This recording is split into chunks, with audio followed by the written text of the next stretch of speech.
where it stops, no one knows. We're going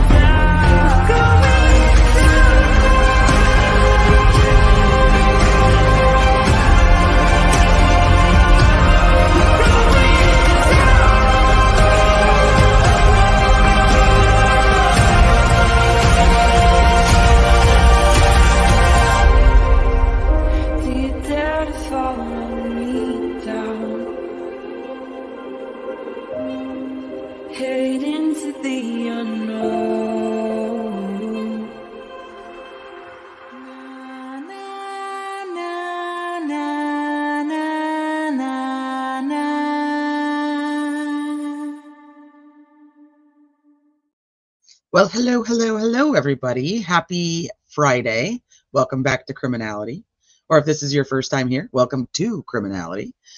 We have so many documents to go over. This was originally going to be a Karen Reed live, so I think now that they don't have court on Monday, I will probably either do like a really long recap of the last 3 days of Karen Reed, probably Monday. If not, it might be Sunday, but probably Monday.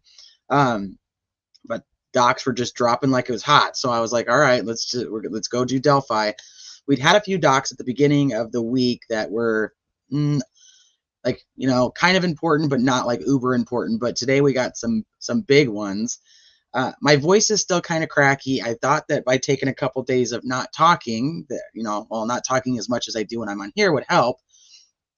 It's not. I don't know what's going on. I feel fine. Anybody who comes in going to be like, are you sick again? I am not sick. I feel completely fine. I don't know what's going on with my voice. It's just I don't even know. So just a few things to talk about before we get into the documents. You guys, most of you guys have been here before. You guys know how it goes. Delphi case causes lots of people on both sides to get really, really mad at each other. Just remember, our opinions are simply that. They are our opinions. What I say on here, besides reading the document, is my opinion, my interpretation of what I am reading. It does not mean that I believe that Richard Allen is guilty. It does not believe that does not mean that I believe Richard Allen is innocent. My opinions are my opinions. So you guys are welcome to your opinions. I don't care what your opinion is of the case. I do not allow any opinions about each other. If you're mean to each other, have nasty things to say to each other, or anything along those lines, the mods will delete those comments. I feel like that kind of just needs to be like a set in stone thing at this point that I need to say out loud. Just know, kindness to each other is better than fighting with each other. Plus, if you end up fighting with each other, it distracts me, and I can't get through the actual documents that pertain to the case we're all here to learn about or learn more about. So, I don't care what your opinion is of the case. I don't care if you think Richard Allen is absolutely the guy. Don't come in and be like, you guys are stupid that you think such and such and such. Just be kind. It will help you. I have not been doing a lot on Delphi. I've been looking a lot at the Karen Reed case, obviously listening to that trial. So I haven't been doing a lot of digging on Delphi. But there's some things that have happened on social media that I have to just... I'm going to address it for just a hot minute, and I'm not going to stay on it, but only because it pertains to a topic that we're going to be talking about today. I told you guys that I had mutual friends with the psychologist. I was born in Illinois. I was raised in Illinois and Indiana. I have a lot of friends that still live out there. I have a lot of family that still lives out there. I randomly don't know this woman whatsoever, but I do have mutual friends with her.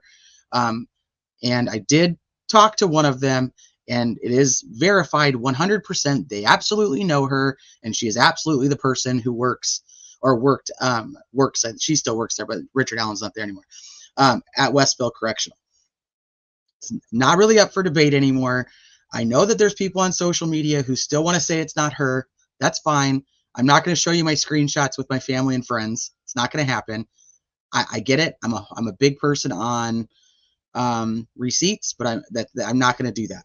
So you guys can continue to dig in. I will also let you know that she was in a lot of Delphi Facebook groups, not just one. She was in a lot of them. She's also in other true crime groups. So she obviously is interested in true crime. When you go to somebody's profile, you can actually see how many groups you have in common with somebody. And it will list all of the groups you have in common. So it's one account that was in all the groups that I had in common with, and that other people who checked also had in common with. So just so it's known, I do not want to contact her. I do not want anybody to contact her. Whatever happens with her, but I think it needs to be addressed because she's in the filings and everybody knows that she was in the groups. But it is 100% her. People are out there trying to say that she has like multiple accounts, or people had like made fake accounts of her and happened to join Delphi groups.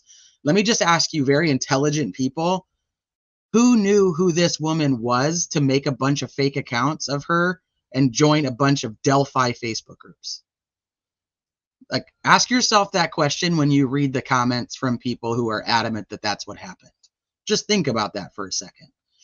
So I'm going to say hi to you guys. We're going to dig into the documents. Welcome back to Delphi, everybody. It's the never-ending case. It just keeps on giving.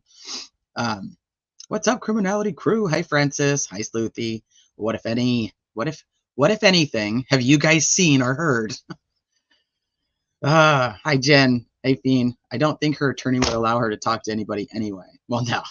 But I don't want anybody like contacting her and talking shit or anything. Like, just don't do it. Firing up my printer. Yeah, you got to have them for the binder. Hey, Caitlin. They're going to sell the defense did this. It's all the defense made this fake ass account. It's just dumb. If that's the route people want to go, by all means, do it. It's not going to happen here. Hi, Miranda. Hi, Royal We. The What If Anything Delphi version. I know. Hi, AJ. Shmita. Hi, Amy. Hey, Grandol. Hi, Katie. Hey, Carrie. Wonder if Mr. Nick will present a similar case like Reed prosecutors and spend all his time defending third party. Well, that would be interesting because with the Reed case, we know that we're 3 weeks in. I don't think Nick has enough time to do that. I don't know. Who knows? This is a very, what Lolly's doing in Karen Reed's case just kind of makes me like go, what is going on? Like, I'm still waiting for it to make sense. What's up, Christy? Hey, Just Dev. Hey, Ramblin'. Hi, hello, Spring. Hi, hello, Spring. What's up, Peter? Judge has to go after that motion to remove her by the defense. Yeah, I think we pretty much know what she's going to rule on it. I don't know, maybe she'll be like, yeah, you know what? I don't want anything to do with this. I'm going to bounce. Big Fish, Small Pond. I know. I wonder why he did. I didn't get to see the whole thing, so I went back to watch and it was gone. Oh, I think you're talking about something else. Here, couldn't chat when the reminder alerted me and I joined. Oh, that's weird. Let's see. Hey, Laura. Hi, Dizzy. What's up, Scott? Listening while you're working? Listen while I work. If you did a super cool compilation of all the lies from McAlberts, I'll totally watch. So just listen to their testimony. That would be, the compilation would be hours and hours long. No, I mean, it would be interesting to do it that way. Hey, Jamal. Hey, Snappy. Hey, Dina. Hi, Elena. Bonnie. Fluffy Bunny. Fluffy Bunny. Yeah, he just got like 10 filings. I know, like bada bing, bada boom. Hopefully I grabbed them all. I think I have them all. All right, let's go down here, see if anybody else just joined. Thank you guys for joining. I'm just realizing I'm going to tell you guys a story that has nothing to do with anything, but I'm going to tell it to you anyway. So yesterday, myself and my kids, I wear glasses and contacts. So we went to the eye doctor and I had to get, like order new contacts. I've worn glasses and contacts since I was like 13, so no big deal. But this doctor decided that essentially if I wore glasses, I would need like bifocals. And I'm like, oh, fuck, now I'm like really turning into my mother. And I was like, yeah, I don't want to do that. And he was like, well, we're going to try something new. And so he gave me, I put it in.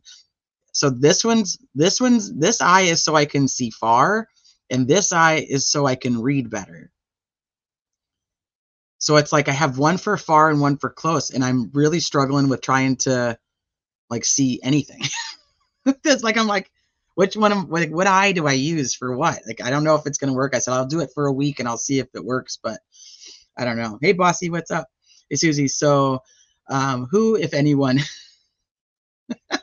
is sort of glad to be here? You must be if you think Gull will. No, I don't. I don't think she will. Hey, lead with love. I've had eyes on her since the Bastin letter.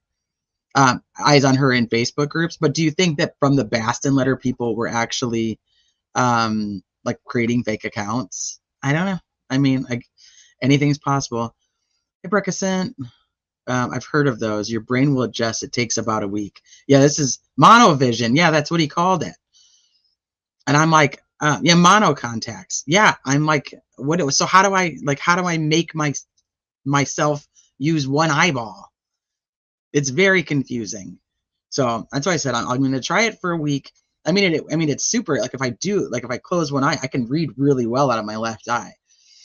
But I don't know. Like I don't know. It's just very, very weird. Sounds like an instant headache. I haven't had a headache yet. I've had them in for almost 24 hours right now.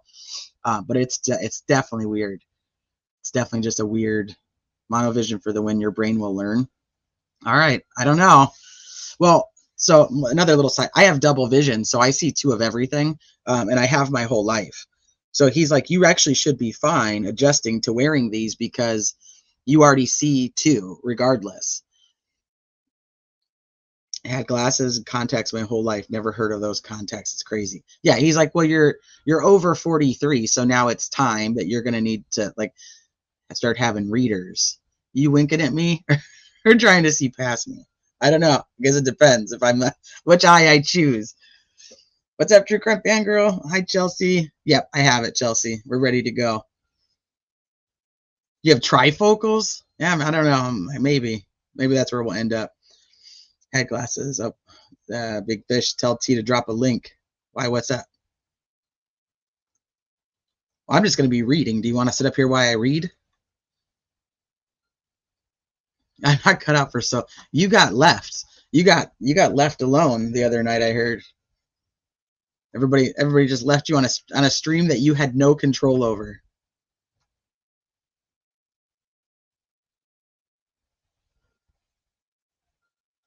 Yeah, it's hey who dis? It's just it's wild. I'm gonna see if I can get used to it. I said I'd give it the week. All right, so let me share the screen. I'm going to touch on very quickly the motions from earlier in the week. There's just a couple things on there that I think are kind of important, but I'm not going to spend too much time on them because the last ones to drop are the motion to disqualify that we've heard about since May 7th, and it's 40 pages long.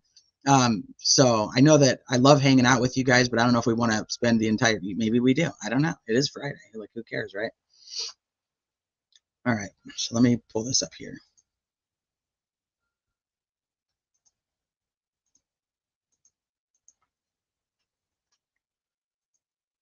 All right.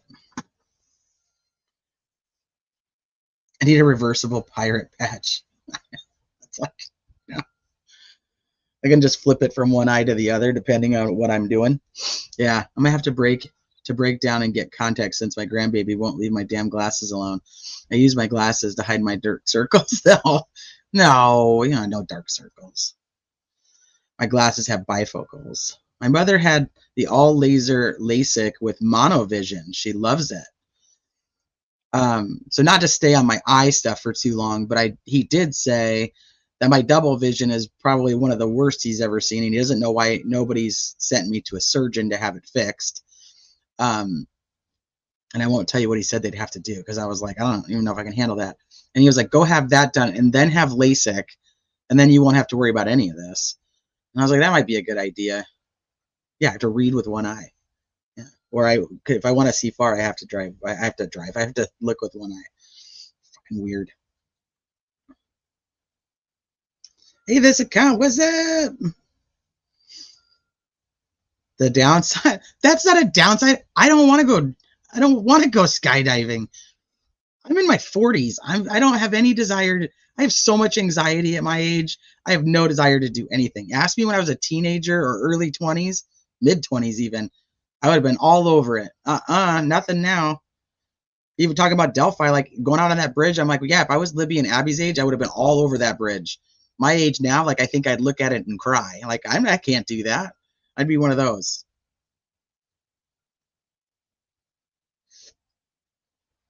Broken Glasses by Grandbaby Fund. That's got to suck trying to keep up with the kids with double vision. I've had it my whole life, so I don't really know what it's like to not have it. So like that's what the doctor was like. You would love not having it, and look how much better. And he actually is the first doctor ever. I'm telling you guys about my whole life now. He was the first doctor ever that's ever been able to like do something with the little things in the eye machine. What the hell it's called? That he could actually put my vision to 1. He's the first one that's ever did it. And I was like, that is kind of crazy. I was like, that's like fucking voodoo, like shit right there that you just pulled. But I was like, he's like, well, don't you want to see like that? And I'm like, I don't know. I've never seen like that. So it doesn't affect me. I have no idea what it would even be like. Okay. So I pulled up the motions that we have a lot of responses to today. And then I also pulled up all the new ones that were popping out. So let's go back to, not that one. Let's go back to here because this is some of what we end up talking about today too. Now I can't even tell where my buttons are.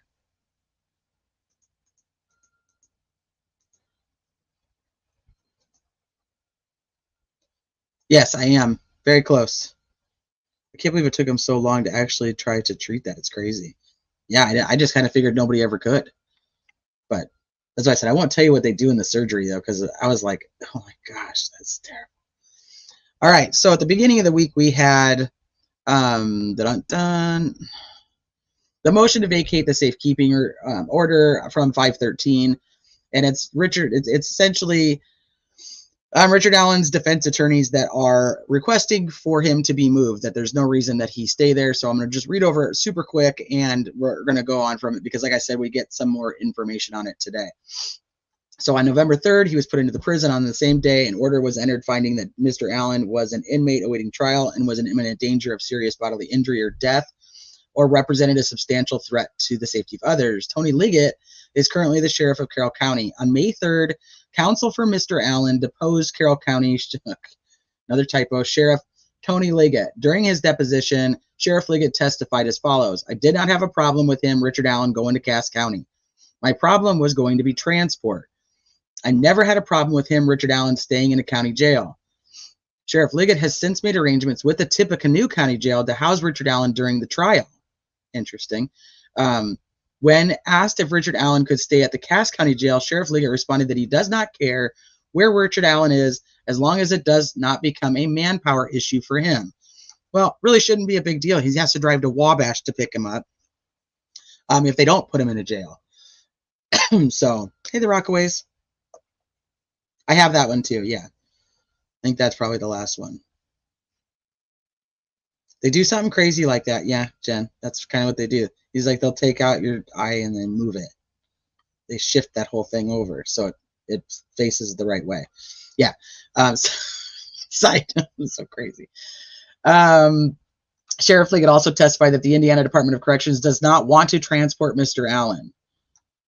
So, like, they don't want to. They're not. He's not their prisoner. He's just there for safekeeping. They don't want to pay for him to be transported everywhere. And that makes sense to me. They're already paying a lot for him to have to stay there anyway. Well, the taxpayers do, but you know what I mean. Still comes out of their budgets. There's no current evidence that Richard Allen is in danger of serious bodily injury or death, or that he represents a substantial threat to the safety of others. The transportation and manpower issue originally surrounding the detention of Richard Allen in a county jail has been resolved. So, should be no issues. Counsel for Richard Allen respectfully requests that the court vacate the safekeeping order in this matter and order that Richard Allen be housed in either Cass County or Tippecanoe County until the trial in this matter. So, from my perception, my opinion is that it seems that Richard Allen is actually doing much better in Wabash than he was in Westville. People at the hearings are saying he looks better. He's putting on weight, even though his hair is kind of, and his beard is kind of all over the place. It seems that the bigger complaint about Wabash is its location and its lack of ability to communicate with attorneys, because they had to put him they put him in the kitchen so that they could, and then they made him sit like 8 feet away. So different protocols. I'm thinking that we may actually see a transfer here. I'm not going to guarantee that, obviously. I have no say so, but I'm thinking that it seems that things seem to be going better, but for him there. So I think that either they're going to leave him there and just transfer him for the trial like they already had planned, or they may actually just move him, because I don't think that they're not necessarily complaining about, the defense isn't going overly into like what's happening like with guards and the treatment and some of the crazy shit that they say happened at Westville. So we'll see. The second one that came out earlier was this verified petition for public funds. I'm going to skip the beginning of it. This is the defense asking for essentially for Jennifer Auger to be put on as an actual attorney of the case, like attorney of record, that she had filed her limited appearance before, but now she's, caught up with, most of the case. But there was a couple things in here I thought that were important to make note of, so we'll touch on that. So the volume of discovery and evidence that exists in this case is unprecedented and has been articulated in various defense pleadings previously filed with this court, of which defendant Allen incorporates herein by reference. The prosecution has previously identified 26 terabytes of data that it has disclosed to Mr. Allen's attorneys, which is scattered over 14 hard drives, e-discovery, flash drives, and DVDs.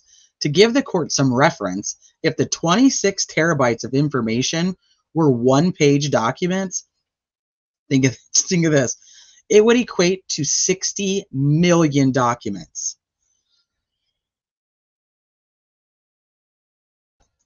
60 million documents. This includes over 60,000 FBI notations in their Orion system. To be fair, some of the data disclosed by the state includes videos of interviews, which reduces the amount of documents provided in discovery. Nonetheless, the amount of discovery is incredibly large, and the defense believes this requires 3 attorneys to review. Much of the data is not saved in any descriptive fashion, i.e. files named doc, followed by a series of numbers, and therefore it is unclear what documents are included in what files. This reminded me literally of when she dropped, remember, Gull, and you don't see my air quotes right now, but Gull made a website and she gave us all these documents last summer, but they were all like named the exact same thing, essentially. They had no descriptors. I'm like, could you imagine getting 26 terabytes of data?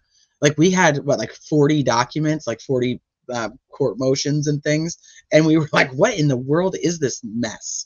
I don't know, it was probably more than 40. I don't even remember at this point.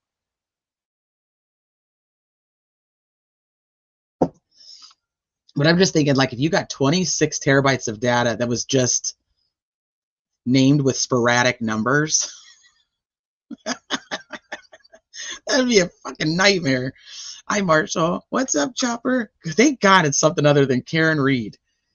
Well, I mean, I have been living Karen Reed the last couple of weeks, and it ain't over yet. It was like 126 and it wasn't labeled. Yeah, but just imagine if it's 26 terabytes. That's why I'm like, 40 was, I was totally, I'm not good with like exaggerating numbers in one direction or the other. And my friend Jen Lou always, she's like, you just have to say like it's like 50 trillion. So then people know it's obviously not a real number. Sleuthy's Google Drive just blew up. It's like, I can't handle all of this today. What happened to your Google Drive, Sleuthy?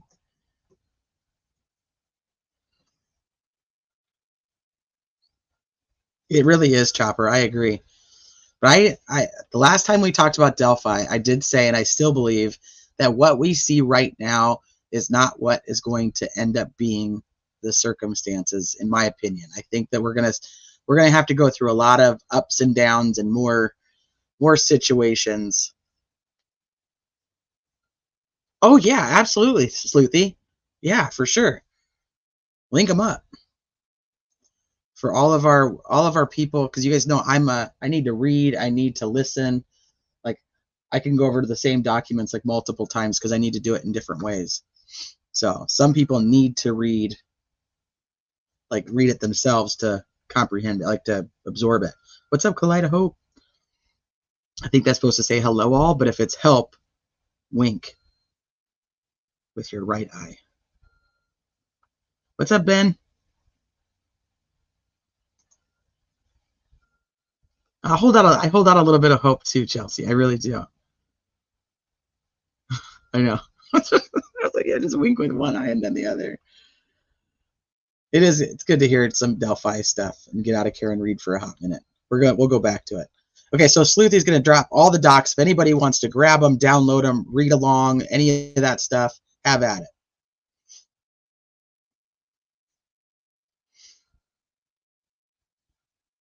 Sleuthy's spreadsheet on the read case or the notes. I did drop that in the chat, so I think you're probably talking about the notes. Yeah. I volunteer to help take notes at trial if I can get in. Yeah, I'm hoping we see some type of organization with that. What's up, Yvonne? Wanted to say I use context for distance and glasses for reading. See, I'm wondering if I should do that, like get some readers. I'm gonna look into that if this doesn't work. I will, because I don't know if I can handle it. What's up, AT? Yes.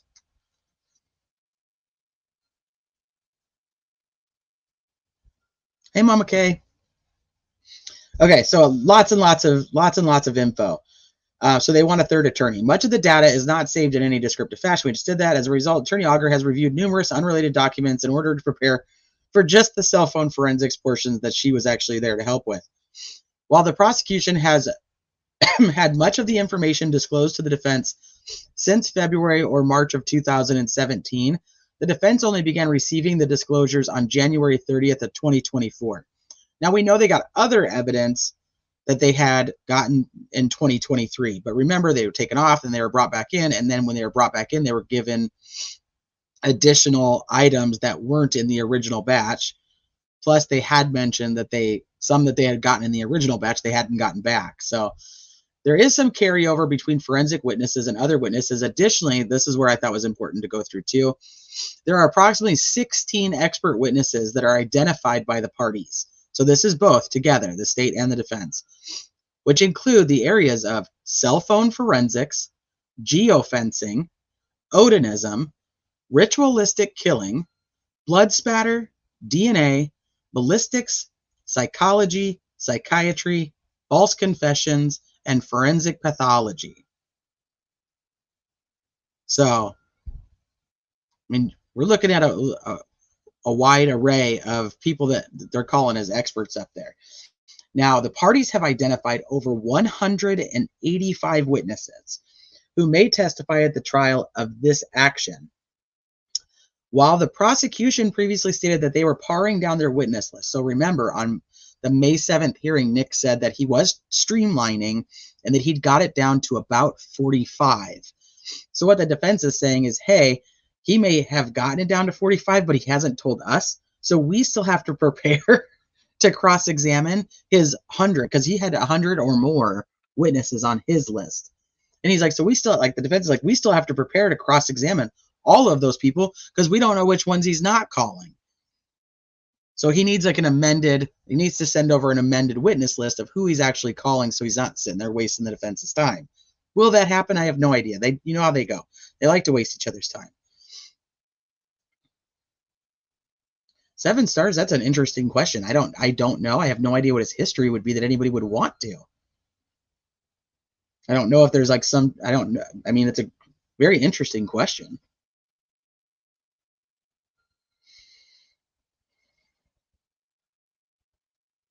Okay, so the parties have, we talked about that. The prosecution previously stated they're going to narrow it down, but they have to prepare for everything. State of Indiana has 3 attorneys, so they want 3 attorneys.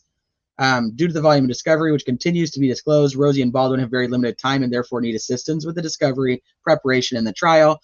Attorney Auger will be present at trial to conduct direct examination and cross-examination of experts in the field of cell phone forensics and geofencing, and the defense would like her assistance with additional witnesses in preparation. Carly, you watch it on your big screen? Oh, gosh, good thing my face isn't on there. You have like giant face. So the attorneys believe that it is in the best interest of defendant Richard Allen and in the interest of the judicial economy that Attorney Auger assist defendant Allen and Rosine Baldwin and request that the court order the Carroll County auditor to reimburse Attorney Auger for costs associated with her services at the same hourly rate as that which attorneys Baldwin and Rosie are currently being compensated. Said reimbursement would be contingent upon the court's pre-approval of Attorney Auger's submitted invoices. Defendant Allen has been consulted and concurs with his attorneys about adding her onto his team. So, biggest takeaway is obviously who they have, what type of experts they have on their witness list. I think that's important to take note of. Now, that's this one. Okay, so then this morning this one pops out last time, but I don't think it actually hit until this morning. But we already have an answer on this anyway. Makes you want to turn off your camera. You know, at least with Lori Daybell, they gave us audio at least. I'm hoping that we get something. People keep writing her. I've downloaded those correspondences. Some of them just get so I don't. That it's some of those letters that are written to the judge in the court are like they fall under the why we can't have nice things category, because the people who do write nice, kind, respectful letters, you know, especially Hoosiers that are wanting to actually watch the trial or are unable to get to the trial physically, it takes away from those because some people are just fucking weird, man. There's some just weird shit that happens. So I overall, people say, hey, I want to write to the judge. My typical response is go do what you want to do. She's not reading them. She could give two shits. She's going to do what she wants to do. That's where I'm at with it.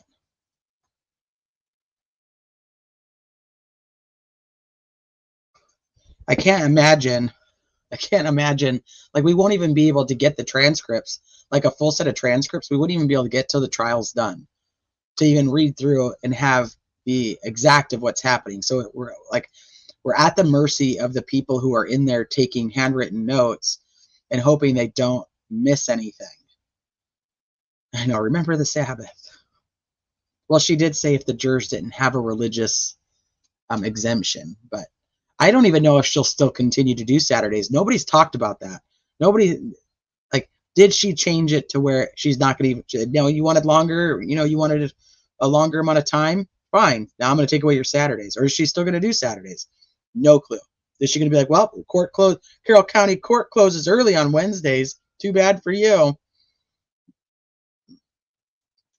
I have no idea what will happen with it. Has the news requested just audio? Yes, they did, and it was denied. Hey, Miku. Miku's headphones go never will, sadly.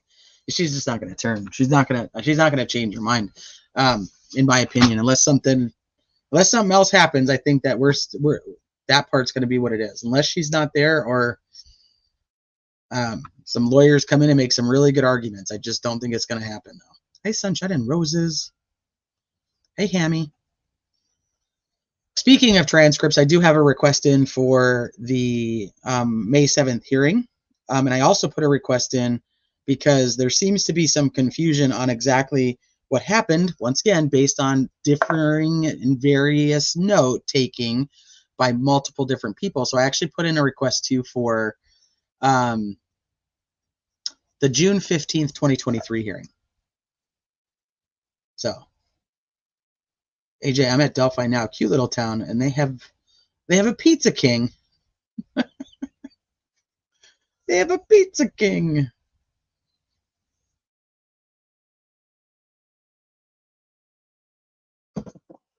Hi, Johnny.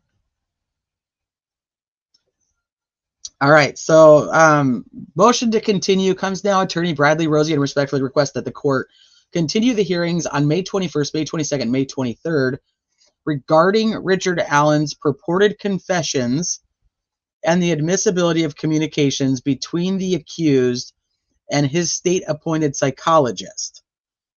Okay, so there's there's a couple things that we got to pay attention to. There's two motions. One is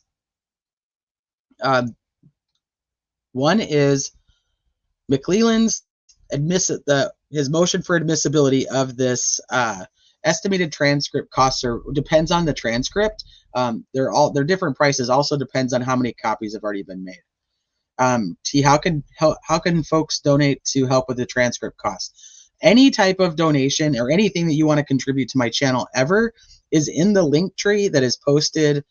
Should be pinned to the top of the chat. If it's not, somebody tell me and I'll grab it, because I can't see the beginning of the chat now, or because I'm not on YouTube. But it should be pinned up there. That's got anything that any way you want to donate. It's got my PayPal, it's got Venmo, it's got Cash App, it's got Buy Me Coffee. It's got, I mean, any way you ever want to contribute to something like the transcripts, or even if you just want to. It's not pinned. Of course it isn't. Why would I pin it? That's just silly, right? Why would I do what I'm supposed to do? Hold on, I'll grab it. Or if you ever just want to drop anything for me, those are the places to do it. Now, side conversation, I do my very best to not name anybody's names when I'm live, regardless of anything, because I don't know. You know, if you're on here and you do like a super chat, I can obviously see your YouTube name, so I will say your name. But people who donate, and they do, you guys are very kind about it, like donate to like my PayPal or my Venmo. I don't really know the right way to go about that, because I don't want to say your names from the Venmo or the PayPal. So if you do donate to me and you want to thank you, because I'd like to be able to thank you, just somewhere in the notes of either one, just tell me who you are on YouTube, so I can thank you by your YouTube name, because I don't want to put anybody's identity out there. Or, you know, even sometimes like wives are using husbands, and then I'm like thanking like the husband who's like, what the hell are you talking about? I didn't donate to you. Okay, give me a second. I'm gonna grab this. So I don't want you guys, if you have donated and I don't like publicly thank you, it's only because I don't really know the right way to do that. Maybe I just say a first name and you guys would know. I don't know.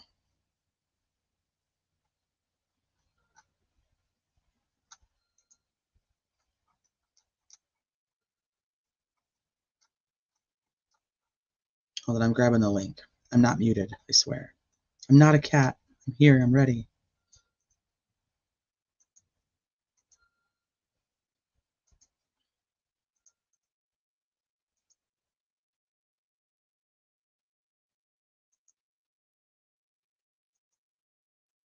Okay, there's the link tree. So any type of, if you want to donate, please don't feel like you're obligated to.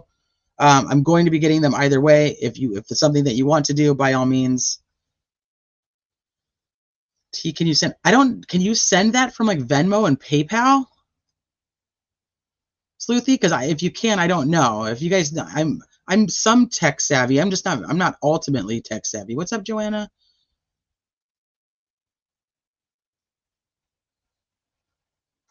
Oh, AJ, you're going to be going to the hearings this coming week. Well, we don't even know. We don't even know if they're going to have them.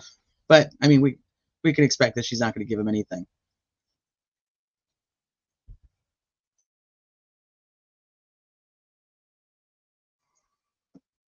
What's up, for Pitbulls? The best way is probably Venmo or Cash App. If you do PayPal, do friends and family, because if you don't, PayPal takes a cut of it. So the best is probably Venmo or Cash App. They don't take anything. But I don't think there's an auto, like, thank you. So that's kind of where I'm like, I don't know how to thank you guys unless I just say, like, thank you to the people who did it.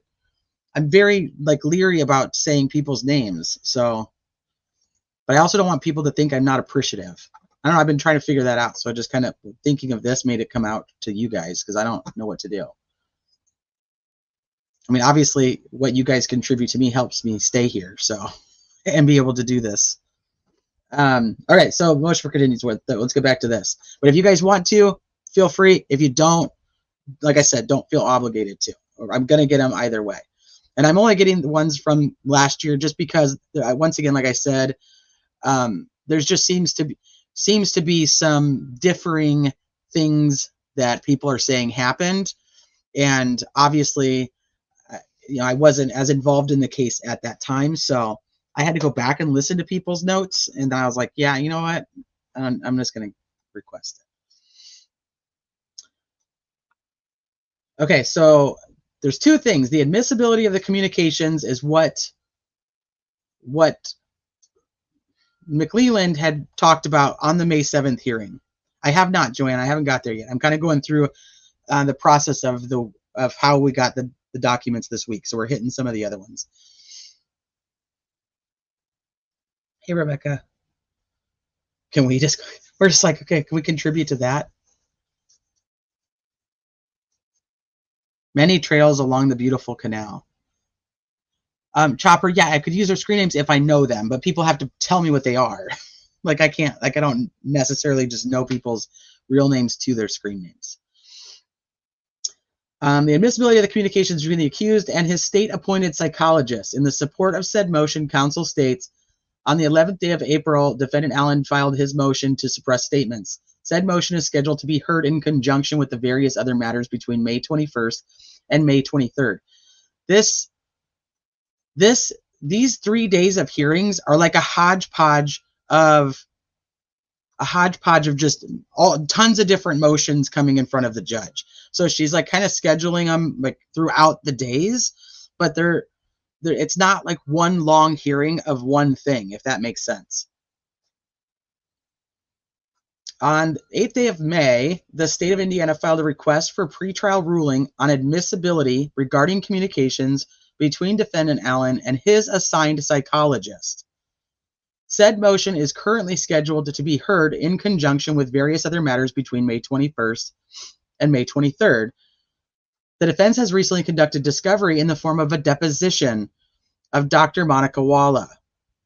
Somebody was asking earlier who Dr. Monica Walla is. So we're back into who she is. Like I said, for the best I can do is tell you that I had people who were mutual friends with her who said that is absolutely her and that is absolutely where she works. The deposition commenced on Wednesday, May 8th, 2024, and has yet to be concluded due to time restraints. So they started it, but they have not been able to finish it. The parties are in the process of scheduling the remainder of the deposition, which is likely to take place in early June. Now, I don't understand why they can't get it done sooner, knowing that they actually have hearings set for May 21st to the 23rd. Like, they should be like, no, this has to be done. So I'm kind of wondering why they're scheduling it out to June. But so they're asking for this continuance basically so that they can continue the deposition. There were questions posed during the deposition that were not answered by deponent Dr. Walla at the direction of her legal counsel. The defense moved to certify these questions and therein preserved the right to seek the court's intervention in obtaining answers to the certified questions. Now, this is interesting. I am a firm believer, and I tell anybody and everybody, go with a lawyer. So it's not surprising that people go places with a lawyer.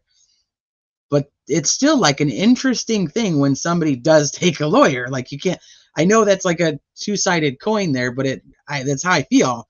So as soon as it popped up, I'm like, that's interesting that she brought legal counsel with her and that there's questions that are being asked of her that she can't answer for the defense. Now, is there something under her like job that makes it so she can't answer these questions and they're asking the questions outside of the bounds of what she's allowed to answer? Like, is that it? Or is there questions? And we don't know this. So this is just me, thinking of what it could possibly be. Like, or is there things that she's told, like the prosecutor, but is not wanting to now say? That's my second one, which wouldn't make a lot of sense because the prosecutor is supposed to have to turn that over. Now, the third one is, does it actually have to do with her being on social media platforms involved in Richard Allen Facebook groups or Delphi Facebook groups, and had been for many years. And if she had been for many years and was already familiar with the case and familiar with the arrest, and now is in Westville and he gets taken to Westville, should she have said, I can't be his psychologist because I have bias? So I'm wondering, like, or does she just, is she like somebody like us and she's like, I do like true crime. And like I told you guys, she's in other true crime groups too outside of Delphi. So maybe she's just like, I'm not showing up anywhere without a lawyer. Like, I know how this shit goes, and I'm going in with a lawyer. So it was just an interesting thing. Maybe it's the lawyer for Westville, not her personal one. It's her legal counsel either way. So, but she works for a contracted company that Westville uses. I have a license in different mental health field, and we were trained as students to get attorneys whenever the legal system was involved. We were also trained about social media boundaries, though. Yeah, interesting. That this case, the experts have attorneys, the judge has attorneys, the lawyers have attorneys. It's like, if you're gonna be involved in this case, just get an attorney at this point. I mean, shit, people on social media are trying to hire attorneys. They all want an attorney. It's like, you get an attorney and you get an attorney. So they're essentially saying, hey, during the deposition, we said, like, we're going to certify these specific questions we want answers to. That way we can take that to the judge, and the judge can actually rule whether you have to answer these questions or not. So, I mean, that'll be curious. What are those questions, and what will the judge do with it? Poor Pitbulls is like, I'm my own attorney. I'm pro se. She'd have requested someone else evaluate Richard Allen, though, 100%, and she knows better. I completely agree. So I think that's going to be a problem. I know, man. Being a lawyer in Indiana, we need to get Bob and Allie able to do their attorney thing in Indiana, because they're about to run out. Just the people in this case. It's like, you could definitely represent a few of them. Well, because now you've got like the third party people. We heard from the last hearing that Holder showed up with an attorney. Click also has an attorney, so investigators have attorneys. There's a lot of attorneys. What's up, blah? The attorney full employment plan. Brad Holder. So he was there with his attorney, and then Todd Click. Tick. That's his name combined into one word. Todd Click, the investigator from Rushville, he had an attorney.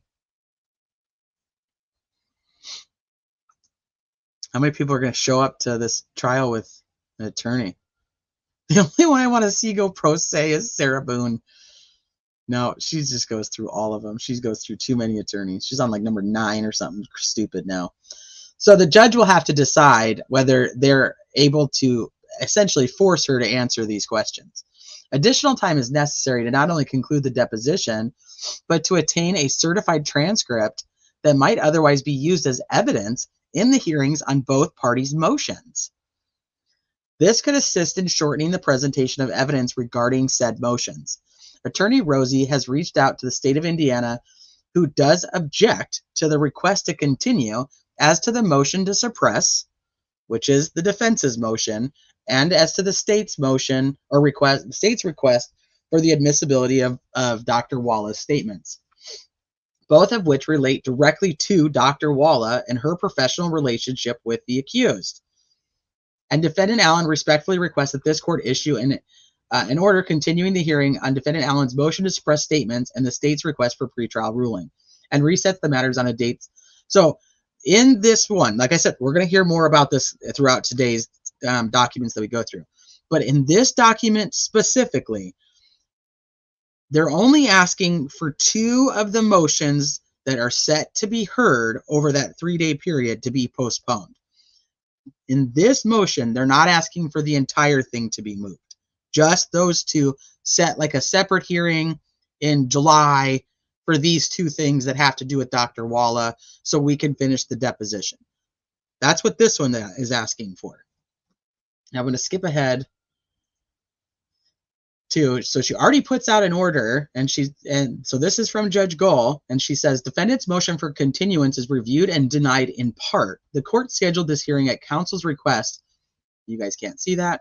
At counsel's request, who all indicated they would make these dates work on their respective calendars. The court will conduct hearings May 21st to May 23rd on defendant's motion to suppress second statement, filed April 15th. That's the second one, not the first one from the 11th. There's two. Defendant's motion to compel and motion for sanctions that was filed on April 23rd. The defendant's motion to vacate safekeeping order filed on May 13th.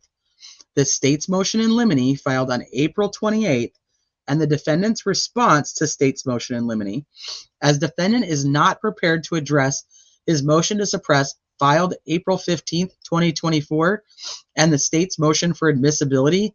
Those matters are continued and will be reset at the conclusion of the hearings May 21st to May 23rd. Okay, does that make sense to everybody? So this is all the things that she is set to hear over that 3-day time span. Said defendant is not prepared to address these two things. Those matters will be continued and rescheduled. Now, like I said, I'm kind of skipping around here so we can just kind of finish this whole thing out. This is now the last motion that I know of today. Did anything come out after this? Anybody in chat? If you know, let me know. This is now the motion to continue hearings on all matters currently set to be heard May 21st through May 23rd. Comes now the accused Richard Allen by and through counsel Brad Rosie and Andrew, no, just Andrew, and moves this court to continue all the pending motions currently set to be beard. This was obviously done very quickly on May 21st, 22nd, and 23rd. In support of said motion, the accused states the following. Following a brief hearing on May 7th, in which the jury trial on this matter was continued from May 13th until October 14th, at the same hearing, the court set several pending matters for hearing on May 21st, 22nd, and 23rd. During that May 7th, 2024 hearing, the accused counsel indicated they would be filing a motion to disqualify the judge, and at that time had prepared a motion that they had intended on filing that day. However, certain issues have arisen both during and after the hearing, which have caused defense counsel to add to the motion that the defense had prepared. Because remember, it was 34 days then. The defense has therefore been adding to that motion, as well as re-editing the motion, taking additional time to prepare said motion for filing. And he only needs one name. He's like, share. This was that was the last one. I thought it was this one that was filed right after it, but I could be wrong. Also, the new motion required Richard Allen's signature, and because Richard Allen has been moved back to Wabash, now we know where he is,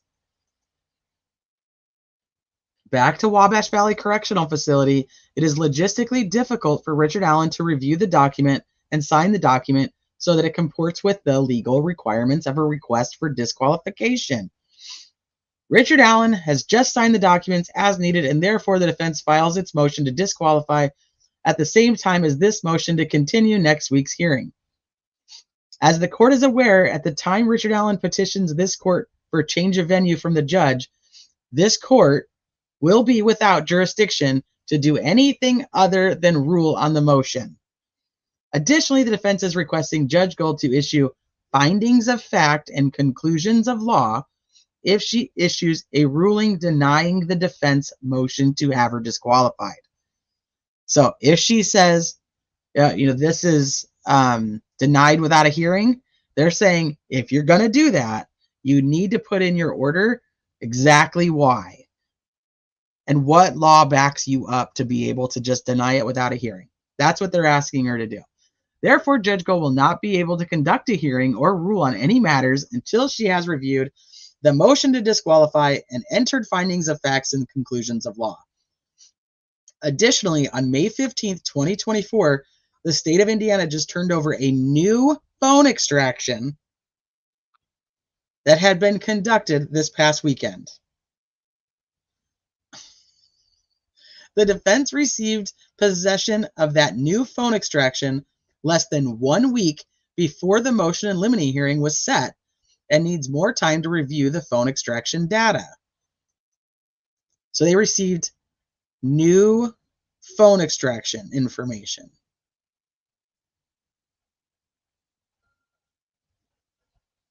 And the phone extraction had just been conducted the past weekend.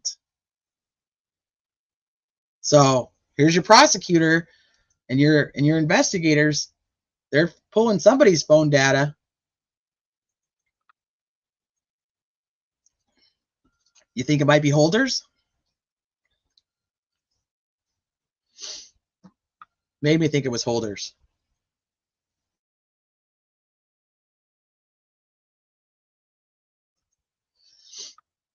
So the defense received possession of that new phone extraction less than 1 week before the motion in limine hearing. Okay, so based upon a quick review of the phone extraction, it is likely that the defense will use the new phone extraction as part of its evidentiary presentation, arguing against the prosecution's motion in limine to not discuss third-party suspects, as it appears that the new phone extraction provides favorable evidence for the defense. But the defense needs additional time to review the entire phone extraction in order to be prepared to argue against the prosecution's motion in limine. I don't know whose phone data it is. That was just me throwing something out. You know, that's just, I have no idea whose phone data it is. But the defense is saying it's new, and it was just done. This phone extraction was just completed. The witness who extracted the phone data last weekend has indicated that he will be issuing a report on his findings, as well as investigating matters identified by the defense that the defense believes provide important information concerning third-party suspects. The defense would therefore request that at a minimum, the hearing on the motion in limine be rescheduled until after the aforementioned report is filed, as it would be judicially economical to hear all the evidence for the motion in limine at one time in one hearing, and would additionally prevent the court from prejudging the evidence presented until all the evidence can be presented at the same time in the same hearing. So essentially, if you're not gonna, if you decide that you're gonna deny our motion to disqualify you, and you're gonna go ahead with these hearings, we're now asking for you to push, not to just push back the two that we requested earlier today. We're also asking for you to push back the motion in limine.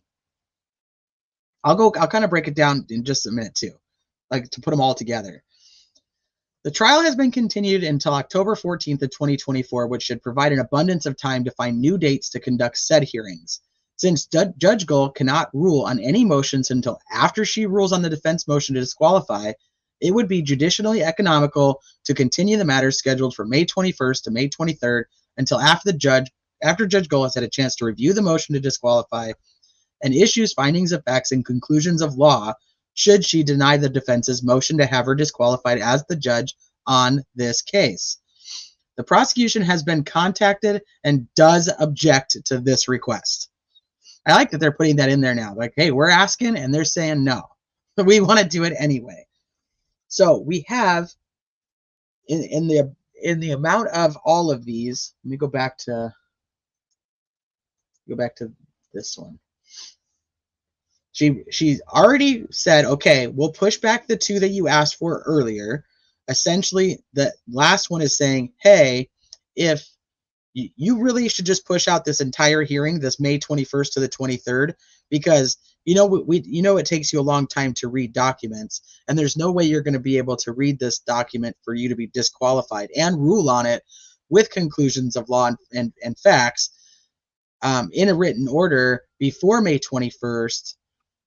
So you might as well just push it all back. But if you choose to not do that and you just deny it anyway, then we're going to ask that you not just push these two back, this motion to suppress and the motion for admissibility. We're also going to ask you to push back the motion in limine. Now, that would leave the defendant's motion for safekeeping. It would leave the defendant's motion to compel and motion for sanctions. It would leave the defendant's motion to suppress.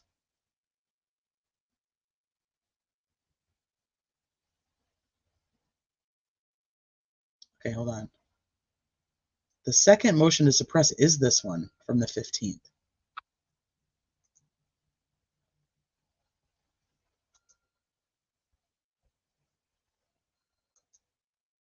That is the second. Why is that on there like that? That doesn't actually make any sense. Hold on, let me close one eye and see if I can read it better. Okay, so the motion to suppress the second statement filed on April 15th. Okay, a defendant is not prepared to address his motion to suppress filed April 15th. Now, he's not prepared to present the one from April 11th, I believe. Yes, that's a different one. So she's got it wrong. She's got it wrong on here. This might be confusing, so I'm sorry. I'm trying to figure it out. Okay, so there's two motions to suppress that were filed by the defense team. One is on the 11th, one is on the 15th. The state had already previously responded to the one from the 15th. Today we're going to read their new response to the one from the 11th. So the one from the 11th, this one should be 11 right here, is the one that they're asking to be pushed back. Kelt. Hi, Kelt. So the one that's from the 15th,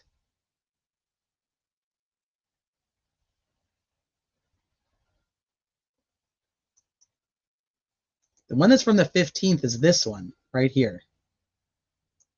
Filed on April 15th. Defendant's motion to compel. Okay, so defendant's motion.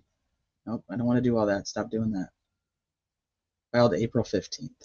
Okay. Defendant's motion to compel filed April 23rd. Defendant's motion for safekeeping. We just read through that one.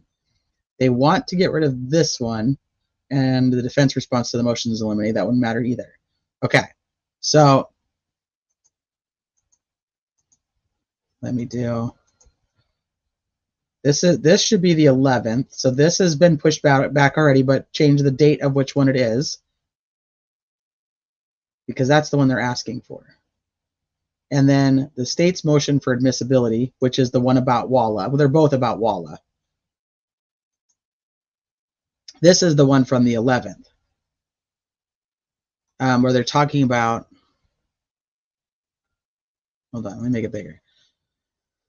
Then simply the statements made by the defendant while he was incarcerated that were coerced by state actors during custodial interrogation. The defense fails to put the state on notice which state actors coerced the defendant.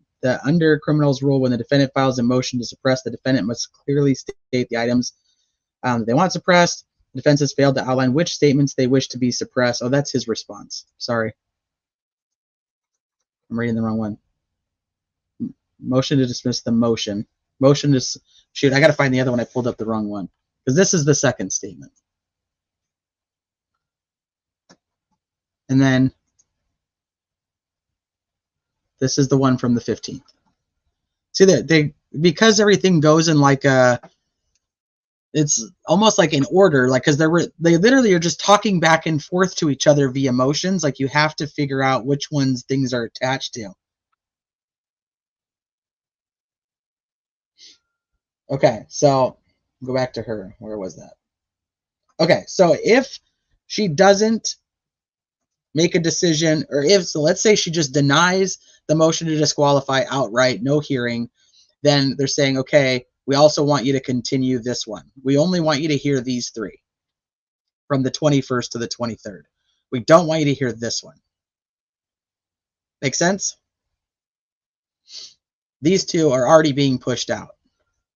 So he's saying, hey, just push out all of it so that we can just get it all done at once instead. I don't think she should, honestly. I think she should hold a hearing, maybe not all 3 days, but she should. If she's ruled on the motion to disqualify, she should at least have some of this done. Get some of it out of the way. have it ready to, just have it off. Like, you guys are heard. She has the time to do it. Schedule another hearing for, the next motions, so on and so forth. Don't schedule one 3-day hearing to hear 10 different motions. That's just too much. Hey, Momo. All right, let me see what you guys think. The phone data crap is loose as a goose. If it was important, it would have already been conducted. No lives will. Oh, I already read that one. Why not just withdraw their motions? I bet she knows what they're up to, and she'll just rule on all of them and schedule as she wishes. Who knows what she's going to do? She gave them what they wanted this morning, which I was actually surprised. Is Rosie getting ready for the Supreme Court, making sure they're ready for whatever Gull's arguments will be? That's why he is wanting her to put down her conclusions of law on why she's denying it if she does not have a hearing on it. Hey, you know what? She might just say, "Fine, you guys want a hearing? Come in here and we'll have a hearing." And then who knows what she'd do. Fun fact for all the Lord of the Rings fans, the term Nazgul, which literally means ring wraith, comes from the black speech words Nazg and Gull. Oh, and Gull is wraith, like wrath.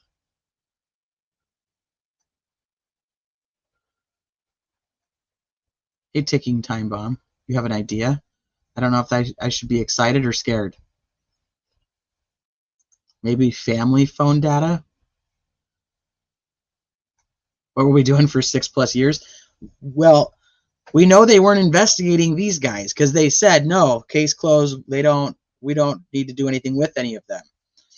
I would be very curious if it was like a Brad Holder who's like, hey, I still have my phone from 2017. Here you go.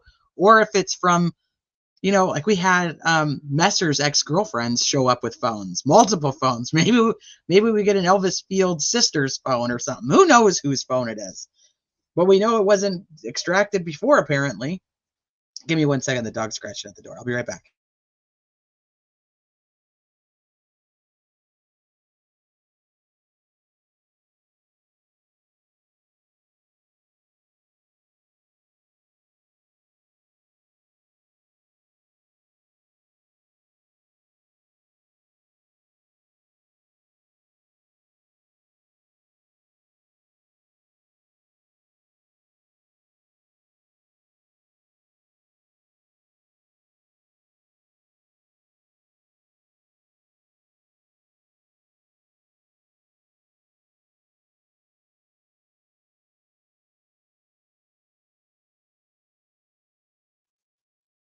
Miku's headphones. I'm behind. But my birthday brought the defense new phone extraction. Maybe it's my birthday, so I gave you a new phone. I have some theories and opinions, but I'll keep my mouth shut. Don't do that. I still like your theories and opinions. Does she have a YouTube channel? She does. It's Sleuthy Goosey. But she lives on Twitter. She lives on Twitter, except for when she comes to hang out with me. And some other people, but that's typically it. Hi, buddy. Welcome home. It's probably in my car. I want it. Well, then go get it. That's on the car. Go get my keys. You know how to get in the car? I do. Yeah? Or your sister does. I will do it in a second. Okay, see ya. Yeah, that's what I'm thinking too, Chrissy. Just to keep the hearing, but she cannot make any rulings until she rules on that. So if she doesn't rule on the motion to disqualify, she can't hold these hearings. I like being free to pop up wherever and whenever. Tiny Human has arrived. He just got home from school. Why would they be hearing the motions in limine in May, though? Well, they want it backed out, so they want to say, hey, no, go do it. Let's do it another time. Sleuthy, would you mind doing me a favor and finding me? I grabbed the wrong motion. The motion to suppress that was filed by the defense on August 11th. I accidentally grabbed the state's response, but I want their motion to suppress that was filed on April 11th. Hi, honey. Welcome home from school. Today was a good day. Because you didn't have to do state testing. I didn't have this vlog. I had a sub and he was really funny. And I got to move around, so I had all my friends at my table. Oh, well, fun day for you. Yeah. All right. Love you. Miko, is today actually your birthday? April 11th, motion to suppress. Yeah, April 11th, defense's motion to suppress. Not the one from the 15th, the one from the 11th. Hey, Robin. Miko, is it actually your birthday today? I thought you were making a Karen Reed joke about phones. Okay, go to DN.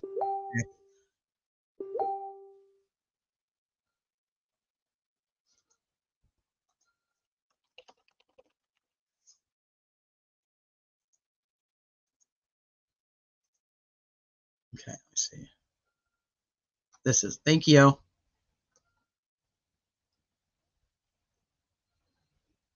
These contexts, this whole thing is really throwing off like me being able to see anything.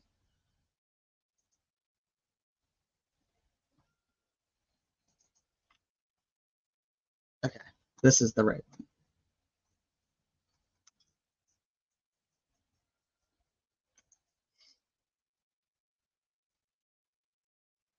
Did Miku say it was her birthday?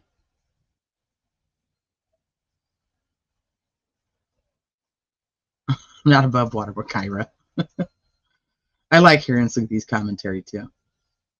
Happy birthday! I can't sing. Why would they be hearing motions? And oh no, that's, she hasn't answered.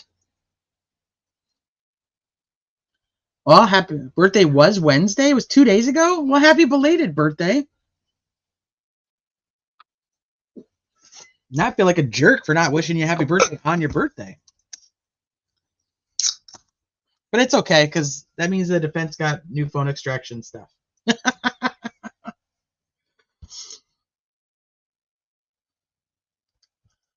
Okay, so now we have the right one up. Thank you to Sleuthy instead of mine, which I pulled the wrong one.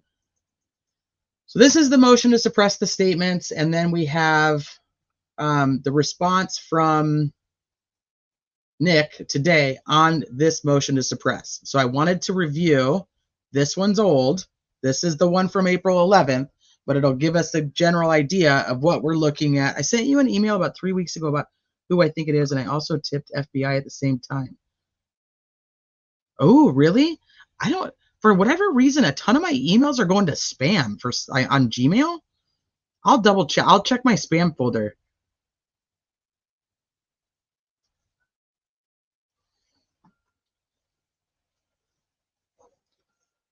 Okay, so this is the old one from April 11th, where defendant Allen is charged. We don't need any of that. We don't need that. The statements sought to be suppressed were obtained as a result of the physical coercion illegally directed against the defendant, and such statements were therefore involuntarily given. All communications, confessions, statements, or admissions alleged to have been offered up by defendant Allen were elicited in violation of his constitutional rights under 5th, 6th, and 14th Amendments to the Constitution of the United States, and under Article 1, 12, 13, and 14 of the Indiana Constitution. So that is what the defense had requested. Now, today we get the response from Nick on the motion to dismiss filed April 11th. The defense filed a motion to suppress on April 11th, 2024. Oh, so it's too vague in violation of Criminal Rule Procedure 2.7b, and in support of said motion states the following.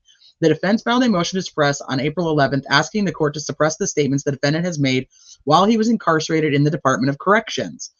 That the defense seems to imply that there are statements made by defendant Allen while he was incarcerated that were coerced by state actors during a custodial interrogation. That the defense fails to put the state on notice which state actors coerced the defendant, fails to outline which statements they are seeking to suppress, and fails to state how the defendant was coerced in a custodial interrogation setting, and fails to outline the basis for their motion. That under Criminal Rules of Procedure 2.7b, when the defendant files a motion to suppress, the defendant must clearly state the items or statements to be suppressed and the basis for the suppression. That the state contacted the defense and requested that they fix the deficiencies in their motion, but the defense refuses to give the state any guidance on their motion to suppress and refuses to comply with Criminal Rule 2.7b.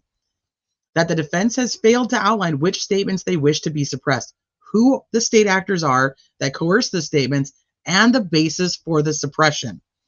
Now, this is, in my opinion, Nick saying to the defense team, you want it? You better put it down on paper. You're going to have to file it. And everything that he said, every confession that Richard Allen made while he was incarcerated that you believe is coerced, you're going to write it down. You're going to write down who he said it to and what was happening, why he said it. And now that's going to go out to the public, and then the public is going to see every confession that Richard Allen has made. So this is kind of like calling him out. Like, hey, you want to suppress something, you're not even telling me what you want suppressed. You're just giving this general willy-nilly, date or time frame of just everything. You can't do that. And according to the rules, you have to actually tell me which ones and who's the person who did it. Not that I disagree with you, Chelsea. Hi, Veronica. How late are you? About an hour, but some of the beginning was just me doing me stuff. But I really do think I think that this is a call in the defense and making them put their cards on the table kind of thing. Like, don't come trying to say you want to suppress something that you won't even tell me what it is.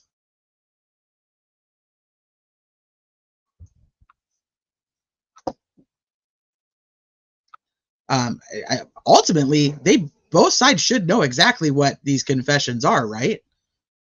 This shouldn't even be up for debate, but that's why I think that they're saying, hey, bring it out. So it was somebody else's live, and I was in the chat, and I was talking, and I was trying to figure out, and this is probably a good question for like Bob or Travis, how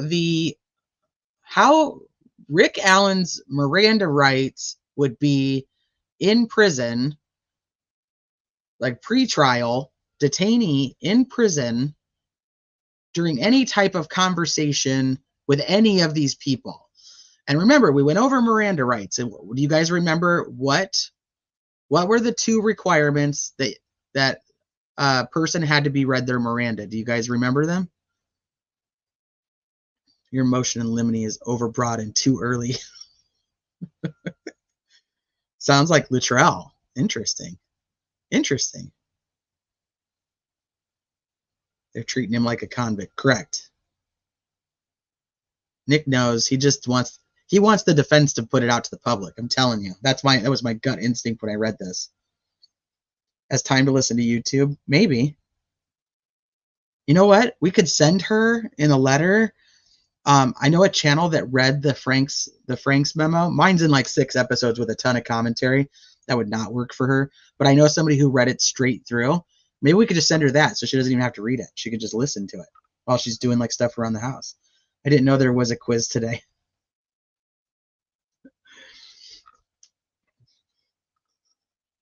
Custodial.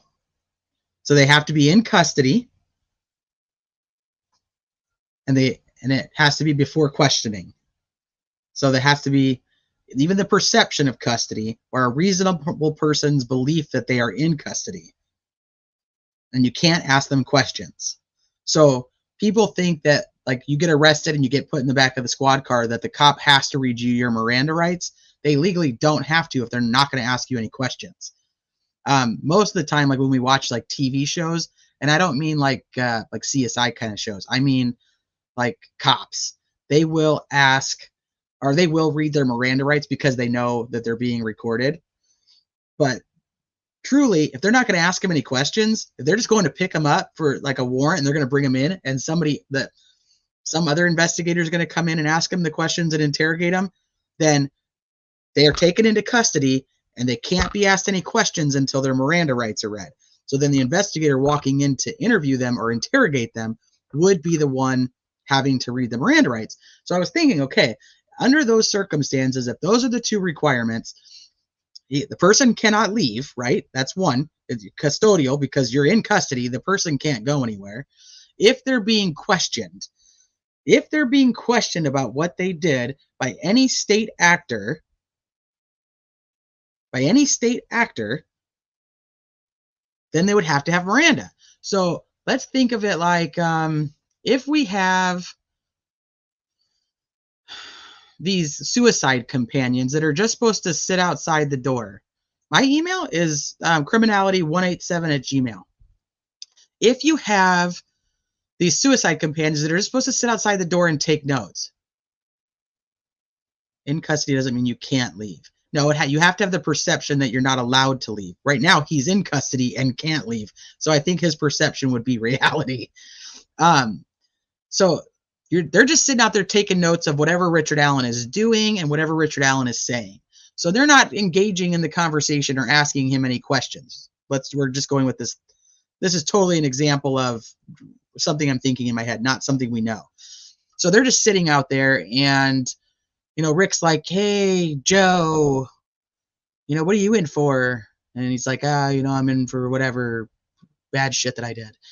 And then Rick's like, "Yeah, I'm in because I killed 2 girls, back on Monon High Bridge." And nobody ever asked him anything, and he just says it. Now, he doesn't need Miranda to have that conversation, right? Even if you think that person is a state actor, if he's just like voluntarily saying all these things, he doesn't have to have Miranda to do that, to be able to he could just spurt out whatever the hell he wants to spurt out. But now if that person is actually sitting outside there and saying, "Hey, Rick, so what'd you do? How'd you do it?" And that person becomes a state actor instead of what we typically see or know as a prison snitch, which is just somebody who's in the cell next to you and is like, or in your cell or whatever, or sitting at the lunch table, and you're just talking shit to them. That person's not a state actor. They're just another prisoner. If we're doing jailhouse convo role play.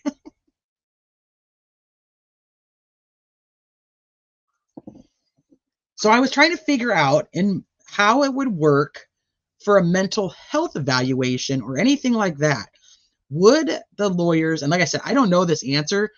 This is a question that I think would be obviously for an attorney, but in a situation that's so weird like this, he's still a pretrial detainee, but he's held in the IDOC, has to follow the regulations and the rules of a prison. How would it be for him to go and sit down with like a psychologist? Does an attorney have to be aware? Do they have to be there? What are the rules of that? If anybody in here happens to know that, I'd be happy to hear, because I don't know how that would work. Yes, but what are they saying to him? Exactly. If those people are sitting out there and they are actually state actors,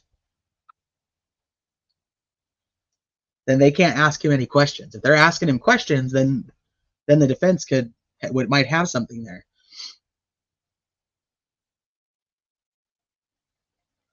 Different one, the one with you're talking about the one with Holman. I'm talking about while he's in prison with all these confessions. Like with some of these, essentially in that motion to suppress, they're saying this violates his 4th, 5th, 14th Amendments. I think there was one more even. See what I mean? Under his 5th, 6th is what it was. His 5th and 6th, 14th Amendments. I was going with Holman's version of the amendments. On your right to an attorney. Sorry, I cracked myself up. Hold on, let me get rid of this. So they're saying that was Dr. Walla asking him questions? But I don't know. Is that recorded? Is she asking him questions? Is she being used as a state actor to interrogate him? Like, these are the kind of things that are going through my mind. She deals with people who've already been convicted. She can ask him and talk to him about whatever the hell she wants to, but he's not. So does it make it? What does that do to this whole situation legally? Like, if he is confessing to Dr. Walla, let's say he confessed the whole truth and nothing but the truth. Does it even matter if she's not allowed to be asking him these types of questions? Because he's a pretrial detainee, not a prisoner, not a convicted prisoner. And then how fucked up would that be? You know what I mean? I don't know. So that's where my brain's at with that whole thing. I really want to know the answer to that. I agree, Sleuthy. I'm still not okay with the idea of this companion. How is that allowed to begin with? You know, maybe the ones that are working on like their good behavior shit. Dr. Walla, a Wabash Valley affiliated doctor. Not that I could find. She has an affiliation in Illinois and in Westville. What about HIPAA violations? Walla can't share anything freely. Does this man have any rights? So I keep hearing contradictory things about this. On a friend of mine who's covered cases said that she's not allowed to be saying anything no matter what, unless it has to do with an upcoming crime.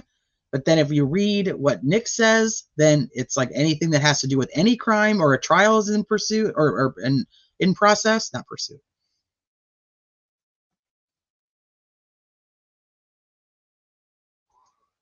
The only comment that she made was about the YouTubers to watch. But that's the account that everybody wants you to think is a fake account. I shouldn't say everybody, because that's very general. That some people want you to think is a fake account. Okay, so that's where we're at with that one. Let me see which one we're missing now.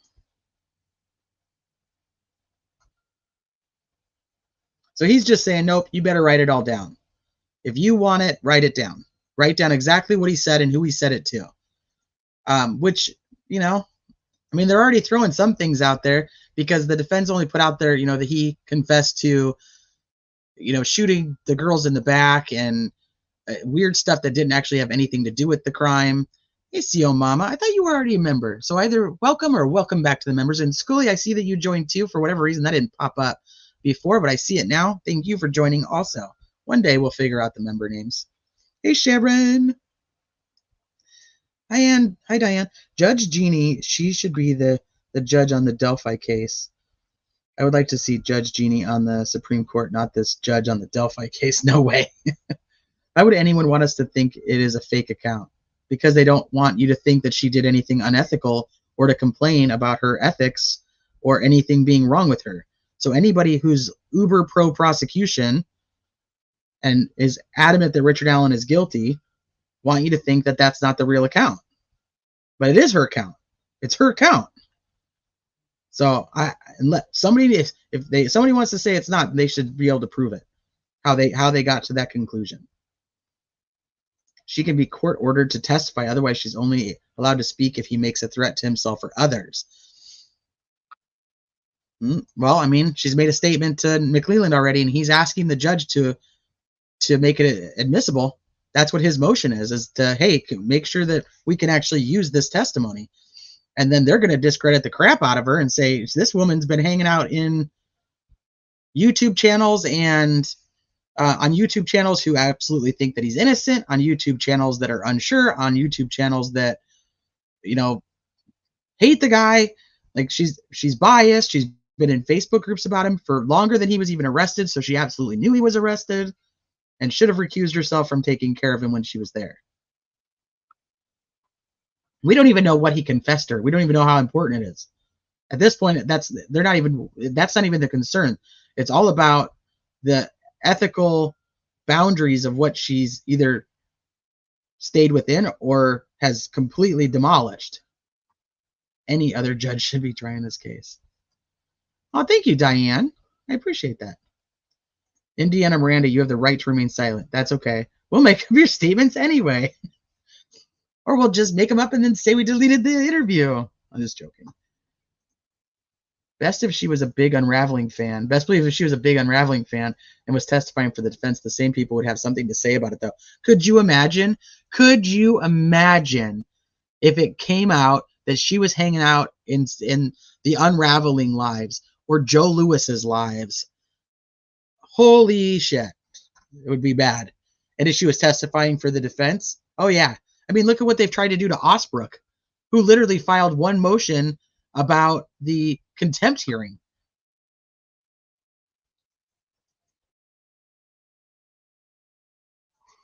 So it's interesting how some are, you know, it's okay to completely discredit them, make fun of them, call them names, make videos about them. But other people involved, as long as they're with the prosecution, then it's let's make up the fact that that's not really them. Let's hide them. Let's cover for them. Let's say they use fake, that people faked accounts of them, and anything they can to gaslight around the fact that this person did something that they probably shouldn't have. The bottom line is, I said this the last time we talked about her, I don't care. It's not up to us. Well, if she violated her ethical codes, then that's going to be on her, and her people are going to have to take care of that. If it comes down to the trial on what happened, then the attorneys are going to take care of that one way or the other, whether Judge Gull likes it or not. It's going to come out. So that's what my opinion is. I don't have to go talk to the lady. I don't have to like her. I don't have to dislike her. She could be the greatest. I always say this, like about Gull even. She could be the greatest grandma, the greatest mom, the greatest sister, the greatest aunt. It has nothing to do with how I feel about what she does in this case. That they don't go together. So I'm trying to just demolish. Like, I'm not out here making videos making fun of Gull's grandkids. You know what I mean? Like, that's just stupid. Why would I do that? Whether I like the way she deals with the trial or not. But that's what you end up getting. So that's why I say, like, some people who pretend to be like reputable people on YouTube that cover this case, they're not. They're just trolls. They're trolls hidden under, their fake personas. But it all comes out. Okay, so we're going to go down to the next one. So the next, hey Jake, the next setup is of the 4th Franks. I was working on my t-shirt for the Franks too. I was working on designing something for it. The 4 Franks. Let me find the right one. Okay, so we're not going to read through all of this, but this is the 4th Franks. Essentially, that they go over the first 3 Franks. They say they want to put all the other Franks, essentially add this to the other 3 Franks so that it's just one giant Frank. So they go through 1, they go through 2, they go through 3, and then here's the new stuff for the 4th one. This is what we get a response to today. So this filing is old. We're only reviewing it so that we can talk about the new stuff that came out today from Nick. On Friday, April 26th, the prosecution provided numerous documents to Mr. Allen's counsel as a result of the motion to compel and motion for sanctions. Contained in the documents provided by the prosecution are pages 2 and 3 of an incident report authored by Mullen of the Delphi Police Department.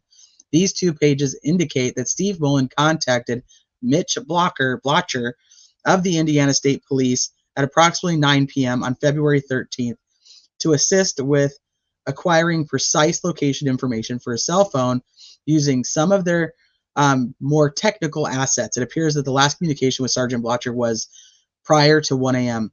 I'll say that I don't know if I've actually talked about this on here. I know I talked about it in the Criminality Delphi chat. Sergeant Blocher has actually passed away, not of anything suspicious, but just an FYI. It's just another person attached to this case who's no longer here.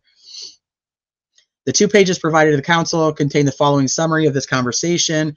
This is about the phone call and when, not the phone call, the phone ping and when it pinged and how it pinged and who pinged it and all of that. Mother of Dragons, what's up? Thank you for the super sticker. Hey, music. I mean, I agree. Although it has all come out in large part because of the venues like yours, it does not always come because of judges like Gull. That's fair. I hold a little bit of solace in the fact that Walla listens to T and DD also. And that's why I said I wanted to make it clear. She's obviously into true crime. She's not just in the Delphi case. She was in other ones. She was in other cases. So she just, and I have no issue with somebody who likes true crime. I got no issue with it. That's not my issue. Here I am, living in true crime.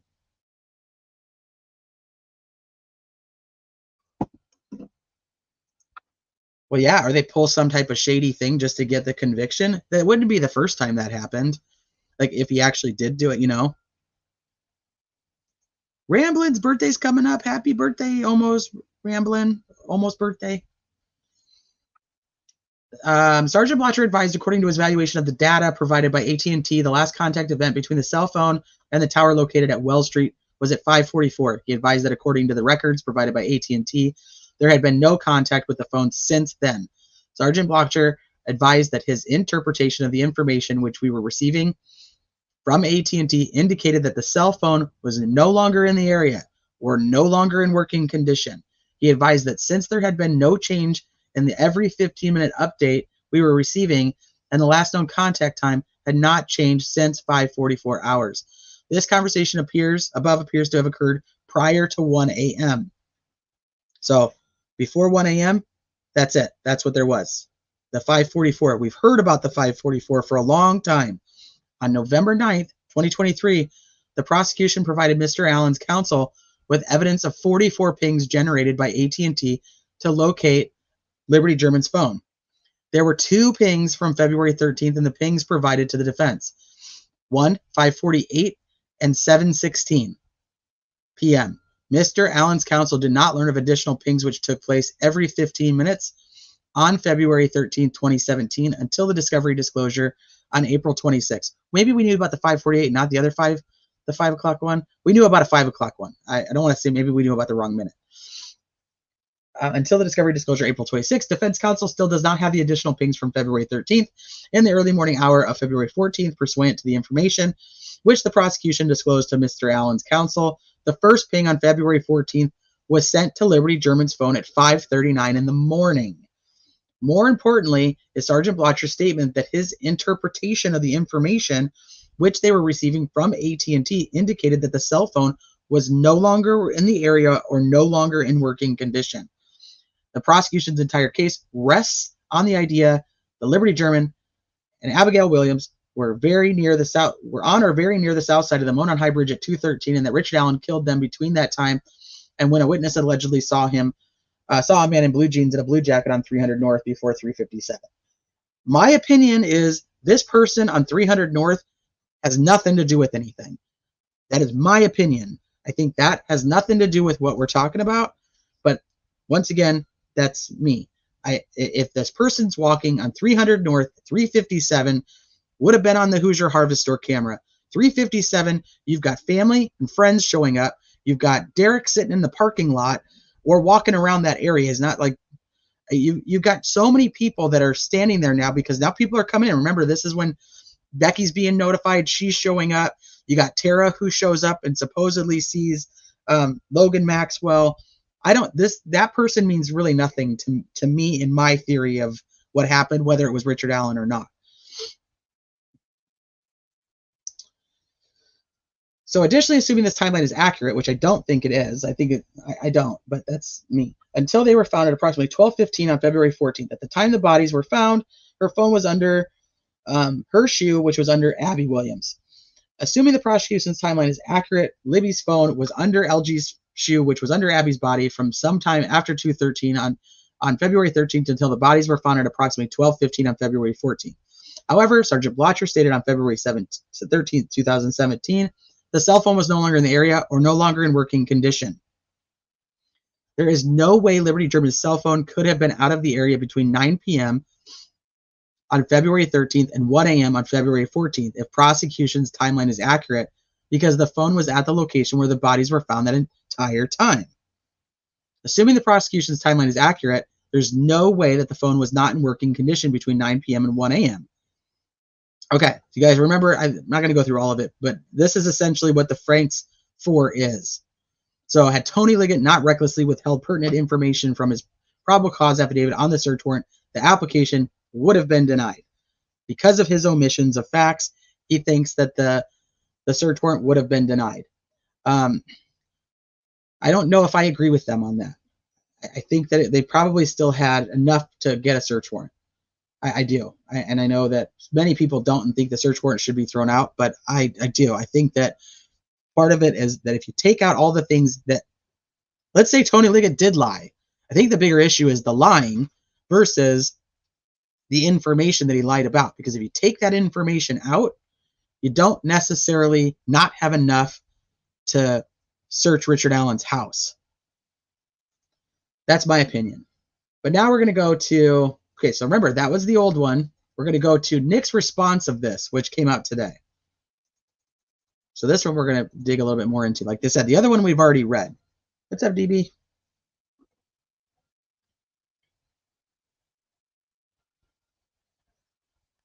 Hold on, let me go. I'm going to make sure I didn't miss anybody. It became your day 8 minutes ago. Sharon's birthday? Is it Sharon's birthday? Oh, it's your birthday tomorrow. Happy early birthday, Sharon. Look at that. Look at all these May birthdays. Bunch of May babies. Kit Kat, yours was the 10th? What's up with that? Hi, Nancy.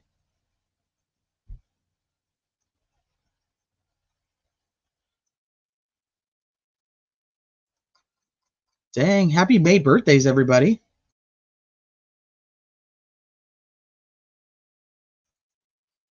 Yes, Just Deb, we just haven't got to it yet. I was trying to go through them in order. So we'll get to that one. That one's after this one. So this is the state's response to the defense's fourth motion for a Franks hearing. Now comes the state of Indiana by prosecuting attorney Nicholas C. McClellan and files its response to Richard Allen's fourth Franks motion based on newly disclosed evidence and request for a hearing referred to by the state as the defense's fourth motion for Franks hearing. That, as in the previous three Franks motions filed by the defense, this fourth motion illustrates a complete misunderstanding of the ruling in Franks versus Delaware and the purpose of a Franks challenge to a search warrant. The defense makes the same allegations in this motion as it has in its previous three motions, that Sheriff Tony Liggett failed to advise the judge of material facts and that without these omissions, the search warrant would not have been issued. The defense consistently in the three previous Franks motions have misstated and mischaracterized facts surrounding this case. That trend continues into this most recent Franks motion. What's up, Greenlee? Hey, Adrian. Yo, Adrian. Defense's motion in paragraph 25 contains a list, A through L, of information the defense asserts should not have been omitted from the probable cause affidavit for the search warrant. However, the information is either irrelevant for probable cause purposes or wholly inaccurate. The state has addressed most of these inaccurate facts in previous replies to Franks motions. The new topic that the defense focuses on in the fourth Franks motion is the AT&T pings. The defense includes in this motion information about pings generated by AT&T on February 13th through February 14th. Give me 1 second. Dang dog. Scratch at the door again.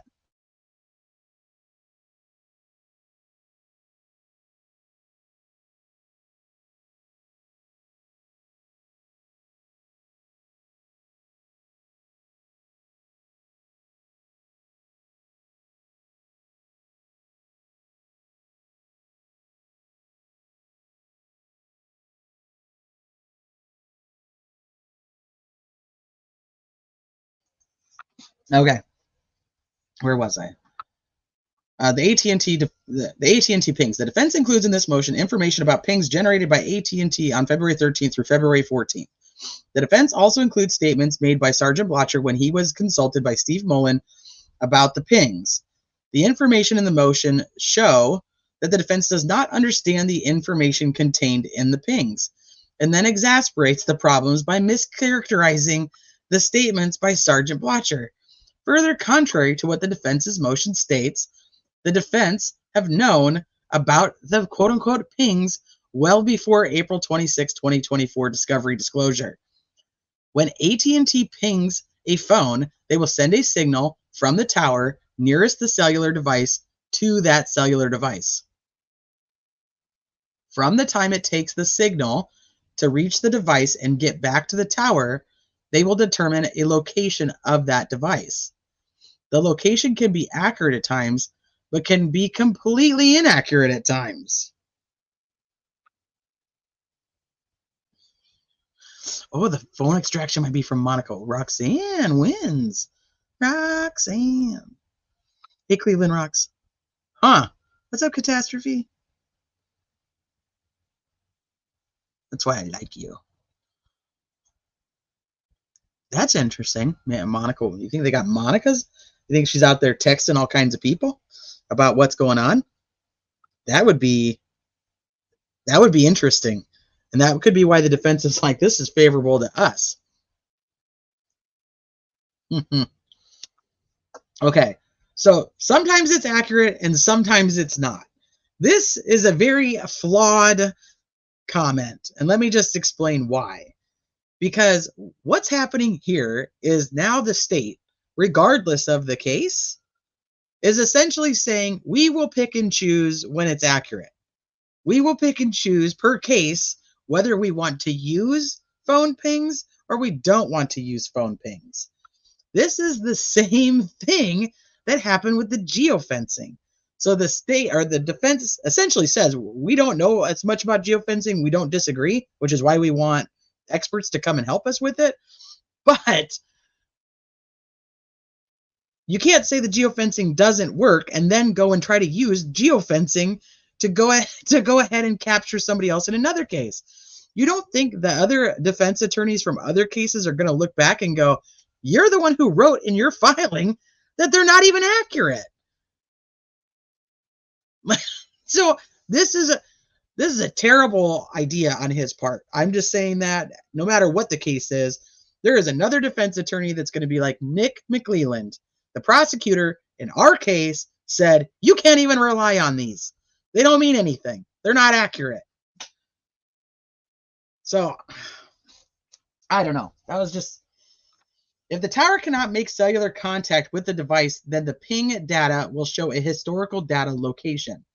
That means the service provider will show a location from the historical data collected from the device. It is the last longitude and latitude collected from the tower when it had good service with the device. That is not a pinpoint location. The location given comes with an inaccuracy range anywhere from 400 meters to 25,000 meters. Those inaccuracy ranges can differ based on several factors.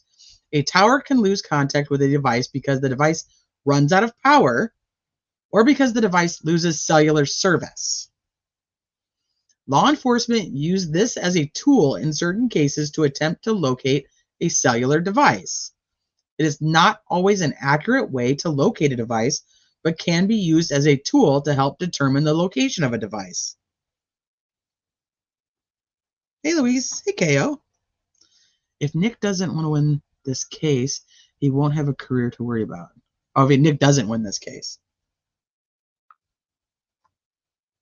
I can't believe you put it in writing, but he do be doing that. If it was like GPS or Wi-Fi, it'd be much, much more accurate.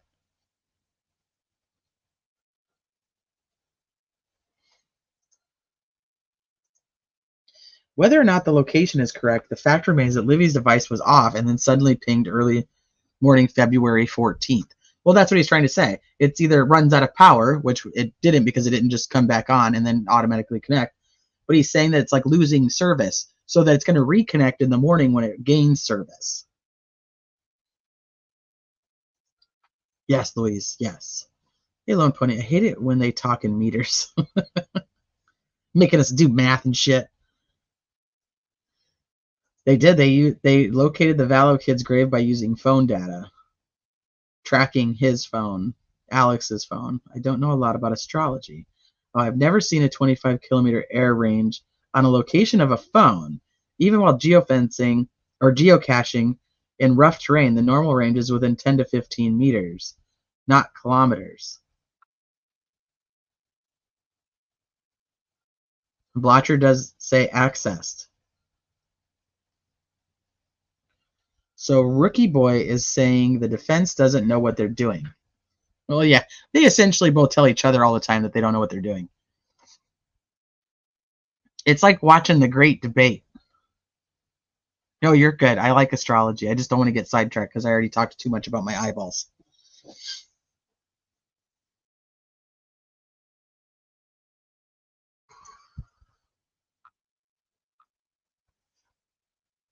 All right, let me see. So law enforcement uses a tool. I already read that one. And location device. Okay. In our current case, when the girls went missing, law enforcement contacted AT&T and asked AT&T to ping the cell phone of Liberty German. This was done in an effort to locate the girls. The pings came in from AT&T every 15 minutes. That means that AT&T would send an email to law enforcement every 15 minutes showing the ping results of pinging Liberty German's phone. Each ping will give a longitude and latitude of the device with a radius estimate and the source of the data. The location data is not a pinpoint location, but can range in accuracy based on the radius estimate and or based on the contact that the phone had with the tower. If the phone did not have contact with the tower, the longitude and latitude is based on historical location data. In those cases, there will not be an inaccuracy range because the location is based on historical data and not live data.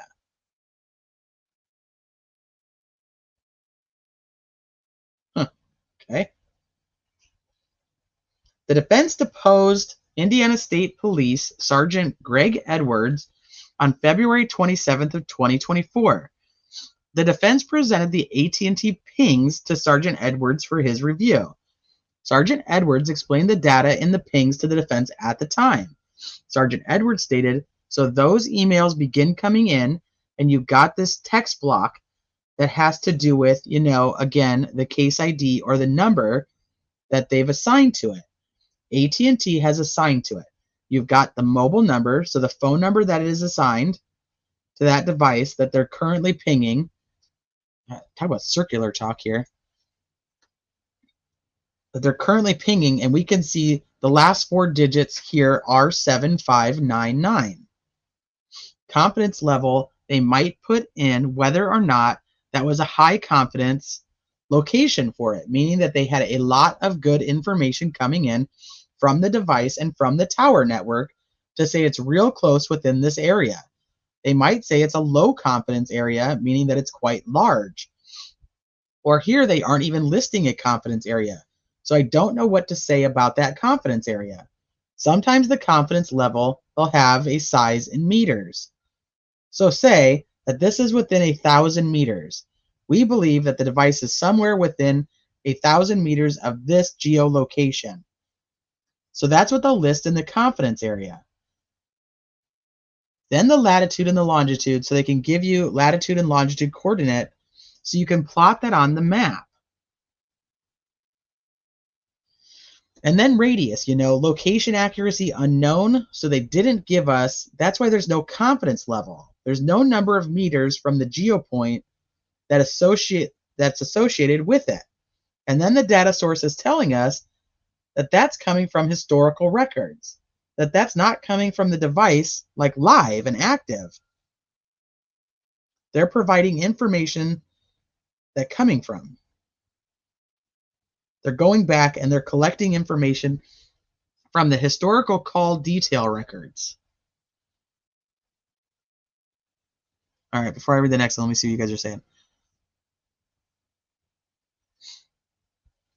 That is true. The technicians had to decide the data is valid or has high confidence based on other factors. Hey, if you don't know, maybe don't use it as evidence in a double murder case, Look at you thinking all logically. Make sure you guys are quiet in the court while Nick is testifying. He is an expert. Crime Chronicles Hub.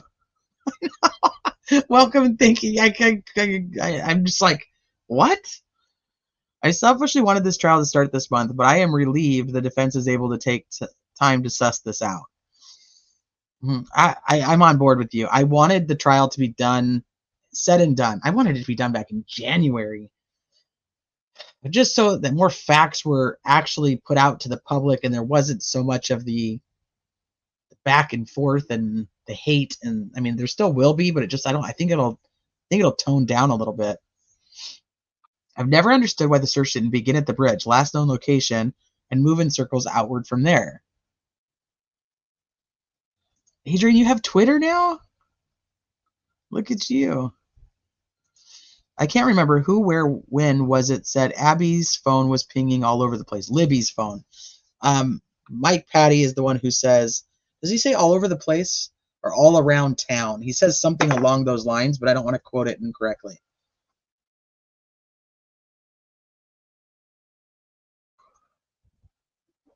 They're acting like there are a ton of towers and Wi-Fi in the middle of nowhere. Blotcher didn't mention anything about a confidence level, and Mullen didn't mention anything about a confidence level. So, but now this Edwards guy is the one who's saying, well, there was no confidence level.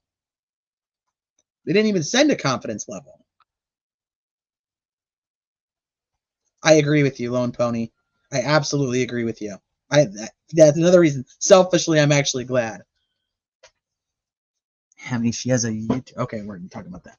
Sergeant Blotcher explained the phone was possibly not in the area. Then why is Nick saying with certainty the defense is making this up and that the phone was simply turned off? Well, the phone can't even be turned off, because if it's turned off, then it wouldn't be getting a ping in the morning. So the only thing that would work in his explanation of things is if it was just losing cell service. I would like to, yeah, you know what? Here's what my requirement is now.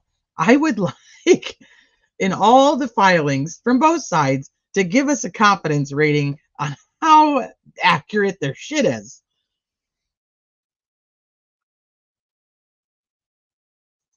He is absolutely, he does not want to talk about that word accessed. Hey, Princess Buttercup? I think the hate will get worse after the trial. However it goes, one side is going to be fuming. Well, there's going to be people, no matter what happens, that feel like they're the winners, that they won. And I beg people to not do that. No matter whether you guessed right or you thought right or you were inclined and you ended up being right, there's not going to be winners in this situation.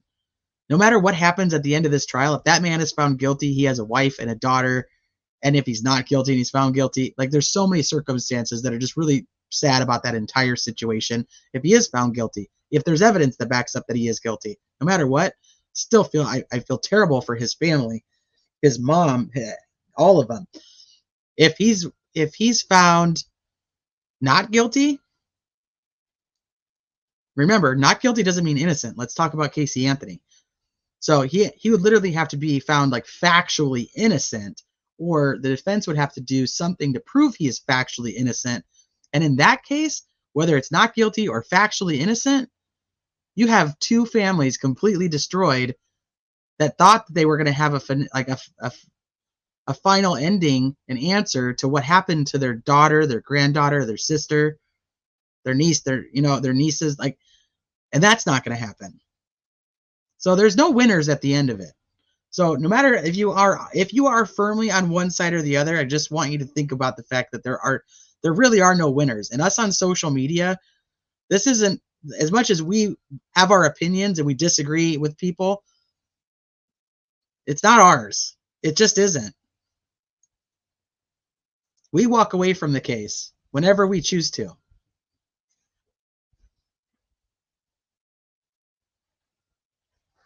So I don't know. Yeah, I just think that people need to kind of take a step back and remember that. The incompetent Ellie is already winning. I don't know. I think there's a lot of people who see the bullshit. And if it does go to trial and there's, let's look at Karen Reed, and there's blood in Solo cups that now, like, those cops are literally being, like, there's memes being made of them. I think there's going to be some accountability there. Now, will they lose their jobs and whatnot? Probably not. But I do think that, I mean, there's some type of retribution at least.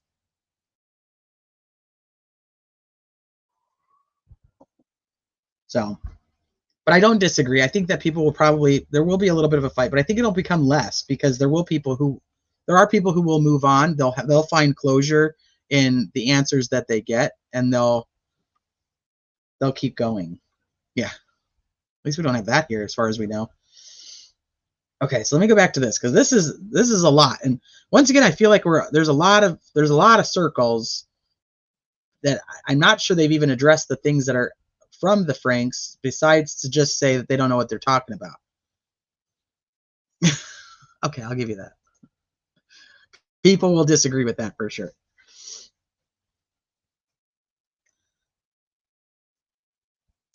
The families have said that Abby did not have a phone. And so far, it's looking like there was only that one filing that we were like, ooh, what? Did she have a phone? And we kind of started going back through like old interviews and going, did she have a phone? Maybe she had a phone. And then I was kind of thinking like, if she had a phone and it was taken, maybe they didn't want to tell the world she had a phone because they didn't want the perpetrator to know that they knew he had her phone. So I was like playing all these scenarios out. At this point, from the look of the Franks 4, nobody's pinging anything to do with Abby's phone. And if there was an Abby phone and it say its pings were completely different or showing something completely different, this would be a perfect opportunity for it to come out like, hey, we know that phone was there because this phone is there and they're right next to each other. Yeah, I know. Yeah, calling the girls' phones, as in plural. Yeah, and then Anna says something about it when she's on one of her interviews. I don't remember which one now, but she mentions it. If you look at the article, the original article back at the very beginning, they're talking about that they're trying to ping the girls' phones, and it's plural too. So I don't know. It's still an unknown. I'll tell you, before Richard Allen was ever arrested, all the people close to the investigation that I had spoken to all told me that Abby had a phone. Now, there was never any proof of it, but I always heard it. What's up, Shay? KG said she wasn't allowed to have internet, etc., so Becky Patty gave her one to use when she was there. I know that they had factory reset Libby's phone, I want to say the weekend prior or 2 weekends prior, somewhere right around then. There was a rumor about the fact that Becky was in an interview, and I've looked for this interview, have not been able to find it. This is the second thing that for months and months and months, I have looked for these 2 interviews of Becky Patty. One is she's saying that since Libby's phone had been reset, she gave Libby her work phone to take with her. So that Libby's phone that they're pinging wasn't even Libby's, it was actually Becky's. So I've never been able to find it to validate that. So that's one of them. The other one isn't really an interview. It's the news where Becky Patty is saying they have our girls. Never been able to find that one either.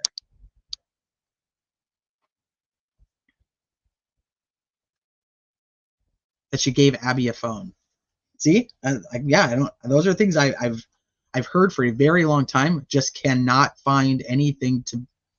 If anybody has those and they're willing to share them, I would be very interested in those. That's where, I've heard them for many, many years and cannot find any supportive evidence or supporting evidence to prove that. Okay, so let's get back over here. So I just said AT&T, part of the reason why it says historical is, did I read this already? We're going to ping that phone, but they can't get to the phone. No. Sergeant Edwards later says, with AT&T, part of the reason why it says historical here is that if they say, all right, we're going to ping that phone, but they can't get to the phone, well, then they'll use the last known location from the historical records. So that is different than the live ping. It's going back to the historical records saying we can't find the phone right now, but here's where we know it was last. Okay, that still doesn't explain why it's saying it's not in the area or it's off. The ping emails collected all show historical data. That means that the tower could not find the phone at the moment the ping was initiated. So it just gave the service provider the historical data location. That doesn't mean the phone wasn't in the area or that the phone wasn't in working condition. It means that the tower could not contact the phone. That historical data continues through all the pings. Sergeant Edwards did his very best to explain to the defense the information on the ping returns. He attempted to explain to them how pings work, what the longitude and latitude data means, and what historical location means. The defense still does not understand how to interpret the pings from AT&T. The pings from AT&T show the location of the phone through historical data. That means that the tower is not contacting the phone. The defense then goes on to mischaracterize Sergeant Blotcher's statements contained in Steve Mullen's spelled wrong report. Sergeant Blotcher reports that from his evaluation his last contact that the phone had with the cellular tower was at 5:44 p.m. on the 13th. The records from AT&T show that there has been no contact with the tower since then. From that information, he determined that the phone was no longer in the area or no longer in working condition. Okay. I don't know how they're mischaracterizing. They literally said exactly that. The defense wants this to mean that the phone is not in the area. What? From the evening of February 13th until the morning of February 14th. That is not what it means. It means that since the pings were only showing the historical data location, the phone was not having contact with the tower. No, not in the area, no longer in the area does not mean that. Sergeant Blotcher explained that could be because the phone was not in the area, but it could also mean the phone was not working. That's literally what they already said. This is consistent with the pings collected from February 13th through February 14th. That the pings are giving an estimated longitude and latitude based on historical data, location, information, not live pings. Okay? They didn't mischaracterize that at all. They literally just said exactly what you said with a lot less words. Am I reading that wrong? Somebody in chat tell me. Because to me, that legit is the same thing. Steve, they didn't mischaracterize what Sergeant Blotcher said. They said the phone is no longer in the area, or Sergeant Blotcher says, phone is no longer in the area or no longer in working condition. And they're like, the defense wants this to mean that the phone is not in the area. No, the defense doesn't want it to mean anything. That's literally what Sergeant Blotcher said. That was just like a lot more words to say literally the same thing, but to tell them that they're saying it wrong. That's so weird. Okay, I'm gonna keep reading. Maybe this one, maybe it'll make sense at some point.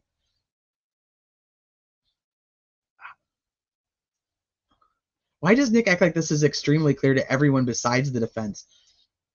What? Not DB Cooper. I'm thinking that if he talks in enough circles, I think people probably don't understand it. But he's saying legit the same thing they said that Blotcher said. And they don't even talk about Sergeant Edward, whoever that is up there. They're not talking about him. Because that's what he's saying doesn't have anything to do with that. He's talking about confidence levels and historical data. Okay, great. Those two things, fine. Mr. Sergeant Edwards could be perfectly right. That's not what they're talking about in the other motion, though. When Nick decides to talk about what's said in the Franks, he's saying that they're mischaracterizing it, but then he explains the same thing that they said. If you guys see it differently, please tell me so I can understand it. I have Apophis. The phone was exactly 2,133 feet away and 213 degrees from the cell tower. That is not a long distance. The phone would have pinged if it was there. It wasn't there. If the FBI had done the phone data in the first place, we wouldn't be having this argument. Four Pitbulls just said the pings, no matter what, are just not accurate information.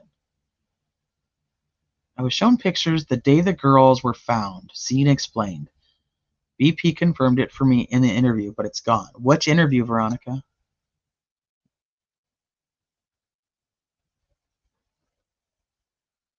She was sitting on a couch?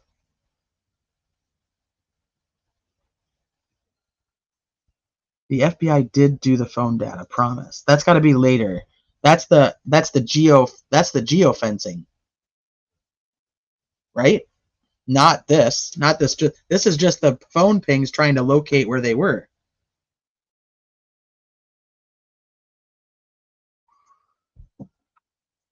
Okay, so did Sergeant Blotcher misspeak? Okay, then you don't get to act like your cell site analysis is legit when you want it to be legit.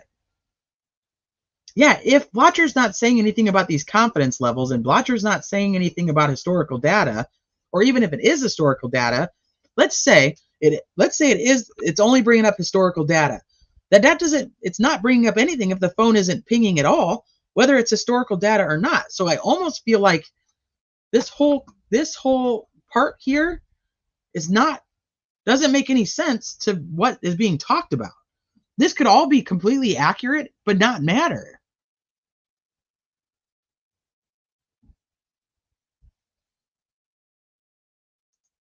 Oh, well, if there is an interview like that, I can guarantee you probably will never be able to find it. Did you check the Wayback Machine? Blotcher is no, he was the investigator that they had helping with the phone pings. He's since passed away, so he won't even be testifying.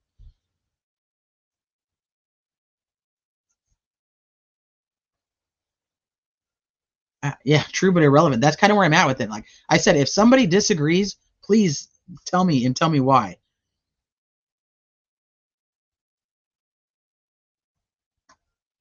Wasn't there only one tower at the time, and now there's two? Somebody will correct that if it's wrong too. But in my mind, I'm thinking that there was only one at the time, and now there's two. Was Blotcher ISP? I don't even know. I don't even know if I remember that now. I don't think they ever said. Yeah, no, that's ISP is Sergeant Greg Edwards. Let me go back up. Oh, you know what? It might be over here. Contacts are driving me insane.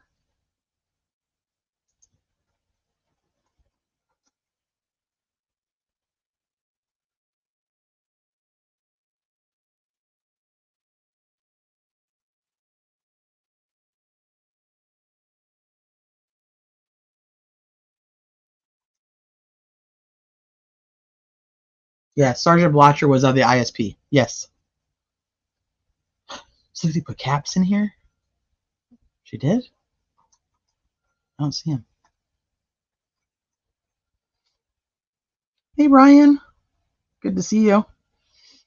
So will all of what Blotcher said be considered hearsay since he passed? It shouldn't. Dude, take the contacts out. I know, right?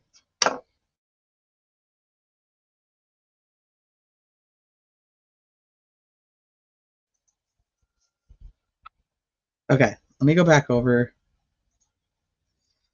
Let me go back over here and we'll keep going. Let me see. All right, you read that, read that.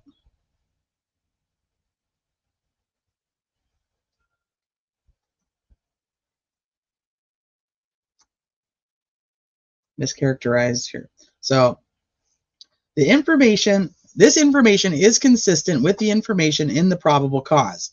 The information that we have is that the girls were dropped off at the trails around 1:30 on February 13th, and that at 2:13 p.m. their kidnapper ordered them down the hill.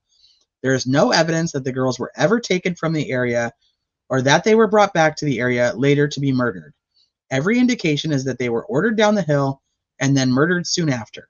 The historical location data from the AT&T pings does not mean the phone was not in the area during the evening of February 13th until the morning of February 14th.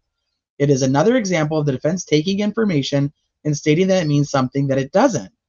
This is consistent throughout all their Franks motions. This is just another dig, but I'm disagreeing here because he literally said exactly what they said and agreed with them. He just used more words. The state has outlined the tests used in Franks in its prior responses.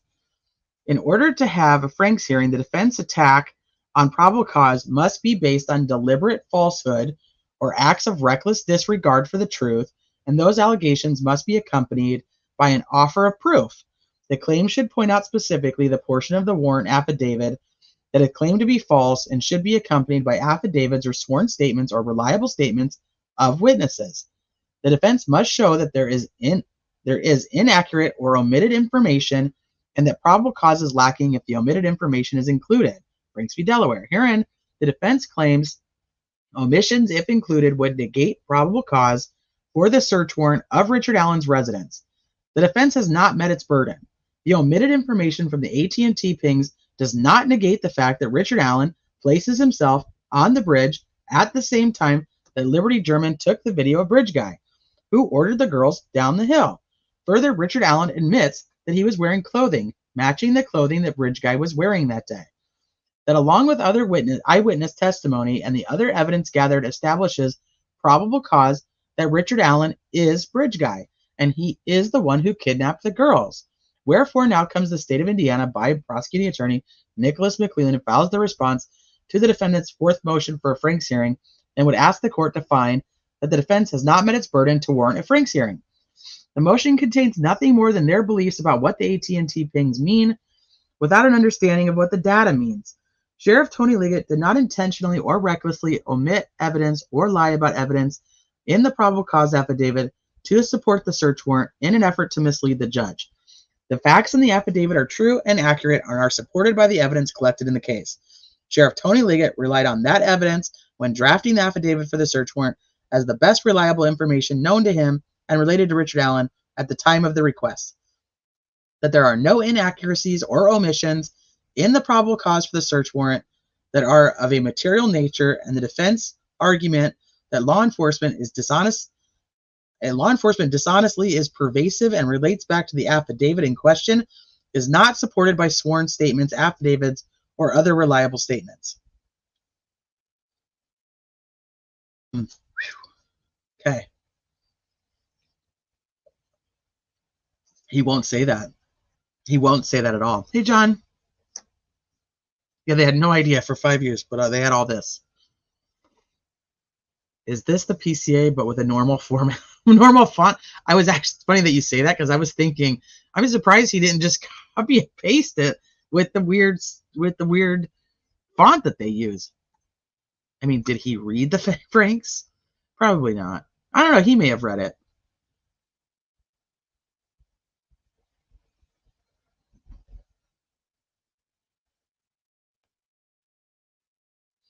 They would be able to get like Blotcher's statements in through Mullen if they needed to, because it would be Mullen's communication with him. So it would come to, and I don't know the legal term, but it would essentially come to why Mullen made decisions in his investigation that he did based on what Blotcher said. So Blotcher wouldn't even need to testify. He probably, even if he was alive, they probably wouldn't even have him testify. But like I said, all that other stuff that he put in here, it could very well be true, but I don't think it has anything to do with what they wrote. Now, that said, this is where things get really kind of confusing or crazy, because I also don't disagree that what they're doing with the Franks isn't going to get the search warrant thrown out.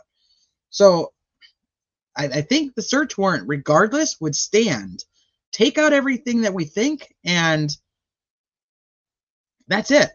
I mean, they're still going to get a search warrant for his house.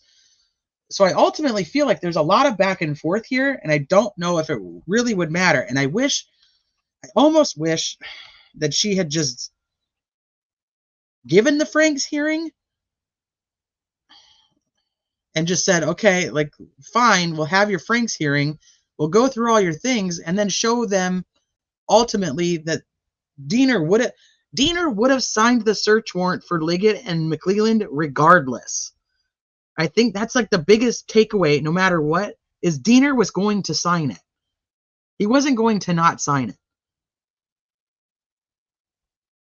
Don't let your wife handle your phone. Why would I miss? Okay, hold on, Francis. I was listening, and my wife said, what are you listening to? Criminality. Oh, I want to listen. Okay, take off the Bluetooth. All of a sudden, I'm hearing some fucking miracle toothpaste. Give me the goddamn phone. Is RA on tape saying those things about being at the site, wearing the clothes, etc.? Is there a written statement with a signature? Ms. Molly, so this is my thought process on that whole thing is they're asking him in October of 2022 what he was wearing and things like that. And to me, I do not think that's going to matter. And it probably is on tape. But he's probably saying, yeah, I probably did have. They're like, and I don't know this to be true, and we won't know this until we hear it. But if he literally comes and sits down and he's like, yeah, I was wearing blue jeans, a blue jacket, I think I had a hat on, had my hoodie up, and I had a thing around my face. If he just sits down and volunteers that information, I'm going to be like, that's fucking weird, number one. But I think that is more substantial than if investigators, let's say like Holman or Mullen, are sitting there and they're like, Rick, like, what would you have worn in like February? What do you typically wear? What do you think you might have been wearing? And he's like, I don't know. I could have been wearing jeans or like typically in the winter, all I wear is jeans. And I've said this kind of a lot. And so this is one of those things I repeat often. I couldn't tell you what I was wearing on a certain time, but I could tell you the type of clothing I would wear because my taste hasn't changed. My style hasn't changed. I know people are gonna be like, oh my gosh, you're like stuck back then. But I typically wear jean shorts or jean capri pants, tennis shoes or sandals. So, I mean, you can tell what weather I'm talking about here. A V-neck t-shirt or a tank top with another tank top underneath. And if it's cold, I have a black and I have a gray sweatshirt. You know what I mean? And that's pretty much, I buy new stuff of the same thing over and over. We know that Rick had a lot of jeans. They took a shit ton of his jeans. So if the conversation in this interrogation is, or interview or whatever you want to refer to it as, is, like, what would you wear? And he's like, in the winter, I always wear jeans. It's the only thing I wear. Or I wear sweatpants. Either sweatpants or jeans. It's one or the other. Well, okay, what about a jacket? What kind of jacket would you wear? I have, these 2 different colors and 7 different brands or whatever he says. You don't wear no capri pants. I don't like full jeans. I'm the same. I'm a fucking superhero at work. I'm comfy in life. Yeah, or if you ask me, like, when I had to go to like an office setting, what did I wear? It's very, very similar attire every day, just different. And when I would buy new stuff, it would be the same thing. No side. AJ, this is bugging me. This is one of the things I'm like, somebody tell me where Richard Allen was, or where Richard Allen's phone was. That's it. Was his phone there at the time of the murders, or was it not? Was he somewhere else? Okay, so if he really got there from 1:30 at 1:30, who is saying that he could not have possibly been there at noon? Where was he at noon or 12:30 that his timing of 12 to 1:30 is impossible? Like, to alibi him out or to alibi him in, if that makes sense.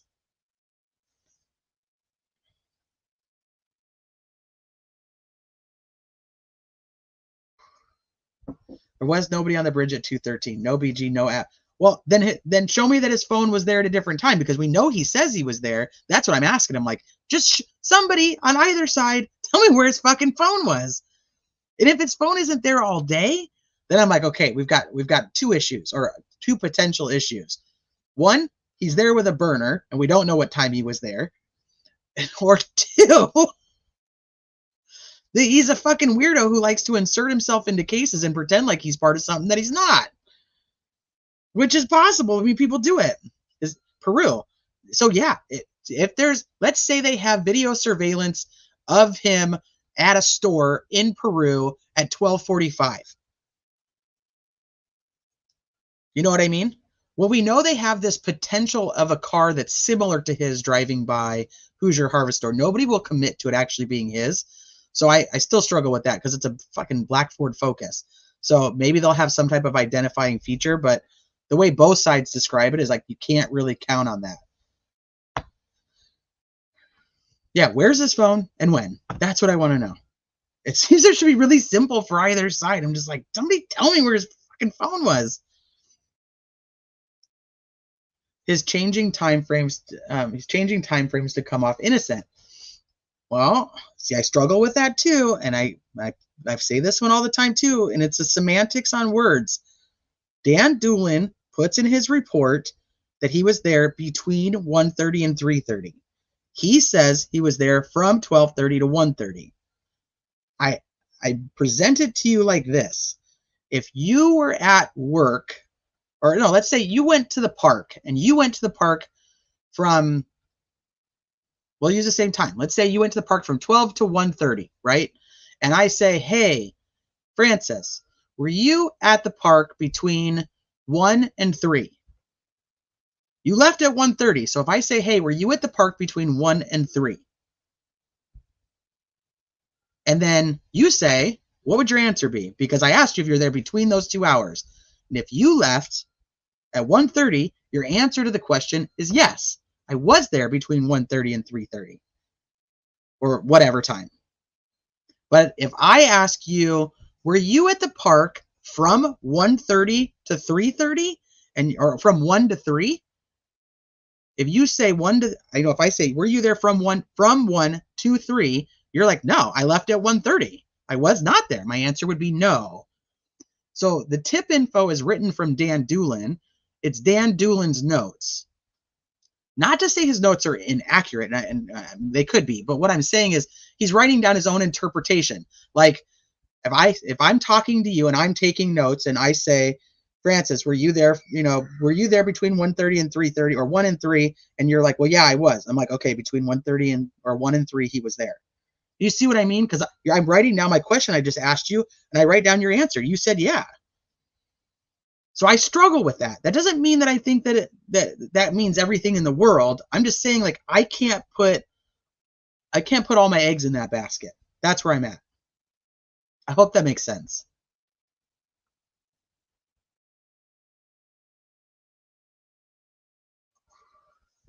Lynn says, the defense will not tell you what the prosecution has against Richard Allen, period. Well, agreed. But the problem here is the prosecution isn't saying what they have against Richard Allen outside of this unspent round and him telling Dan Doolin he was there from, between 1:30 and 3:30. So nobody's telling us what they have against Richard Allen. The biggest thing that people talk about that the state has against Richard Allen is the confessions that they didn't have when they arrested him. So that's not really evidence that they can say that they knew he was the guy because he confessed 6 months later, if those confessions are even upheld and worth anything. Do you see what I mean? So somebody say, if they had Richard Allen's phone pinging at the location at the time, if they had Richard Allen's DNA at the crime scene, if they had Richard Allen's fingerprints at the crime scene, they would have put it in the PCA. Even if they got it, let's say they got it later. They got it after he's arrested and they get it later. Uh-oh, hold on. Sure. Where's your dad? Oh, yeah, that's fine. Just stay in the driveway, please.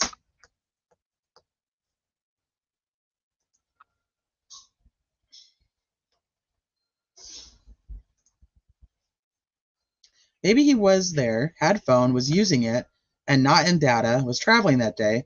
His phone might have still been using another tower. Then if it lost signal, it would report previous historical data. The burden of proof is on the state. Absolutely. The defense does not have to prove anything. Either way, the prosecution. Either way will the prosecution. Yeah, neither will. Yeah, I got you. Go ask anyone you interview if they were there between 1 and 3. Yeah, that's what when I envision when I think of Dan Doolin's conversation. Too bad we don't have body-worn camera that would prove one thing or the other. You know what I mean? Exactly what was said. Does he volunteer this information? Is he the one saying it? I was there between 1:30 and 3:30. Is he saying that, or is he being asked that? This is why, as many people are like, well, they have the reports of stuff. That's all that matters. It's not.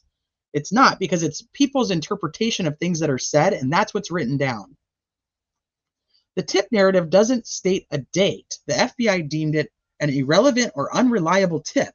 He may be a weirdo that inserted himself and wasn't actually there that day. Times right, day wrong. Shit, now you're throwing a whole nother thing in there. Show me his phone's there a different day. I don't know. That's, like I said, these are the things I think about when I go back and forth on where I'm at with the whole case. If, like I said, if they show us his interview and he sits down and he was like, yeah, I was at the bridge, I was on the bridge, I should have saved the girls, it wasn't me that did it, and I thought, maybe something was going on, but I wasn't really sure, I was the one wearing that blue jacket, or they show him bridge guy video and he's like, yeah, that's totally me. If he says that, like, I got nothing. I don't know, have anything else. But those are the things I think about when I go back and forth. Yeah, he wrote the PCA. He's like, shit, I'm not putting that piece of crap in here again. I screwed that up at the beginning. I do not foresee any plea whatsoever.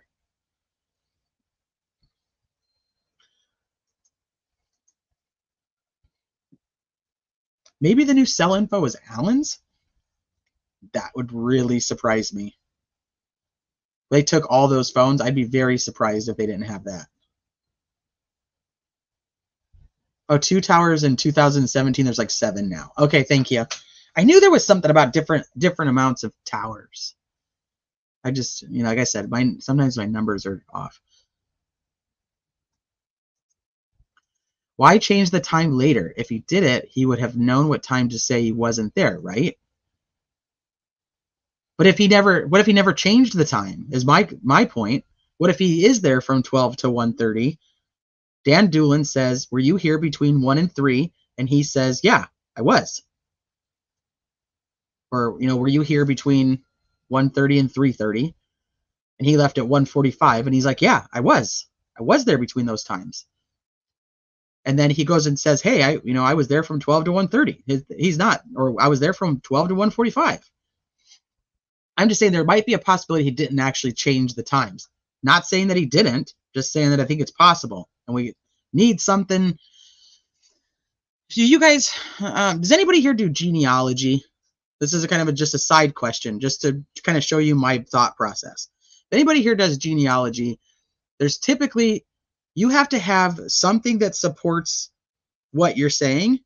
You have to have some. If I have these 2 people are married, right? I have to have multiple supporting documents to show that those people are married. I can't just go, okay, well, they're married, and that's now it's so.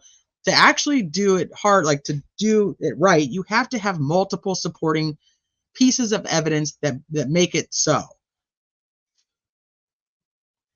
And I'm just saying because I do a lot of genealogy, so that's why I would say, hey, Angel. So that's like something, like if I had to turn something over when it came to genealogy, I couldn't just be like, well, yeah, I think those 2 people were married. So if I'm just doing it for funsies, I can say whatever the hell I want. But to turn it in or turn it over to anybody who actually, needs to utilize it, you have to actually have multiple pieces of evidence to support what you're saying. AJ, no way, really? Love genealogy.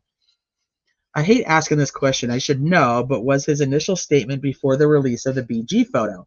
You should not hate asking that question, and you should not know, because I have played, I think it's 3, maybe 4 different clips of different people or documents of different people that say he went and talked to Dan Doolin on different days. We have somebody who says the 13th. We have somebody who says the 14th. We have somebody who says the 15th. And I believe there's even somebody who says the 16th.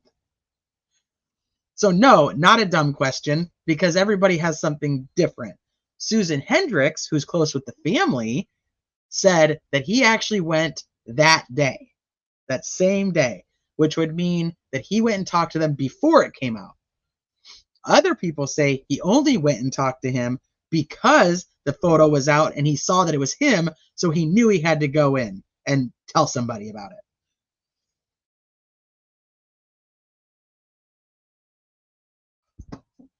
So, let me see. Alan has made absolutely, he has.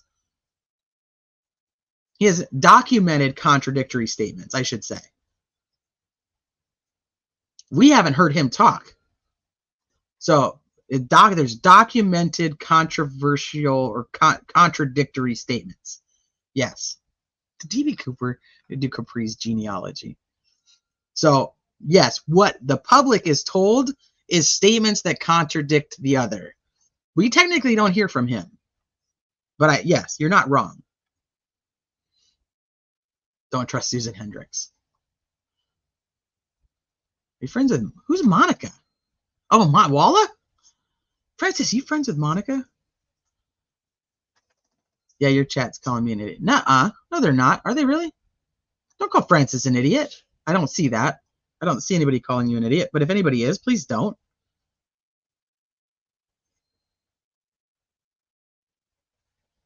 Are they really? I spoke with ISP and they're building a new genetic genealogy department For real? For investigative genealogy? Yeah, that's like my I would love to do that. If I had to start life over, I'd start there, even though it probably didn't exist when I could have actually started that life. We only know what's said in the interrogations because of the written documents from other people. Does that make sense? We don't hear his, we need to hear his to know exactly what he says, and as Bob would say, his tone and tenor. We need to hear them.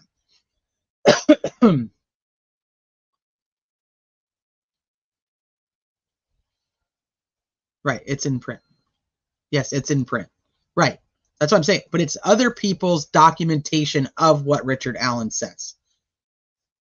So, and they do. They contradict each other. I don't disagree with that. I don't know why anybody would. We read stuff that we know it contradicts one thing over the other. We just don't know if it's exactly what's said. Criminality Mother says you are her favorite creator covering the case, and that's a huge compliment. Oh, thank you, Mom.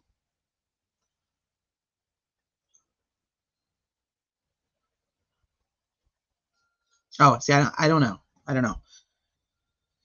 You guys be nice to Francis. I like Francis, and I like Francis being here. Don't be mean to Francis. Okay. Now, that was a lot. We're 2.5 hours in. We've still got the big one to go through, you guys. Objection, hearsay. Right. It would not be... Let me just say, these motions that we read, these are not going to be in court. Like, have you ever watched a trial that they're like, Judge, I'm going to bring out that motion that I filed back in February of whenever. Do you know what I think? They're not. What we're reading isn't evidence. This isn't what's going to be evidence, and this isn't going to be what convicts him or sets him free. It's not. We're getting peeks. We get little peeks into what each side thinks. But as I will always tell you guys, our opinions on YouTube do not affect what that jury's going to do.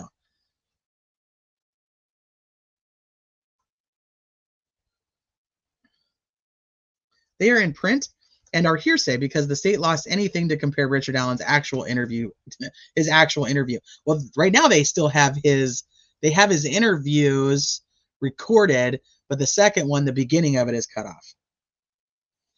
How do I feel about his guilt? I'm still completely on the fence about his guilt. I hate the way that this court process is working. I hate these filings. I hate the back and forth on things that I think are a huge waste of time. I hate the contempt crap. I literally have gotten myself to, and I'm going to do a live to go over both. I've gotten myself completely 2 working theories on how this could go. And there's, like I said from the beginning, there's certain things I need answers to. If somebody can put him on camera, puts him on camera somewhere else, that's going to be a huge impact to which way I lean. If at 1 o'clock in the afternoon, that man is at a store in Peru, that's going to be a big deal. Right? You know, and then we hear him in his interviews saying that he was at the bridge from 12 to 1:30.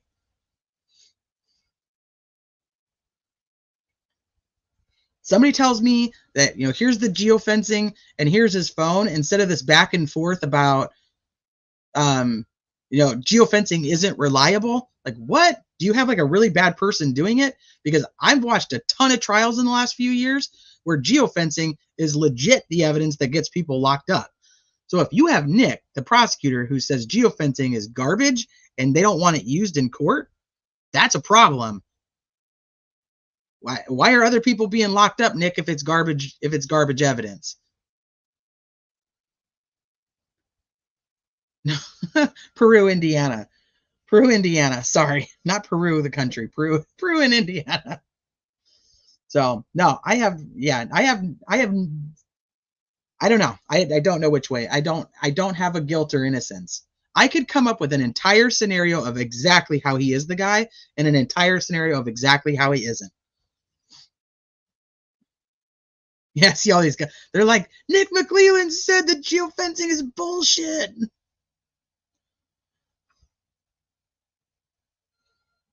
Two working theories, yes, that would be useful. I like the way Tom Webster did a comparison of innocent versus guilty. And he's a smart feller, that guy, that Tom Webster. Here's the funny thing, though, is Tom Webster is also on the fence. But people don't give him nearly the shit that they give me. Maybe it's just my approach to life. I don't get why we can't just see his location through the cell. Yeah, the defense needs to caption Nick on that. Whoever created the BG had access to the unreleased video of the guy standing in front of the floor house. He is part of the BG. I'm not going to say that word correctly, Kayla. Amalgamation. You know, I hate words that I like that. Because she was babysitting someone's child and that person robbed and killed someone. I think I'm missing. I missed what you said. No, okay, dude locked up a female for felony murder on some geofencing. Oh, yeah. You know that guy's going to be like, what? What'd you just realize? You can agree to disagree. I'm fine with that. I still like you.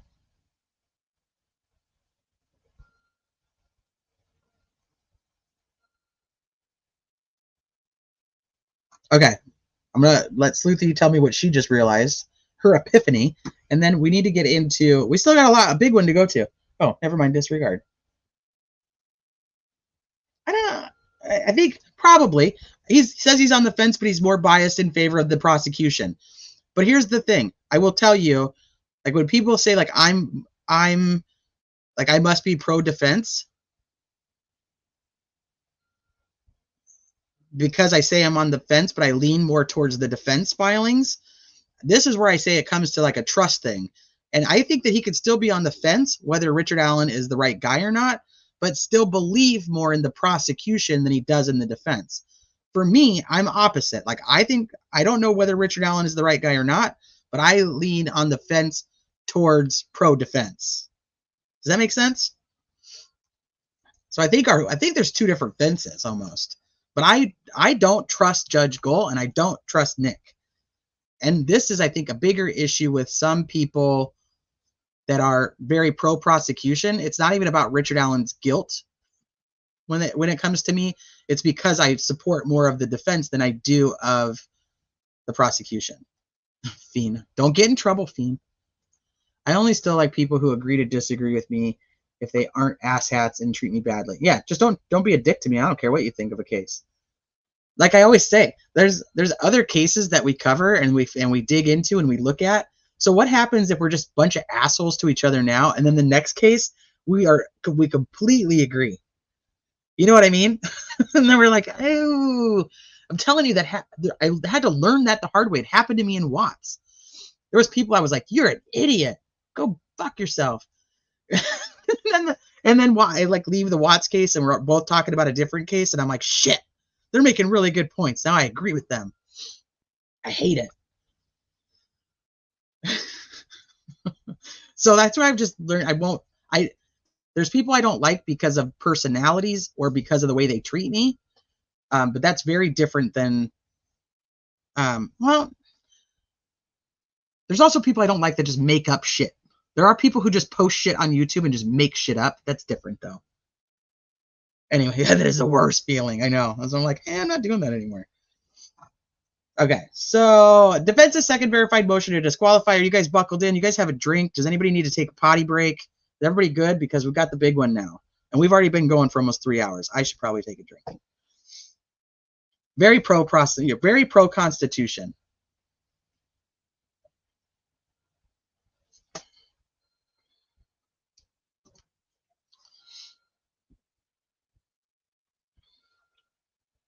I stay strapped.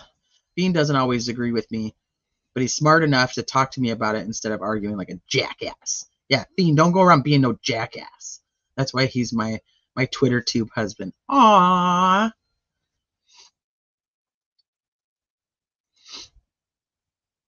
There's a clear and convincing evidence beyond a reasonable doubt. An accused should be considered innocent. Correct. And I do respect that other people have different boundaries for that, or not, boundaries isn't the right, requirements for that. That some people are already there. They already think that he's the guy. They're going down the right path. All is well in the world, and they're going to convict him. And I do respect that. I don't respect the argument behind like calling somebody else like dumb for not being at the same, or not having the same threshold to believe in the guilt yet. I think that that's naive to understanding human nature. So for me, and I use this example, this is another thing I repeat quite often, I believe Bryan Kohberger is the right guy. I believe that they have the right man. I believe that he killed those 4 college students in Idaho. Absolutely, I do. I think they have the right guy. You will not find me going to channels that do not think that Bryan Kohberger is the right guy and calling them idiots or calling them morons or making fun of them for thinking or trying to get their self to a place where it's beyond the threshold for them. You won't find me doing that. Like, you'll see me maybe in an Idaho 4 chat when there's something new that comes out that I'm curious and I want to listen to people's different opinions, but I won't go in there and call people dumb because they don't think, they're not past that threshold on that case yet. There's other cases that I think are more simplistic for like us as humans. Chad Daybell, Lori Vallow. I don't know anybody, I've never had a conversation with anybody who thinks that they are innocent. I never have. So it's like never been an argument. I think the bigger argument was like who was the main perpetrator, who brainwashed who in that case. You know what I mean? But I don't know anybody who thinks that either one of those people is actually innocent.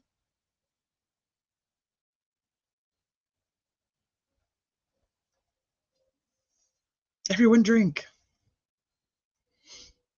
It's sad, T. You guys are supposed to live in a country where people's rights matter. Truth matters. What the hell are the rest of us living in corruption hellholes to hope for? Well, I don't think it's always like that, but it definitely can be. And that would just get us into a lot of politics around our country that I don't know if I really want to spend the time on. Meet a TNT and Bob collab. Pretty please. Tom and Teresa. Bring on Tom and Teresa and Bob. Does Tom Webster ever go on anybody else's channel?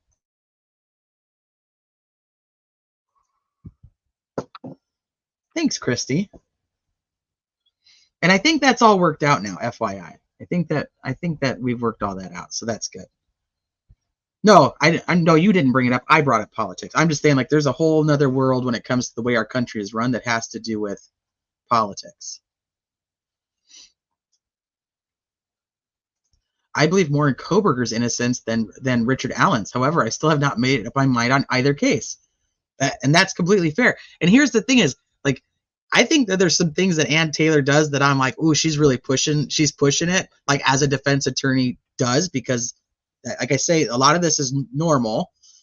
Not all of it is normal, but a lot of it is normal with the back and forth and the contention between a prosecutor and a defense attorney. But I think she's an amazing defense attorney, and I still think he's going to be convicted. So that's where I'm at with that. Tom Webster went on CJ's? I know he goes in chats. He's been over here.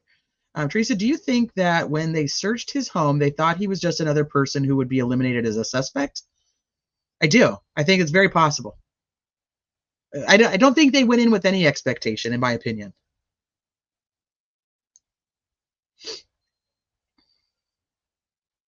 C-Dub! Is ATS back? There's ATS. I probably need to learn more about the pro-BK theory. I think there's more to it. Some weird similarities, connections to Delphi. See, and I don't feel that way. I feel like they got the guy.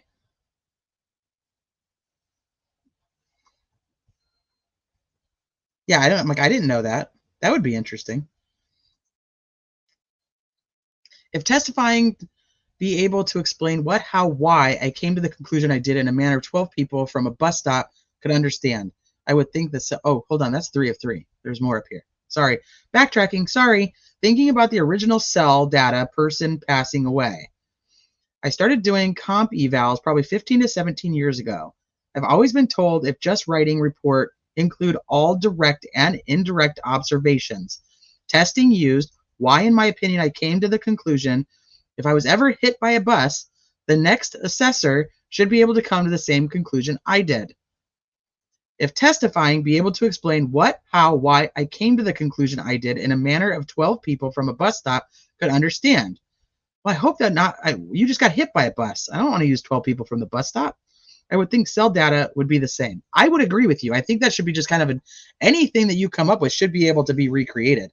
And this is why I always find it interesting when it comes to like expert testimony, is how they take a look at the exact same thing and come up with two different things. Like if it is actually like a scientific data, it shouldn't have that much area for interpretation, right? It should be able to be repeated.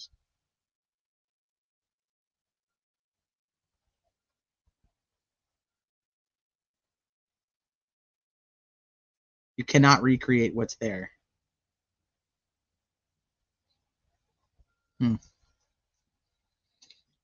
Right. Yeah, but I mean, if there is something to this whole historical data and all this stuff, why isn't any of that in the emails? You can't understand what's not there. That's good. Yeah, I like him. I have no issue with him. Okay, we've got to get started on this. Like I said, I gave you guys all your potty breaks. Everybody had time to get a drink. I haven't read this, so we're reading this together for the first time, so this should be fun. Tom Webster, he has a channel. He covers Delphi. Doesn't really do true crime, except for some reason he got into Delphi, which is weird because I think a lot of people like only do Delphi.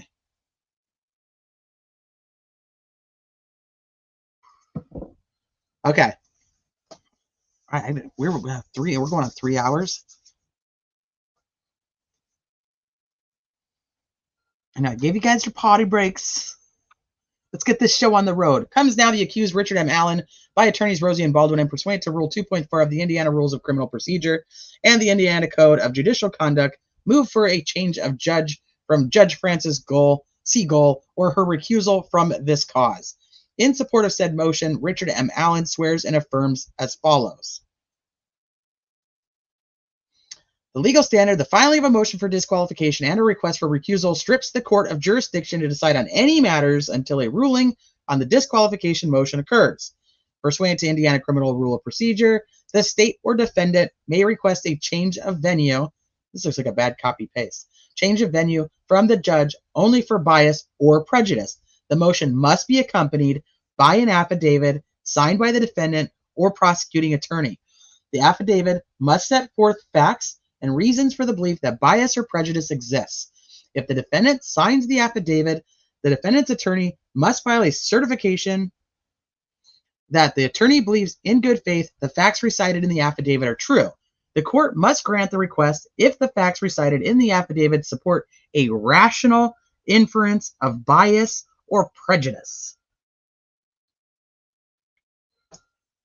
Put another way, the facts contained in the affidavit must show there is a reasonable basis to question the judge's impartiality toward Richard Allen and his defense team. Concomitant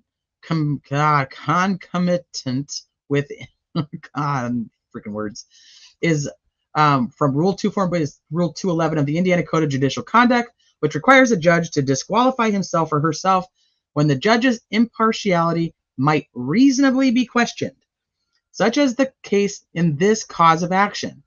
The rule on disqualification and the canon on recusal both adopt a threshold of reasonableness, i.e., would an objective person have a reasonable basis doubting the judge's impartiality. The comments to Rule 2.11 of the Indiana Code of Judicial Conduct provide additional guidance. Under this rule, a judge is disqualified whenever the judge's impartiality might reasonably be questioned, regardless of whether any of the specific provisions of paragraphs apply. In many jurisdictions, the term recusal is used interchangeably with the term disqualification. Bob wants me to read fast. I'm reading fast. Yeah, I just started it. Why, are you going to go live and talk about it? Yeah, I did. I did everything else first and then gave him a potty break. Hey, Steven. Hell yes, she should be disqualified. I'm going as fast as I can. Uh-oh. You got ice cream from the ice cream truck? Sonic. You got Sonic with gumball eyeballs? Yeah, I got that last time. Oh my gosh, look at your face. It's blue. He can go with you, or you can stay here. That's fine. Can you just open the garage?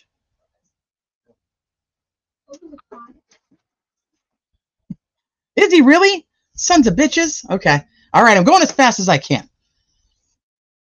The judge's obligation not to hear or decide matters in which disqualification is required applies regardless of whether a motion to disqualify is filed. A judge should disclose on the record information that the judge believes the parties or their lawyers might reasonably consider relevant to a possible motion for disqualification, even if the judge believes there is no basis for disqualification. Ice cream trucks are stupid expensive now. Hold on. Yeah, tiny human in the house. Hold on. Let me see what's going on. Just want to make sure everything's good in chat. Sonic is awesome. So is ice cream. But the gum is here. I like the gum. I'm weird. I mean, I set my life for 3 hours later. Well, I went through every motion. I'm sorry. I didn't even know you were guys. I didn't know you were doing it tonight. I'll go as fast as I can. I'll go as fast as I can. And then we'll get it. We'll be right to you. I didn't even know. I was watching you, and I waited for Karen Reed for you to be done with Karen Reed. Okay, the test under the canon is whether an objective person knowledgeable of all the circumstances would have a reasonable basis for doubting the judge's impartiality. The question is not whether the judge's impartiality is impaired in fact, but whether there exists a reasonable basis for questioning a judge's impartiality. The legal standard is not lofty. The accused has a federal due process right to an unbiased judge under the 5th and 14th Amendment to the U.S. Constitution. Judicial bias is one of the narrow classes of constitutional violations that implicate structural error. Cases of judicial bias involve a denial of the most fundamental constituents of due process, so fundamental that a conviction in their absence is indecent, even if the defendant is plainly guilty. Structural errors render a criminal trial fundamentally unfair and are not subject to harmless error analysis. This is essentially everything they're doing right now is talking about if she doesn't leave, we're going back to the Supreme Court. That's how I read this. Just wanted to take a little vacation. Just take a little break. We're just trying to help you out. Help you out, Judge Gull. The preamble to the Code of Judicial Conduct provides that judges should aspire at all times to conduct that ensures the greatest possible public confidence in their independence, impartiality, integrity, and competence. Richard Allen incorporates his first verified motion to disqualify filed January 28, 2024, as is fully set out herein. I'm curious if we know what they added from the 34 to the 40. After the Supreme Court quickly reinstated the defense following oral arguments on the same day, the Indiana Supreme Court did not grant Allen's request for Judge Gull to be recused based upon the limited record set out at the time by Allen's appellate counsel. On January 28th, the defense filed its motion requesting Judge Gull be disqualified, knowing that the Indiana Supreme Court was not aware of all the reasons Allen could cite that showed a rational inference of bias. The defense cited 18 reasons for Judge Gull to recuse herself in the January 28th motion. On February 6, 2024, before finding out exactly why the Indiana Supreme Court rejected Allen's request to have her removed, Judge Gull denied the defense's request for her to be removed. Judge Gull's one-sentence denial of the defense motion to have her disqualified stated, "The court, having defendant's verified motion to disqualify filed January 28, 2024, and defendant's affidavit filed January 28, 2024, and a certification of Richard Allen's attorneys filed January 28, 2024, under advisement and having considered the pleadings, now denies the verified motion to disqualify without a hearing." As the Indiana Supreme Court unanimously denied defendant's previous request on January 18th. Had Judge Gull waited only 2 more days before filing on the defense motion to have her disqualified, she would have had the benefit of learning exactly why the Indiana Supreme Court did not disqualify her. We talked about this back then. On page 16 of its order, reinstating Baldwin and Rosie, the Indiana Supreme Court stated that Allen, through his attorneys, did not identify anything Gull has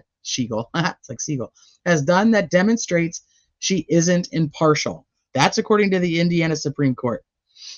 And the footnote, The Indiana Supreme Court opinion detailing the reasoning for not taking Judge Gull off the case was issued on February 8th, 2024 and certified on February 15th.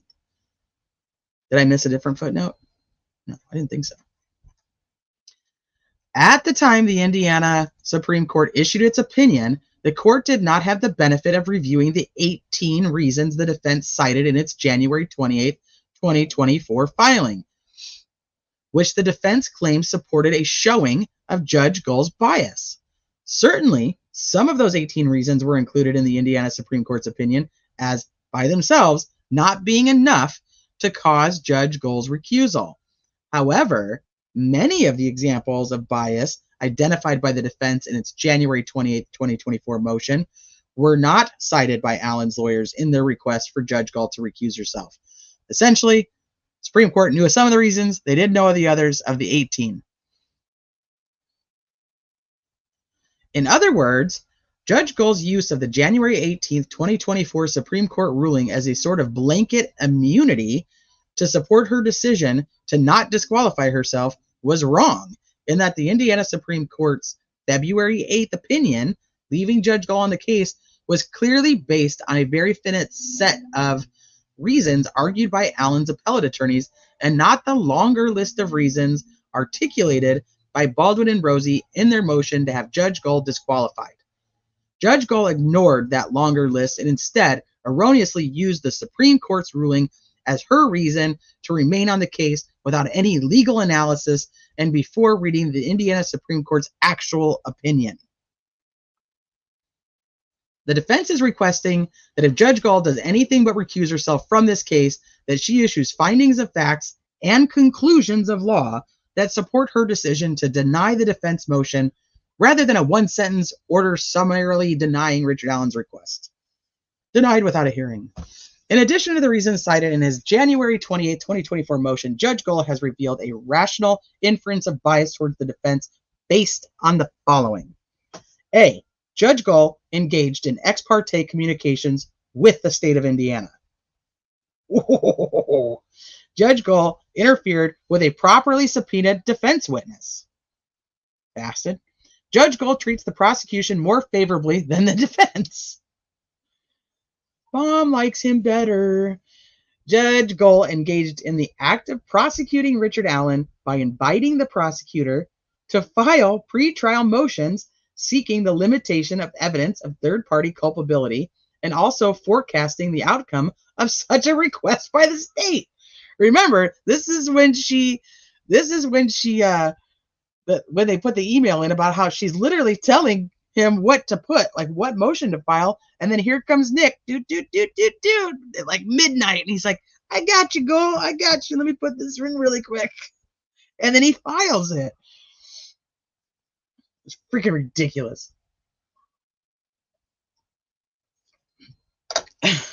Man. Woo. Judge Gull engaged in the act of prosecuting Richard Allen by inviting the prosecutor to file pretrial motion seeking... Wait, did I read that one? I just did that. Judge Gull continues to make disparaging comments about defense counsel in open court and in orders issued by the court. That's true. Judge Gull's handling of defense pleadings versus her handling of the prosecution's pleadings. Well, that's going to be tough because now remember, or you get to think that she's now putting everything on the book, for the May 21st to the 23rd, even though they're requesting for some things to be pushed back, and now the entire thing because they want her gone. So she'll have a little bit more of a leg to stand on with the recent stuff, but not the older stuff. I don't even know. I don't think she even wants to be in court, to be honest with you. I don't think she cares which one it is. She's like, unless we're doing something to either hold you accountable for the shit that I think you've done wrong but can't prove, or we're trying to get rid of you, I don't even want to be in court.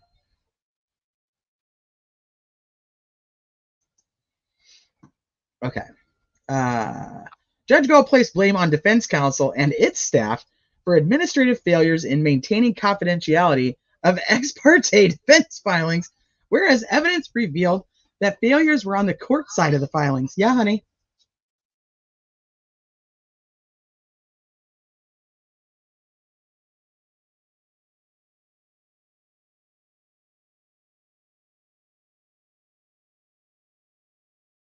Hold on, you guys, real quick.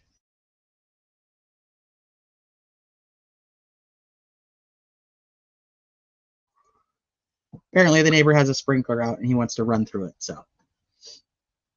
So Judge Gull placed on the defense when it was actually filed ex parte incorrectly on the side of the court, which that's how, Nick is seeing all the things he's not supposed to be seeing.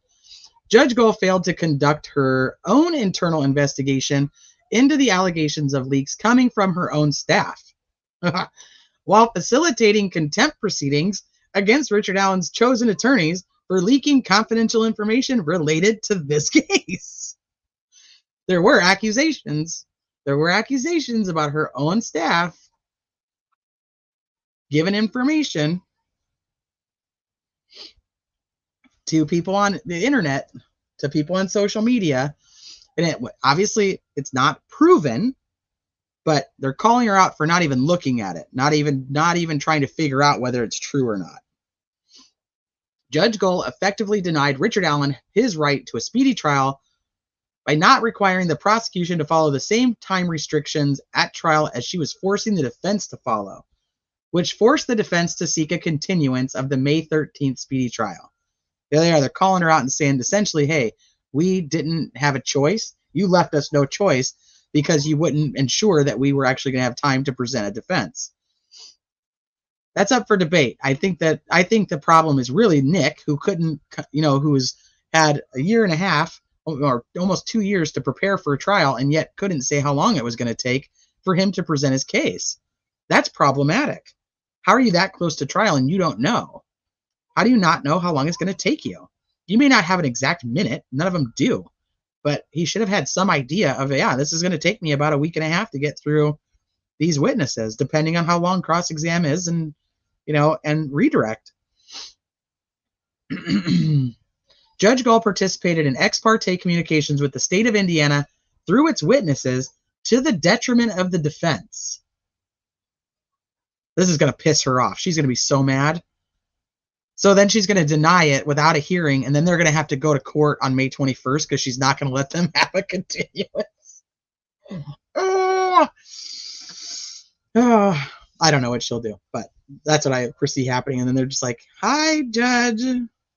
Yeah, she's going to be spitting fire. She's going to be spitting fire through its witnesses to the detriment of the defense. On April 5th, 2023, Richard Allen, by counsel, filed his emergency motion to modify Safekeeping Order based on the conditions of his confinement at Westville Correctional Unit. On April 14th, hold on real quick, I have to cough.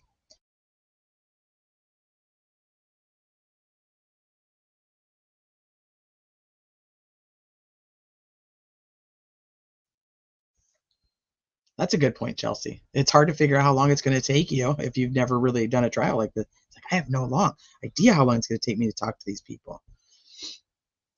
April 14th, Judge Gull entered an order stating the Department of Corrections was authorized to move the defendant within the Department of Corrections to accommodate his medical and physical needs pursuant to medical directives by DOC physicians, psychiatrists, and psychologists.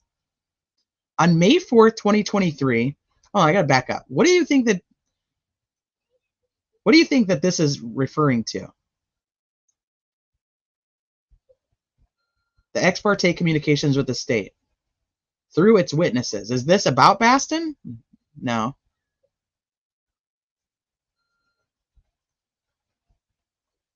What situation do we think that this is?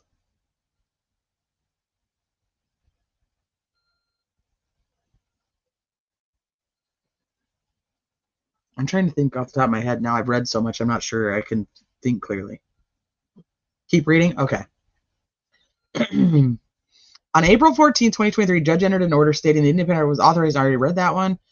On May 4th, Mr. Allen, by counsel, filed his motion to reconsider and request for a due process hearing, which the court set for a hearing on June 15th.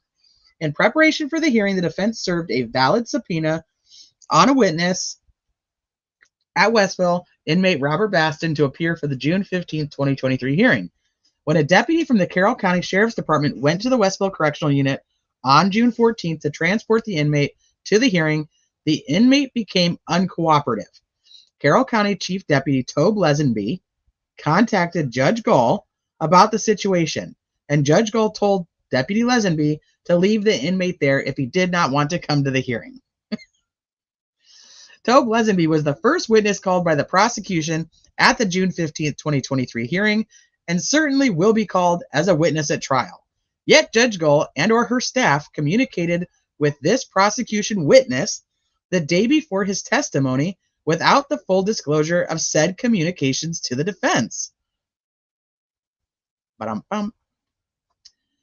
Additionally, Tony Liggett, who was a witness at the June 15th, 2023 hearing and will be a witness when this matter goes to trial, issued a report in which he stated, on the 14th day of June 2023, communication with the court was established by Sheriff's Major Chief Deputy Tobe Lesenby, wherein Major Lesenby was advised by the court to disregard any further efforts to retrieve inmate Baston from the Westville facility. Emphasis added. Ta-da. On June 14th, 2023, Judge Gull sent an email to the party stating, FYI, the Carroll County Sheriff's transport officer went to Westville to pick up the inmate requested by the defense team per subpoena. The inmate refused to come out of his cell and demonstrated an ability to fight if forced. The transport officer stood down and has left the facility to return to Carroll County without said inmate. I have asked for a formal written report on these activities, which will provide to you all upon receipt. What Judge Gull failed to tell the defense in that email is that she was the person who used her authority as the judge to direct the Carroll County Sheriff's Department to ignore a valid subpoena of a defense witness scheduled to testify at an important hearing on behalf of the defense. It is not unusual for those incarcerated to not cooperate when being transferred from one facility to another when presented with a subpoena. Footnote, Judge Gull has detailed on more than one occasion her vast experience on the bench. It wouldn't be surprising if this situation has not occurred in her tenure on the bench. Hold, please. What's up, buddy? What do you need? Are you soaking wet? Just go put... Oh, you look like you peed your pants. You're running through the sprinkler. Go change. No. When I go back inside. Okay, that's fine. The defense won't go back to the Supreme Court, and this is why. Oh, I think this is... Do you think they won't go back? I think this is exactly why they're going to go back. Can Oscar come in? Yeah, that's fine. I need help. Okay, I'll help you. I need help getting the grass off my feet. Well, they have to dry before... Stop, Ursa. So I have to wait. Yeah, just wait a little bit, and then just you can just put Where's those... my socks? Okay, Ursa, you were just too big. Okay, just put those over there, and then when you're all dried off, I'll help you. Okay, I go back. Yeah, go.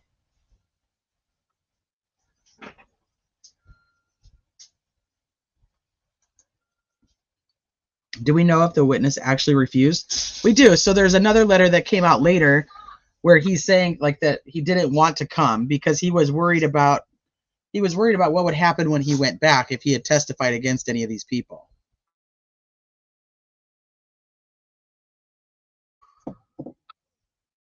They really did, didn't they? I know, it's so weird. They would have just went to the Supreme Court with this letter.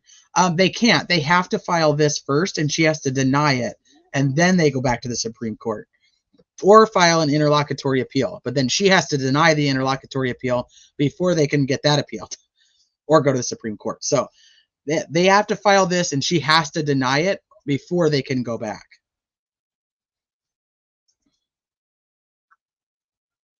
The proper method for a judge facing that situation would be to not communicate in an ex parte fashion with witnesses who are involved in the case.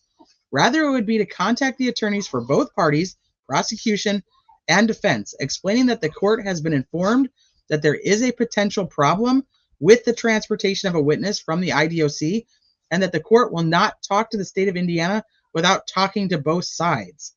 Then after both sides are engaged to work on a solution, if the defense still wanted the witness to attend the hearing, then law enforcement would still be required to use whatever means necessary to transport the inmate, unless the state of Indiana filed a motion to quash the subpoena, which was granted by the court. So, I mean, she has the right to quash the subpoena, but there's a lot of steps. She just likes to go right to the end. I think that's where I'm at with her, is she just likes to skip all the steps that you have to go through in the legal process. And she's just like, ultimately, it's my decision.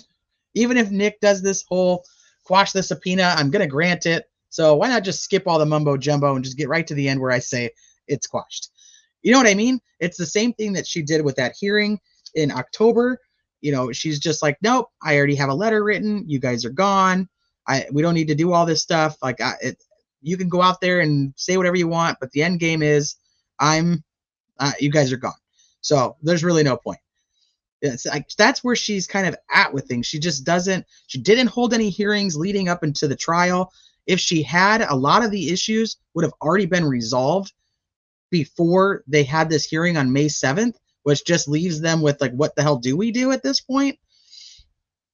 I struggle with her as being the judge and controlling what's happening. It's her courtroom, it's her trial. You know what I mean? She has to be the one that's actually making sure all the things are gone through correctly. It's kind of her job.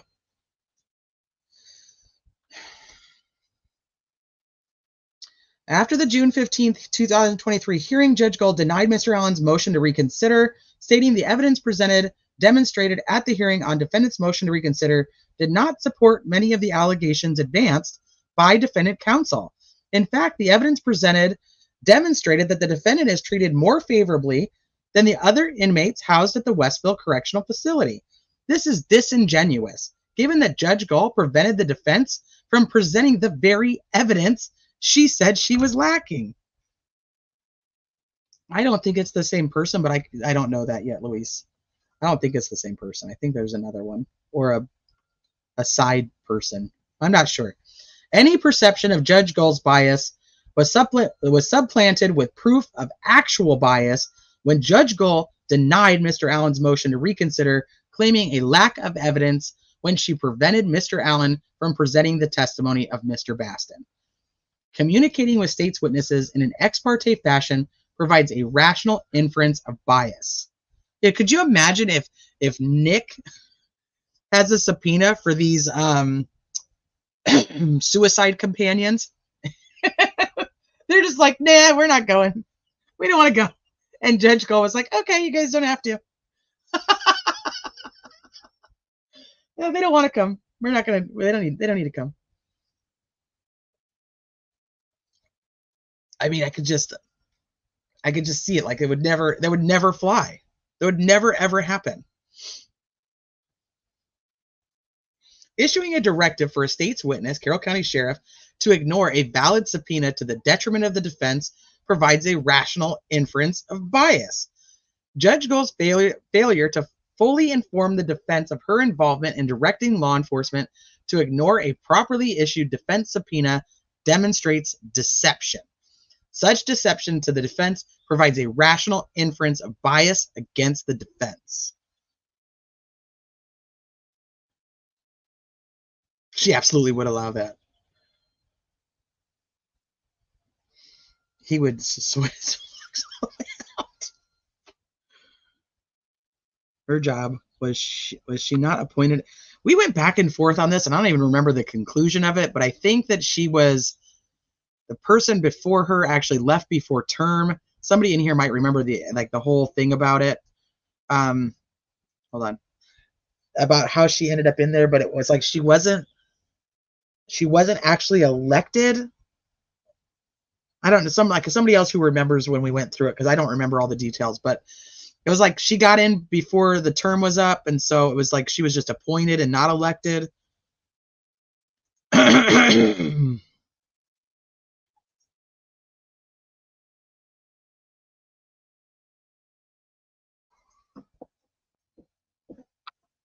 I think this is the defense at their wits' end, and I can't say that I blame them. I think that's kind of where I'm at. I think probably why I lean more towards defense stuff, because it's like, why is she doing everything in the world to block them from being able to do anything for their client? And then the whole removal of them. the way that went down, I was just no bueno. Recent ex parte communication and additional evidence of Judge Gull's favorable treatment to the state of Indiana as opposed to her treatment of Richard Allen and his defense team. On May 3rd, 2024, the defense deposed Sheriff Tony Liggett. During this deposition, it was learned that the court has engaged in activities with law enforcement and prison representatives regarding Richard Allen's housing, both during scheduled jury selection in Fort Wayne and during the scheduled jury trial in Carroll County, Indiana. The court failed to communicate any of these plans to the defense in advance of the court's actions. Again, the court appears to have engaged in ex parte communications with the state of Indiana. Wait. In his most recent, May 30, was deposed again, learned that the court has engaged in activities with law enforcement and prison representatives regarding Richard Allen's housing.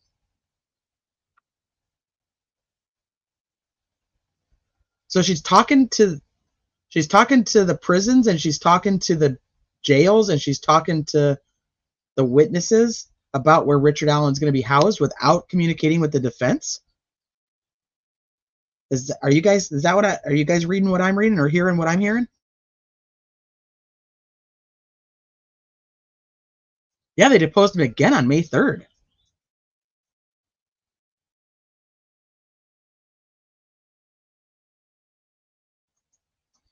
So you guys are okay. Yes, you guys are. So she's talking about where Richard Allen is going to be housed with the witnesses for the prosecution, and the prosecution is what I'm getting. So that is very interesting. And then she's not even telling them about it. They're essentially making these decisions, and then they're letting the defense know this is what's going to happen. Oh, shit, if that's true, that's crazy. Again, the court appears to have engaged in the ex parte communications. At the June 15th, 2023 hearing concerning the pretrial housing of Richard Allen, Sheriff Liggett claimed that the only reason he objected to moving Richard Allen to Cass County Jail, which was 25 minutes from Delphi, was due to a lack of manpower to transport Richard Allen to and from jail. During his May 3rd deposition, Sheriff Liggett acknowledged that Richard Allen was set to be housed at the Tippecanoe County Jail during the scheduled jury trial, and that the transportation of Richard Allen to and from the courthouse was arranged. Therefore, there's no need to continue to house Richard Allen at a prison some 2.5 hours away from Carroll County during the pendency of this case. Yeah, if they're okay with letting him stay there for trial, why can't he stay there now? They're looking into the future, thinking he doesn't need a safekeeping order at the time of trial. How are they determining that? And if that's the case, why do they need it now? That's interesting. According to Sheriff Liggett, Judge Gull is aware of these circumstances because they're having these ex parte communications.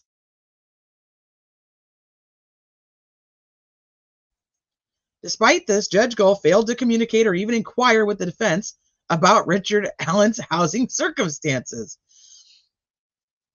It is also true that despite alternative detention options, Judge Gull has failed to intervene and protect Richard Allen, who at this moment in time is presumed innocent, from his appalling confinement conditions by facilitating a more suitable pretrial housing arrangement for Richard Allen while he awaits trial. Judge Gull's actions of ignoring the defense in matters related to the housing of their client while continuing to communicate with the state of Indiana in an ex parte manner provides a rational inference of bias against Richard Allen and his defense team. Now, I don't know if she's allowed to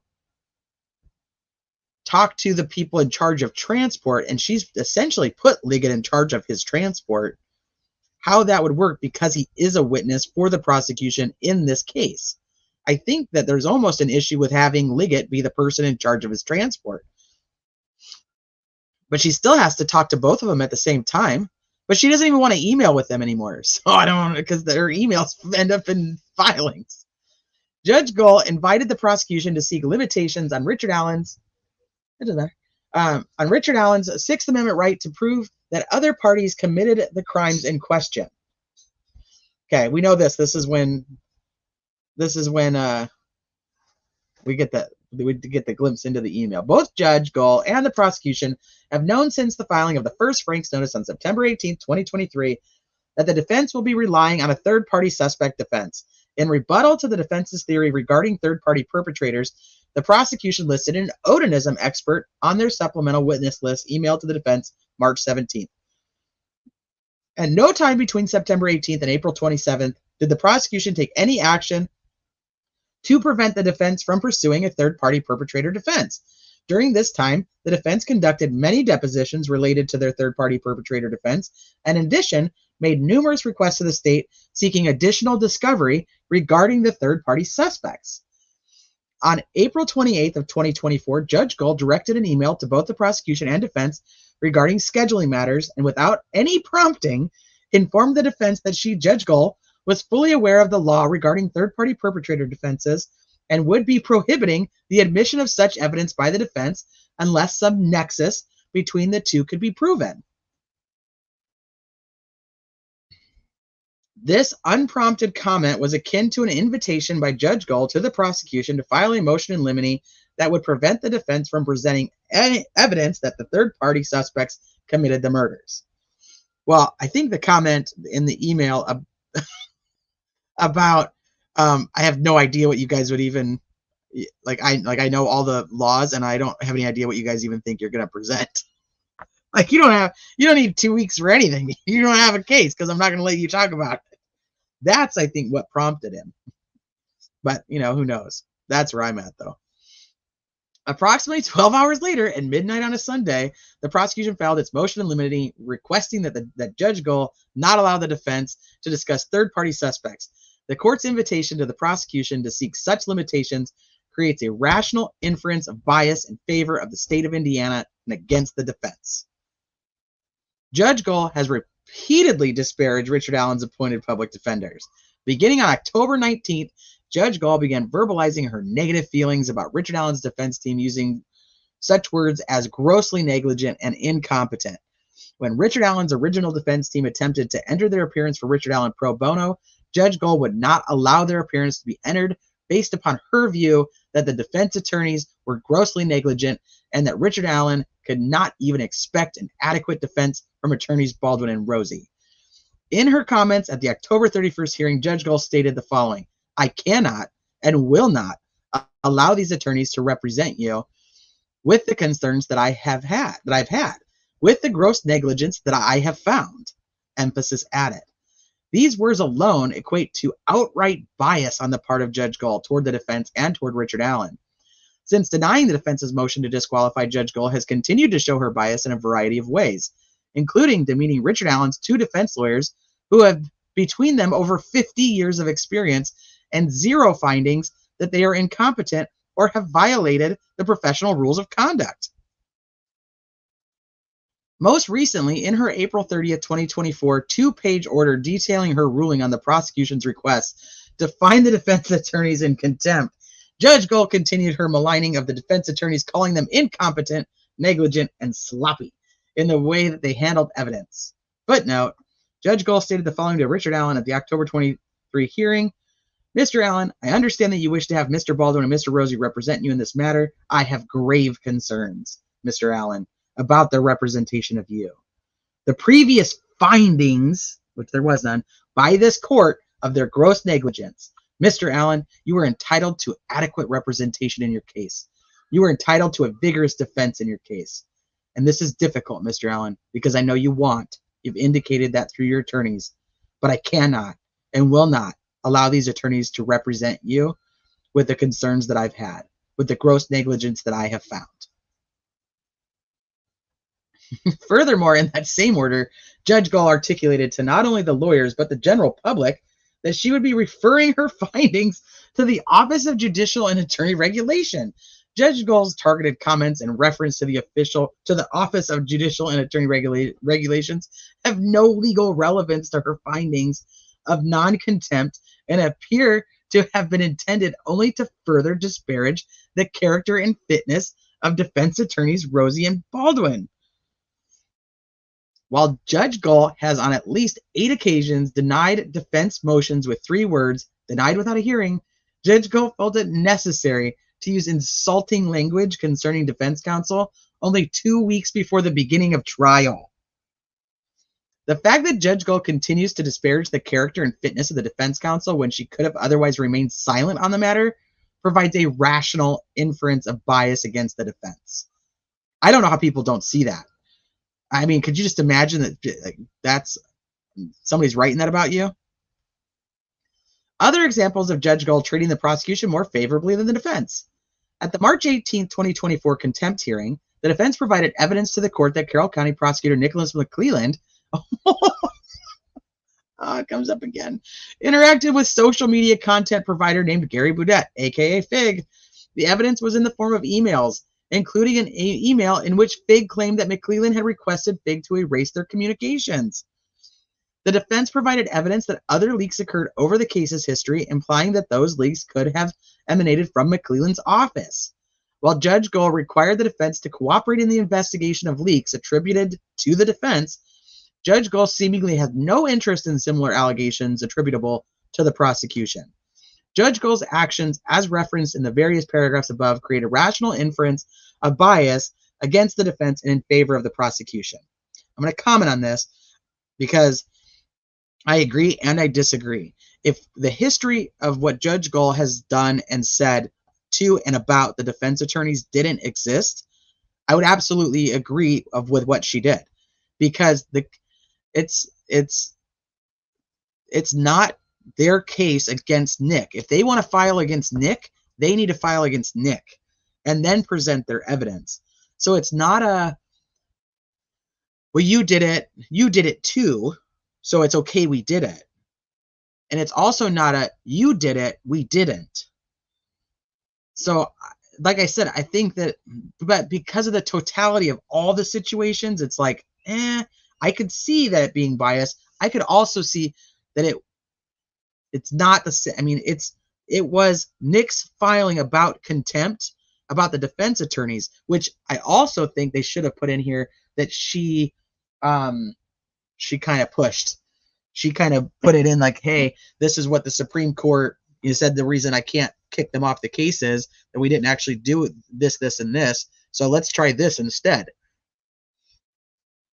But I don't know. That's what I'm saying. Like, I could see that one not being as powerful without all this supporting things around it. Judge Gull treated the defense team differently than she treated her own office regarding allegations of confidential discovery matters. Now, this should just be something that she looks into, because it's a problem. It's a problem when she's the one issuing a gag order and she has her own people leaking information.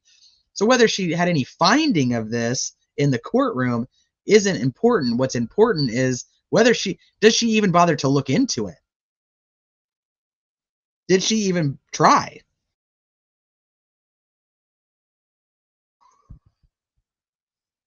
On March 18, 2024 contempt hearing, the defense tendered evidence to Judge Gull that showed that her staff may have leaked confidential information to social media sources. This evidence included emails and video from a content provider named Fig and others, as well as testimony from other witnesses. In November 2022, social media video tendered to the court, Fig detailed a sensitive crime scene information that at the time was not available to the public. At the time, Fig detailed his knowledge of the crime scene information. That information was in the possession of the court. The defense then attempted to provide emails and did provide testimony to the court in which a witness, Stephen Wood, testified that Fig told him that his source of that confidential and sealed information was someone on Judge Gull's staff. And then I'll keep my opinion about him to myself right now. Judge Gull has shown no concern whatsoever about unmistakable evidence that on November 22nd, Gary Fig Boudet revealed sensitive crime scene information at a time when that information was not known by the public, later claiming that he, Fig, received said sealed information from Judge Gull's staff. Judge Gull has called the defense incompetent, negligent, grossly negligent, and sloppy concerning the very same allegations against her staff that Judge Gull has apparently refused to investigate. The defense has no idea whether Judge Gull's court staff leaked sensitive information to a social media site, but there does exist facts to support this allegation. Despite these facts, the defense is aware of no action taken by Judge Gull to investigate these circumstances. Okay, let's read the footnote. The defense attempted to admit Exhibit Q, which was a flash drive containing a YouTube video from November 22nd, 2022, in which Big announced his knowledge of a bullet purportedly found at the scene when this information was still sealed. The judge refused to admit said document as part of her analysis for contempt, but it was accepted as part of the record for appellate purposes. The flash drive is still available for Judge Gull if she becomes concerned that either McLeland or someone from her office was leaking information to Gary Fig Boudet. Record of proceedings at hearing on motion for contempt held March 18th, page 141, lines 1 through 25, page 42, lines 1 through 14. This is a stark contrast from the actions of Judge Gull, who in the fall of 2023 endorsed the prosecution and its law enforcement personnel in seeking out suspects associated with the leak of crime scene photos to the public. The fact that Judge Gull has treated the defense differently when the defense is accused of a leak than it has treated her own staff or the prosecution creates a rational inference of bias against the defense. Judge Gull wrongly blamed the defense for ex parte filings which were inadvertently directed to the prosecutor. The defense learned from a prosecution filing that the prosecution had somehow received Mr. Allen's ex parte documents that were not to be viewed by the prosecutor. Upon inspecting how this happened, the defense determined that Judge Gull's staff or the Carroll County clerk errantly misdirected these documents to the prosecutor. When defense counsel staff reached out to Judge Gull's staff to determine why and how multiple ex parte motions had been sent to the prosecutor, Judge Gull, without investigating the matter, fired off an email to the defense disparaging its staff and placing the blame on the defense. Oh, too bad we don't get that email in here. She just fired off an email?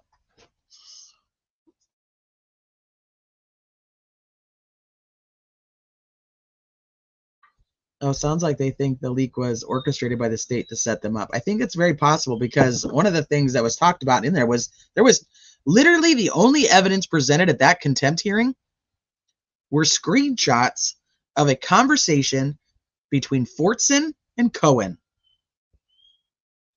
There was no extraction data. There was no investigating these phones. There was no downloads from these phones that proved where the information came from.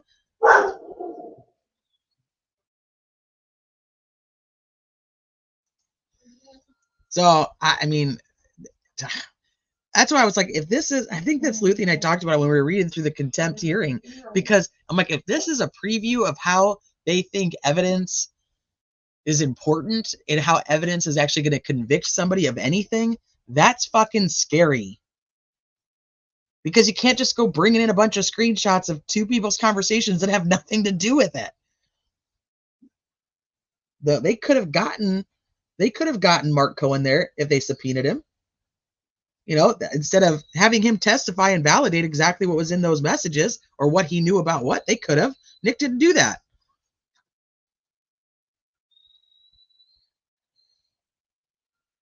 Who the heck expected Baldwin and Rosie to be serious? Big thought he was off the hook, but he has caused harm for the state. He thinks people believe he was trying to get one over on the defense. They weren't even the defense at the time.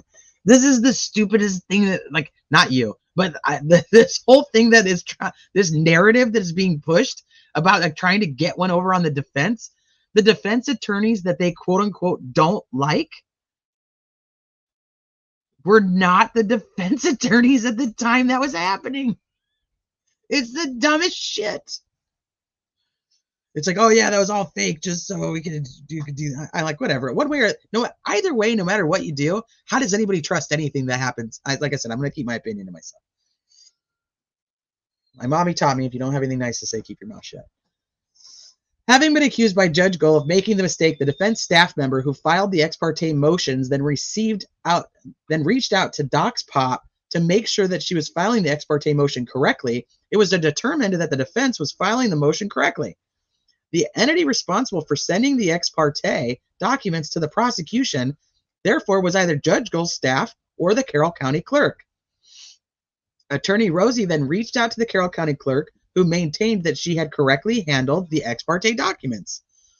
The defense is in possession of screenshots which prove that the defense counsel's staff filed the ex parte matter confidentially and that proves that the defense staff provided service only to attorneys Rosie and Baldwin and not McClelland or any other person. This is the proof that the defense staff followed the rules for filing ex parte motions. The defense did not send out the ex parte motion to McClelland in spite of Gull's quick accusation. Judge Gull failed to investigate how such a significant error could have been made to avoid misdirected ex parte filings in the future, but rather simply blamed it on the defense. Judge Gull's reaction in blaming the defense for the ex parte leak of information when the leak appears likely to have emanated from Judge Gull's own staff shows a rational inference of bias. Accusations of violating rules on access to court records.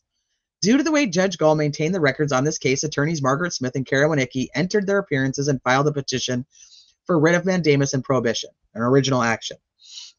Following Smith's and Winicki's original action for the writ of mandamus, Judge Gull hired a lawyer and then was forced to cure most of the issues that Smith and Winicki identified prior to the hearing in the Indiana Supreme Court.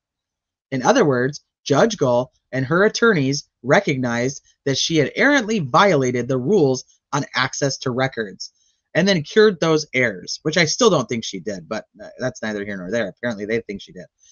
Calling the defense incompetent, grossly negligent, and sloppy while ignoring the fact that both the court and prosecution have been accused by others of behavior that might or would be considered incompetent, grossly negligent, or sloppy provides a rational inference of bias.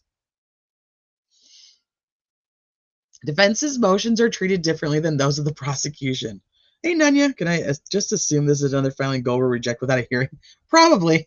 But at least this time they asked her for actual conclusions of law.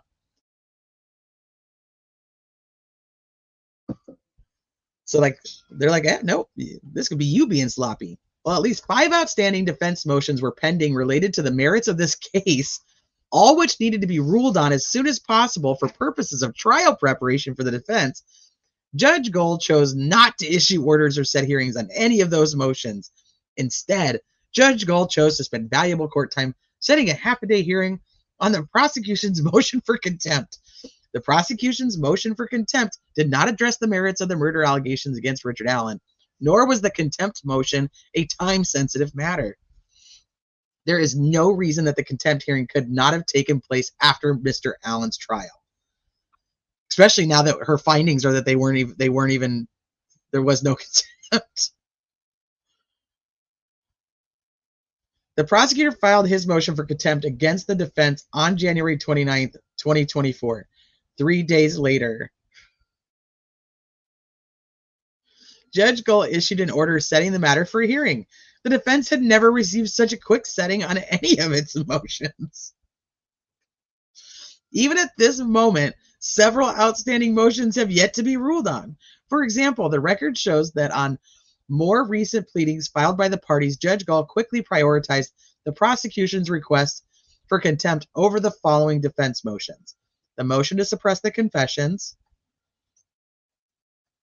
The defense filed this motion April 11, 2024, but it was ignored by the court until the recent May 7th hearing. Again, it took Judge Gull only 3 days to file a written order addressing the prosecution's motion for contempt by setting a hearing for only 2 weeks later, while Judge Gull failed to even acknowledge the defense's motion for suppression of the confessions for nearly a full month, and then only did so at the hearing.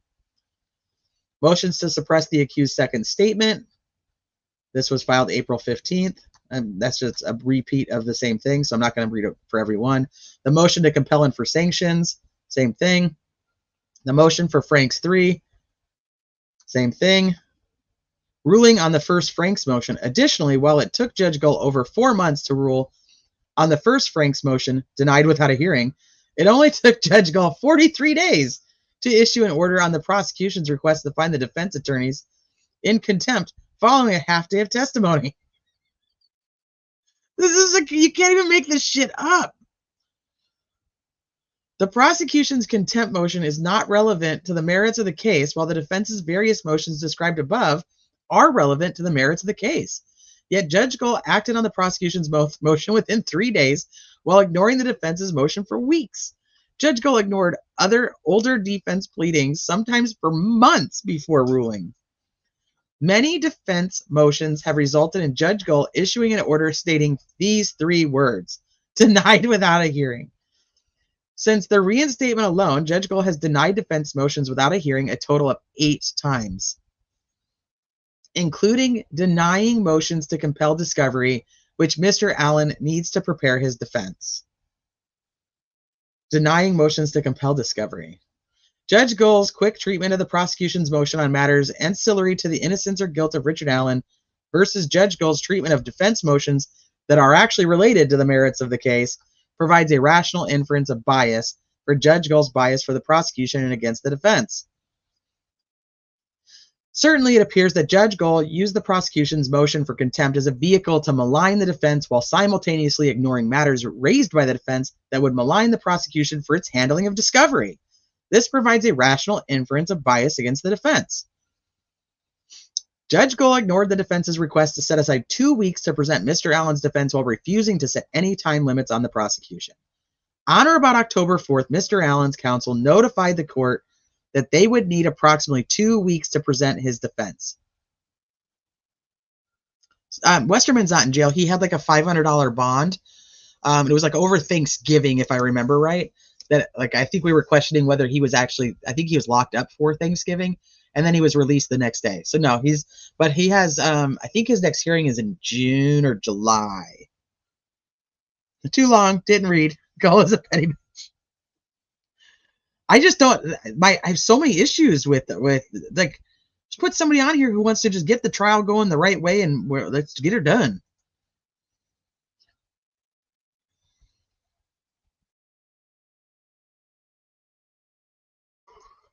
Oh yeah, there you go. I thought he was held over Thanksgiving weekend. I think that he was stuck there on Thanksgiving and then he was released Friday. In the aforementioned April 28th, 2024 Sunday morning email, Judge Gull sua sponte issued a stern message on the email indicating that the trial would end on May 31st, not more or less. Before issuing her order on the days allotted for trial, Judge Gull failed to reach out to the parties in order to determine how many witnesses were expected to testify, the expected length of their testimony, how many videos were expected to be played, and the length of those videos, and most importantly, how long each side expected their case to last based upon the evidence that they had expected to present. Between all defense counsel with a combined 70 years of experience, not one time have they been told that a trial would absolutely end on a certain date or not go any longer. Judge Gull's inflexibility only impacts the defense as the prosecution presents its case in chief first, and therefore likely would have enough time to put on its case, leaving the defense with little or no time to put on its case in chief. Richard Allen possesses, and the case in chief is like their initial evidence presentation. It doesn't count when the prosecution gets their second go round to rebut the rebuttal of all the defense witnesses that they want. Richard Allen possesses constitutional rights to the compulsory process of having witnesses testify on his behalf and to confront witnesses pursuant to the 6th Amendment of the Constitution of the United States, as well as a right to present a complete defense pursuant to the 14th Amendment.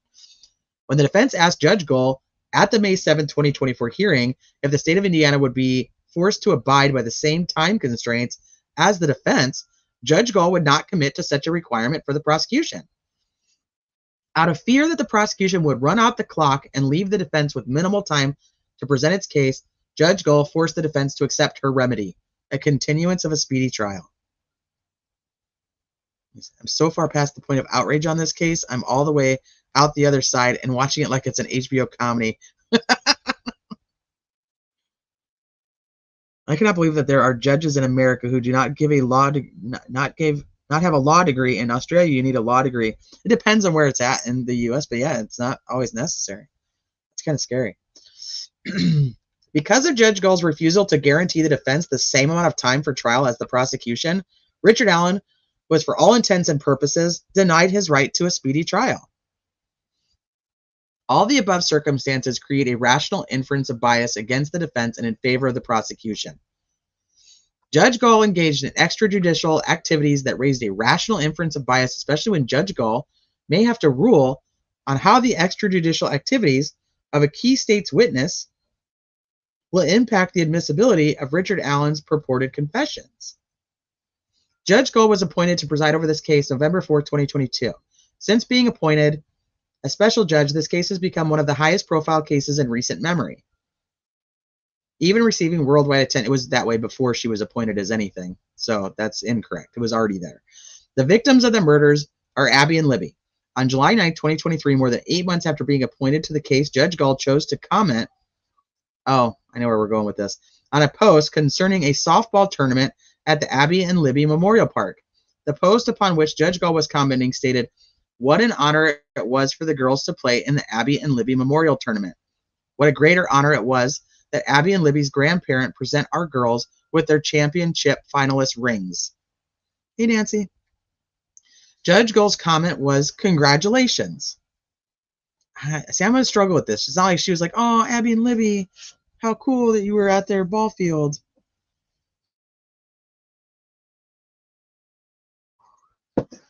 While seemingly innocuous, Judge Gull's choice to comment on a post involving a softball tournament celebrating the lives of the victims of the crimes in which Judge Gull is the presiding judge was inappropriate. Hold on, you guys.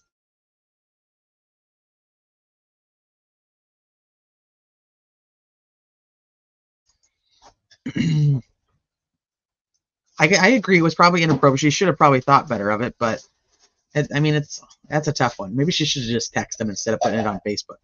Certainly when factoring in the other issues raised in the first motion to have Judge Gull disqualified, as well as the issues raised in the second motion to disqualify, Judge Gull's comments were even more inappropriate, providing an appearance of bias against Richard Allen and in favor of the state of Indiana, who is prosecuting the accused murderer of the victims who are identified in that post.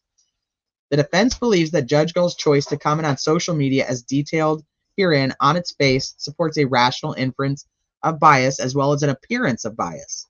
However, newly discovered evidence adds another layer of conflict and bias to Judge Gull's post. Uh-oh. I'm guessing they thought Aria would plead quickly.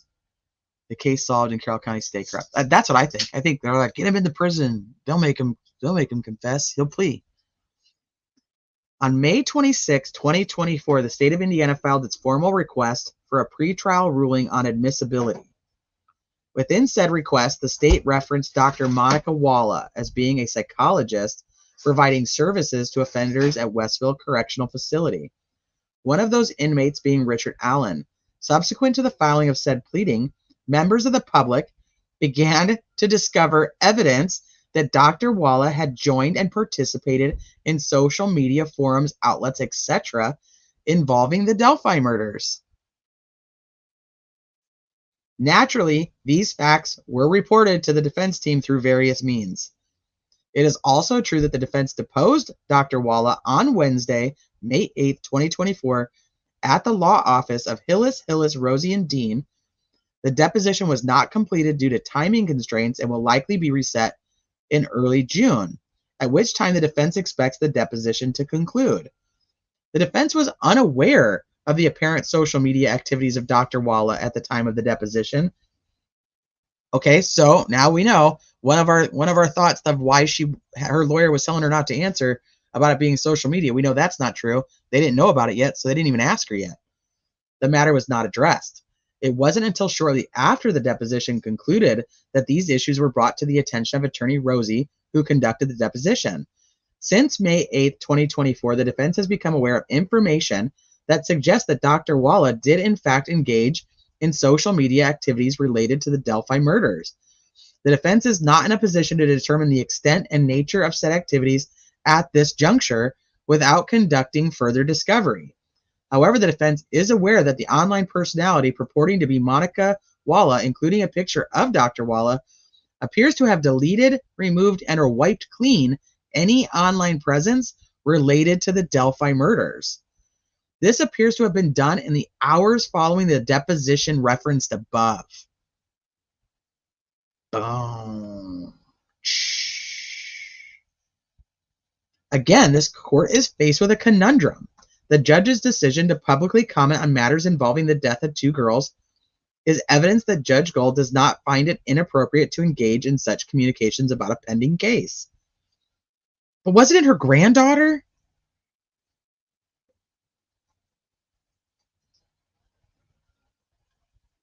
I don't know. I don't know. Inappropriate, I understand, but I don't know. Once again, if that was an individual circumstance, I don't think it would matter at all. It's the totality of all the other things. So Dr. Walla appeared to have deleted and removed everything right after she was deposed. Damn. How then can Judge Gull be impartial in making any determinations on the defense's motion to suppress or the state's request for a pretrial ruling on admissibility of communications between Richard Allen and his state-appointed psychologist? If this court were to find that Dr. Walla's alleged acts were inappropriate, then by extension, the same could be true about Judge Gull's actions. I don't agree with that. I don't think by extension it's the same thing. I mean, like I said, I think you can infer that she commented on her. I don't agree with that. She commented on it's her daughter or her daughter-in-law. I don't remember exactly now. If she was joining Facebook groups having to do with Delphi, then I think we'd have a real problem. But I mean, I get it. I get what they're saying, and I get that it's inappropriate, but I don't think it's the same thing. Maybe legally it is, and I don't know. Also, the purported confessions loom as potentially the most powerful evidence against Richard Allen. That is ridiculous to me. It would be such an issue for me. Unless he's out there just literally telling details that like people wouldn't know, he wouldn't have known through his attorneys. I don't know, man. That's weird. Why would that be your most important evidence?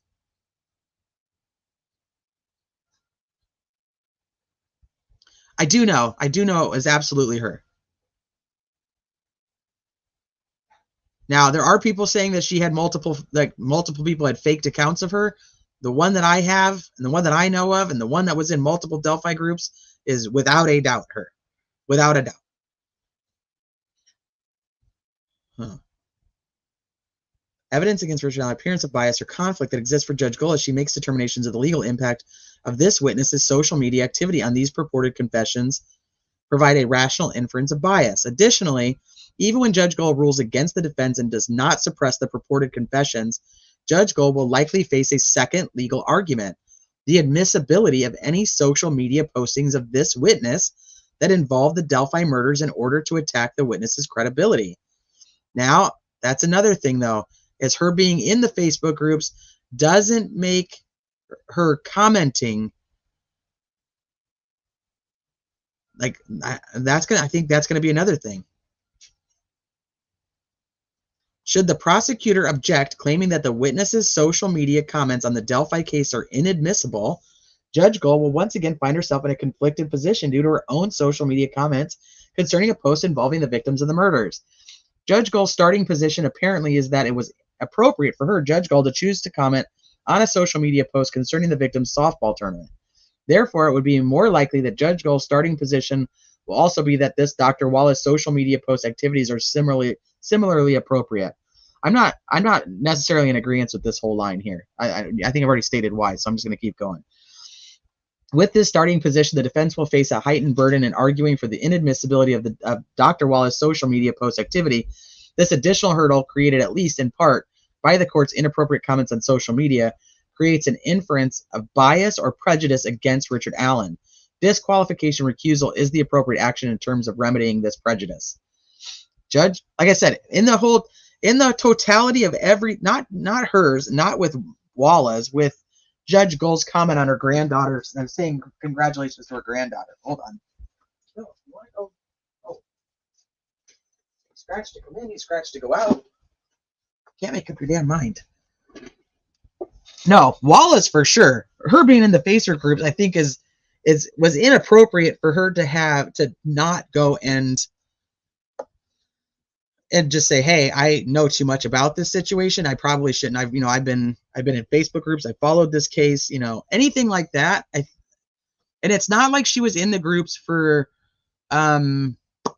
It's not like she was in the groups for like 3 years and forgot she was in them, you know, and then all of a sudden was like, oh yeah, you know, I did join some groups back in the day and I kind of forgot about it.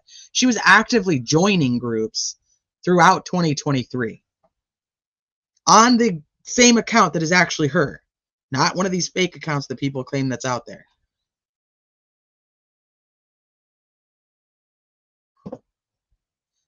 I have a papa says the coerced confessions were always going to be the state's best evidence. That is why RA was locked in max security. The plan was use the coerced fake confessions to force a plea. Strategy failed.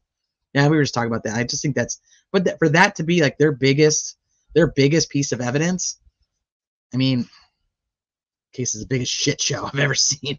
There you go. Oh, that's my answer to, or that's my comment to that previous statement. Okay, Judge Gull has impaired Richard Allen's ability to defend himself by denying his reasonable requests for expert and administrative staff funding. In 2023, the defense tendered bills for matters related to the defense of Richard Allen, totaling over $38,000. Judge Gull has not authorized payment of these bills as of the date of this filing. Defense counsel has been forced to advance those expenses out of their own pockets. For example, the defense has paid $26,000 for the work its investigator performed in the spring, summer, and fall of 2023. When Judge Gull was not satisfied with the format of the investigator's bill, the defense tendered a new bill to meet the court's expectations. Because the investigator deserved to be paid for the work he performed, the defense paid the investigator out of its own law firm account. Damn. I don't know the requirements. I've always wondered this when they keep going back and forth about this, you know, her saying like she's not fulfilling some of these payments because they're not filled out the right way, and then here they are saying they are the right way. One, I don't know what the right way is. Two, we don't get to see them to know if they're filled out the right way. After trying to rectify the issues Judge Gull had with the bill's format, Judge Gull has failed to order the payment of such expenses associated with the defense's private investigator.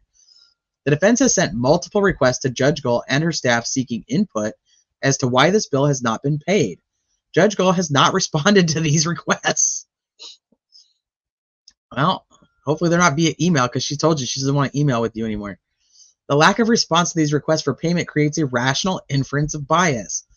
Also, while the prosecution has unlimited access to funds and law enforcement experts, Judge Gull initially denied the defense request for expert funds for certain experts needed for the defense of Richard Allen. Only after the defense filed requests for reconsideration and an apparent public outcry did Judge Gull change her mind and provide the defense funds for these experts. The refusal to initially provide funds to the defense for experts provides a rational inference of bias. This is going to be a hot topic, I can guarantee you. Evidence that the public confidence in Judge Gull has eroded due to continued improper conduct and conduct that creates the appearance of impropriety. Evidence of the erosion of the public's confidence in Judge Gull can be shown through letters that Judge Gull has received, as well as letters from the Indiana Supreme Court. The Indiana Supreme Court has received, as well as memes and other social media content that can be easily located on the internet. We have one that's just like denied. It's just Judge Gull. It just says denied. Located on the internet. Find attached 14 letters and emails that members of the public have taken the time to draft and then sent either directly to Judge Gull or to the Indiana Supreme Court. Now that is interesting to me, because she could care less. But this one, that I don't know. If they're the poorly written letters that Judge, some of the letters, some are really good, some are crap. If the Supreme Court's getting the crap ones, then I'm going to go back to my whole, this is why we can't have nice things comment. These letters and emails provide evidence that the public perception of Judge Gull's ability to be fair and impartial has eroded.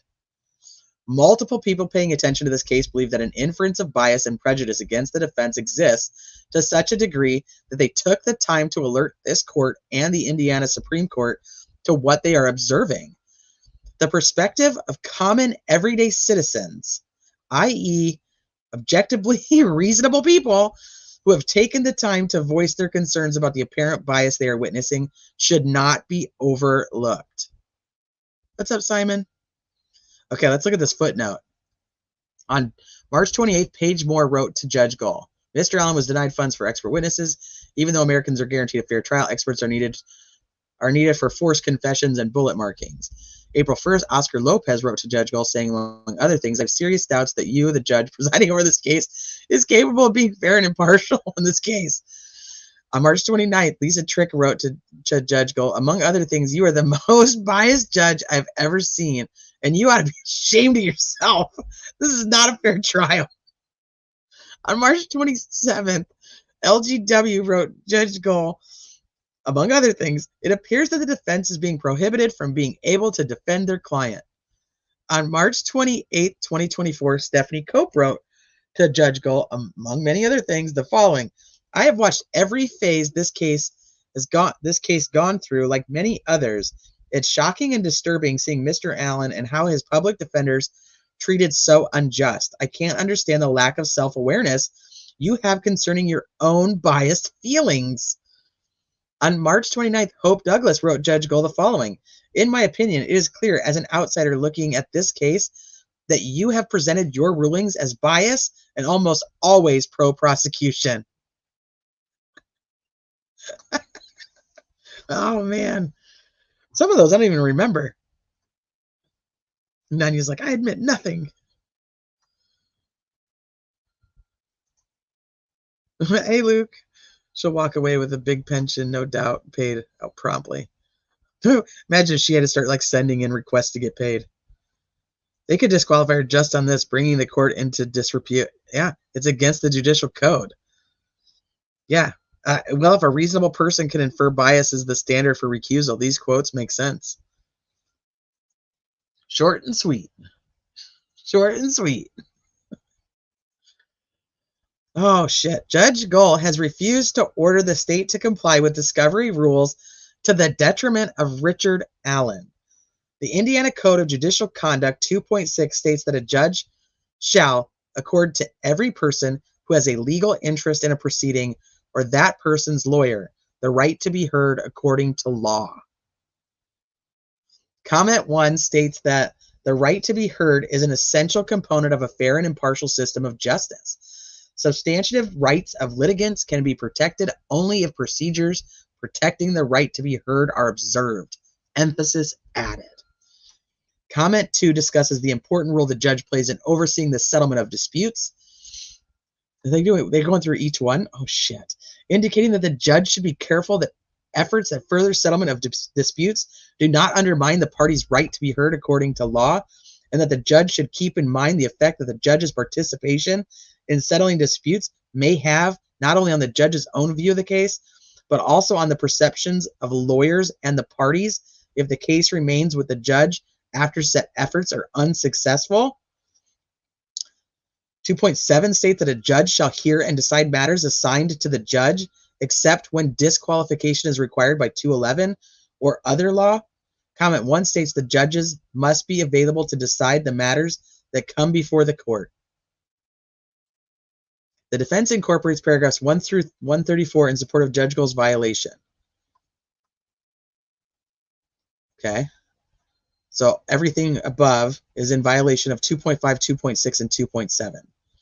Judge Gull has held only 2 hearings with current defense counsel since June 15th, and one half of the March 18th, 2024 hearing pertained to the prosecution's hearing on contempt, unrelated to the merits of the case.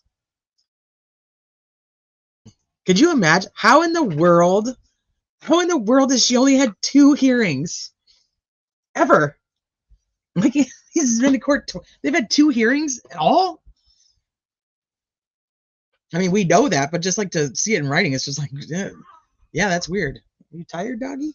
Even though the defense has filed several motions seeking hearings on discovery matters that are deeply impacting the defense, Judge Gull has ignored the opportunity to assist in the resolution of those matters either through a hearing or some other means. Judge Gull's refusal to act on discovery disputes raised by Richard Allen raises a rational inference of bias. Judge Gull has only allowed cameras in the courtroom once. Ooh, bringing up the cameras. At the hearing when she knew, one way or another, that she was kicking, like the capital she, was kicking attorneys Rosie and Baldwin off of the case. Rule 2.8b states that a judge shall be patient, dignified, and courteous to litigants, jurors, witnesses, lawyers, they put that in bold, court staff, court officials, and others with whom the judge deals in official capacity, and shall require similar conduct of lawyers, court staff, court officials, and other subjects to the judge's direction and control. The defense incorporates paragraphs 1 through 38 in support of the contention that Judge Gull has violated Rule 2.8. Judge Gull has run one of the test courts for cameras. Oh gosh, they were really bringing anything and everything in here. This is a lot. Judge Gull has run one of the test courts for cameras in the courtroom and appears supportive of cameras in the courtroom. However, the only time in this case that Judge Gull has specifically allowed cameras in the courtroom was on October 19th, 2023.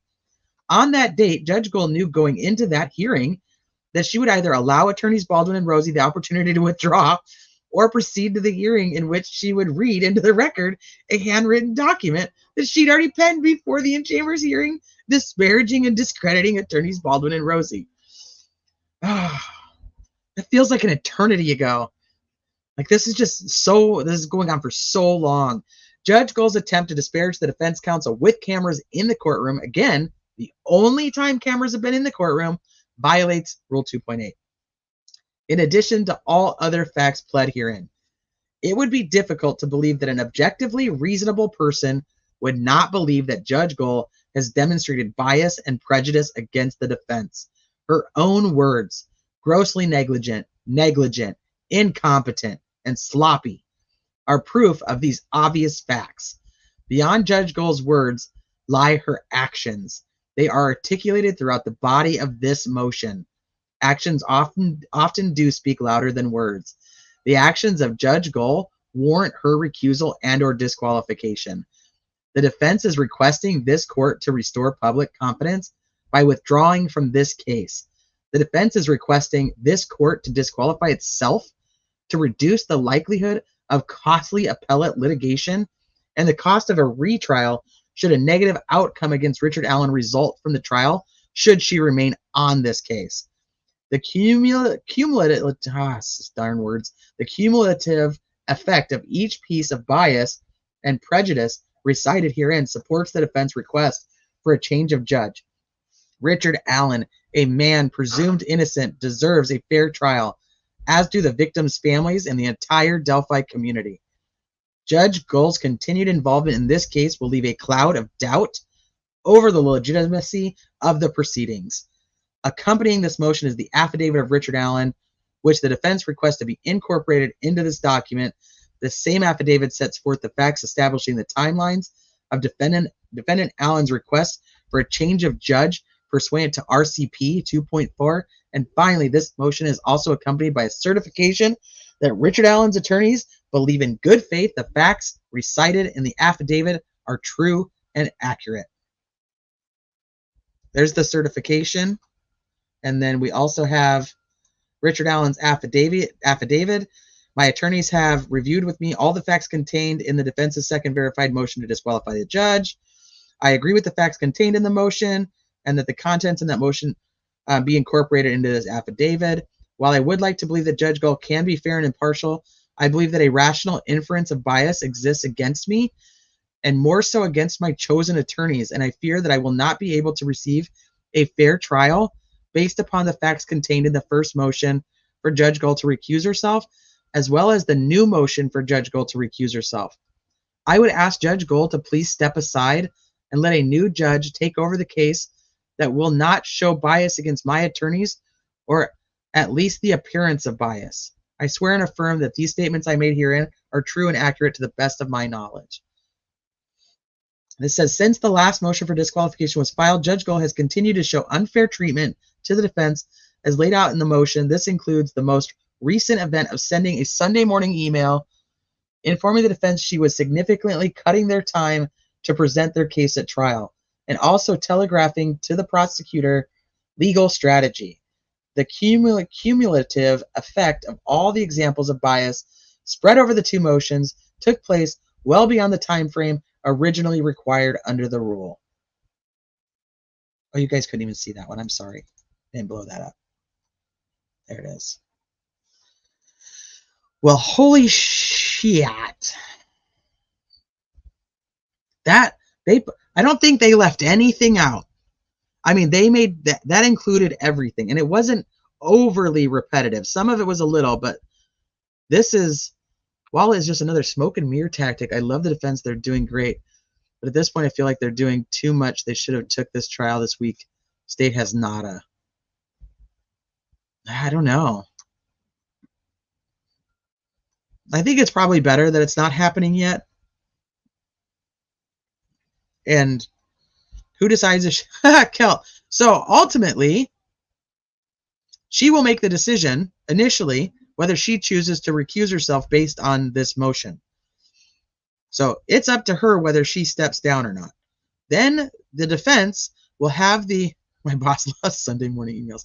She will have the defense team will have to either go to file another original action and go to the Supreme Court and have them decide whether she's removed, or they can file an interlocutory appeal, which then she has to deny that before they can actually take it to the appellate court. So, hey, Yorkie, I noticed an absence of typographical errors. I wonder who. There are some. They even misspelled Richard Allen. Explain this 3 times. Essentially, everything that we and the defense team think that Judge Gull is showing bias on, the perception of bias, the appearance of bias, the inference of bias, they lined out in this motion to have her recuse herself or be disqualified. So she can look at it and go, hey, you know what? I don't like these guys. I don't think that I can rule in their favor because I think they're incompetent, sloppy assholes, and I don't like them. Or she can say, I think they're incompetent, sloppy assholes, but I know that my rulings are fair and based on the law. Yeah, there were errors, but much fewer than normal. So at this point, it's an either she steps down or and this is my opinion, she steps down or we probably see another original action at the Supreme Court. I don't think they'll go through the interlocutory appeal because it'll just be denied, and then they'll have to take that to the appellate court. I don't see them going that way. I think knowing that the Supreme Court is already has knowledge of this situation, already has made rulings on it based on parts of the information that was provided in the disqualification 1 and 2, because now we've got Franks through 1 through 4. We've got disqualification 1 and 2. And it's like seniors and juniors.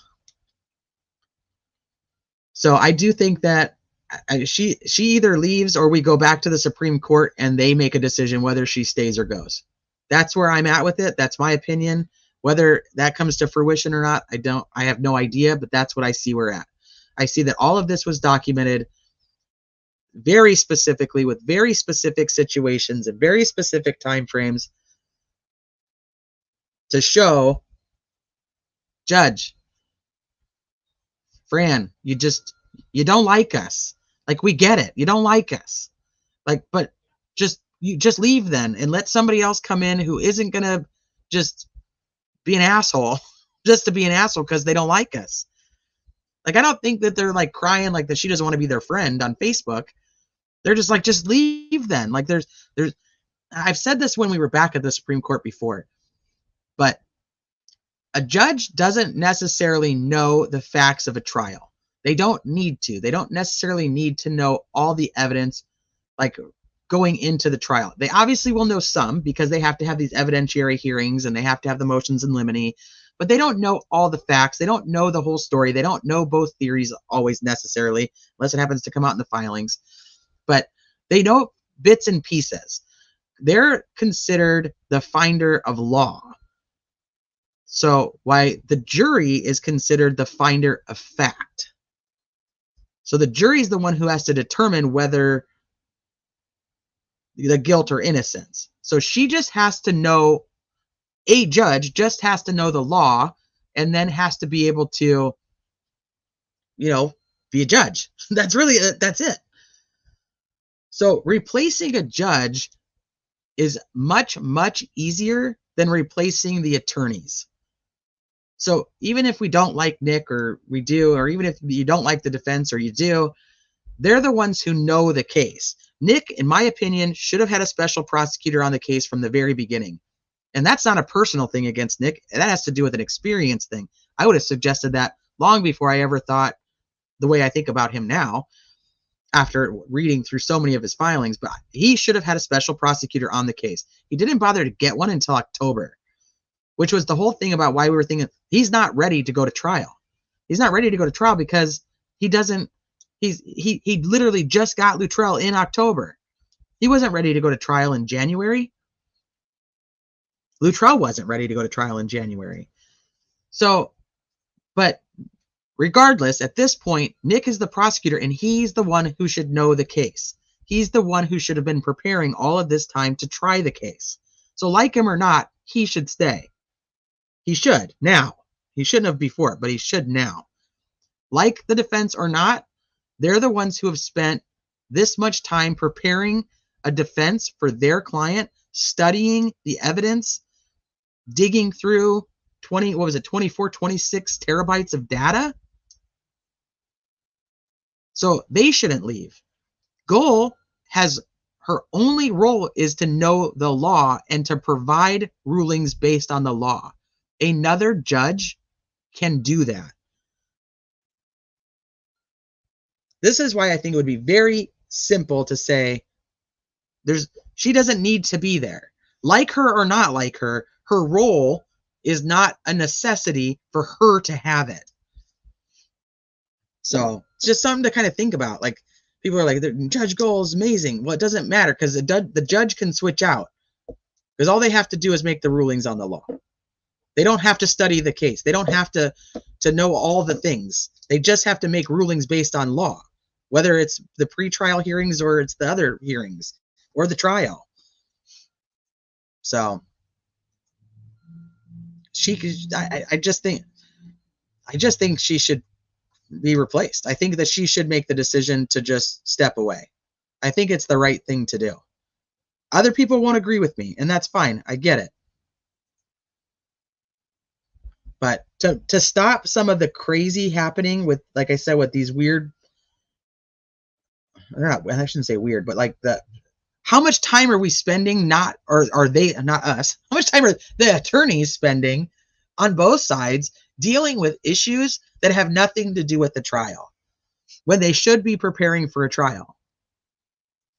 And I was trying to figure this out because she said that, she wouldn't extend the trial due to Juror Rule 4. And I really could not find or understand how Juror Rule 4 made it so that she couldn't extend the trial. I was really confused by that. So that's another lawyer question I'm going to ask, because when in reading it, I was like, this doesn't really make sense. Like, did she say the wrong rule? Because that rule didn't really make sense to me. So I'll do some more research on it, but like I said, it should be really, she's expendable. Whether you like her or not, she's expendable. Her position is expendable, or replaceable, I should say. Not the position. I mean, they have to have a judge, obviously. She is. Her actions are setting up the grounds. Yeah. It's for either an appeal or either a mistrial. I mean, it's a disaster. Where do they get it? Sleuthie Goosey, if she goes, where do they get another judge from? Anywhere in Indiana. They can pull any judge that's not from Carroll County, they can pull as a special judge. Withholding funds from the defense for experts cannot be explained away. There's no valid reason. The only thing that I gave the benefit of the doubt, because I don't know the processes, is that her document or her order back to them was something along the lines of the paperwork not being filled out correctly. And it's hard. We don't know how to fill out the paperwork correctly. Plus, we don't get to see the paperwork they fill out in their request because they're all filed ex parte. So we don't even know if they're doing it correctly or incorrectly, or if she's just denying it all willy-nilly because she wants to. So that's a problem. So I mean, we can't even tell who's right or wrong. We depending on our beliefs about this bias, we start to think that, like, okay, well, we know you're just denying it because you're just trying to be a bitch, Or the other people are like, no, she's denying it because they don't need everything that they're asking for. They don't have a right to it. But we don't get to actually see, you have to actually see the evidence to support it one way or the other. We don't get to see that because it's all filed ex parte. She's all willy-nilly. She's like literally that should be the shirt. It's like willy-nilly. With a picture of Fran Gull saying, denied. Denied. Well, you guys, we made it through. Almost 4.5 hours later, we've made it through all the documents that came out this week. My voice is still shit. Hopefully this weekend it gets better. Probably won't. We have gymnastics competition for my daughter tomorrow. So I'll probably be screaming. And then embarrass her. But I don't know. Maybe I shouldn't. All right, we're going to wrap this up. I am going to hop over to Bob's while I go make dinner. So I'm going to be listening over at Bob's. This live will portal you guys straight to Bob's live where he is actually discussing this very motion.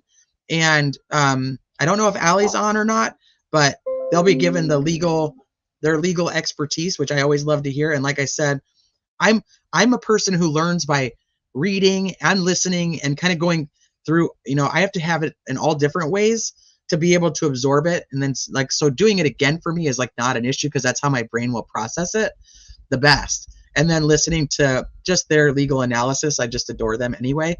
So this live will portal you guys straight over there. I'm going to be back.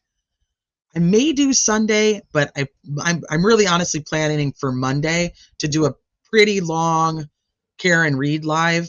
So any of you guys that are following Karen Reed, keep an eye out for that. And then anybody who, like I said earlier, if you feel inclined to help and contribute to the purchasing of the transcripts from the last couple, or from this last hearing and the one from last year, so that we can have them and have the truth documented. Please, my link tree is pinned at the top. There's any form of donation, Venmo, PayPal, Cash App, anything that you use. If you want to, I appreciate any help that I can get with paying for them. Do not feel obligated. I'm going to get them regardless. But like I said, any help is appreciated. I will see you guys over at Bob's. Go enjoy your Friday night. Have fun. Go hug somebody you love. I'll talk to you soon. Do you dare to follow me down?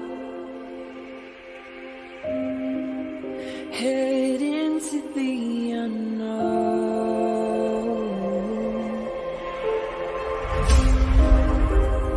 Down the rabbit hole.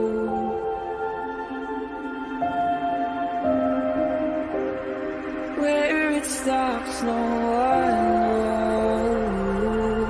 We're going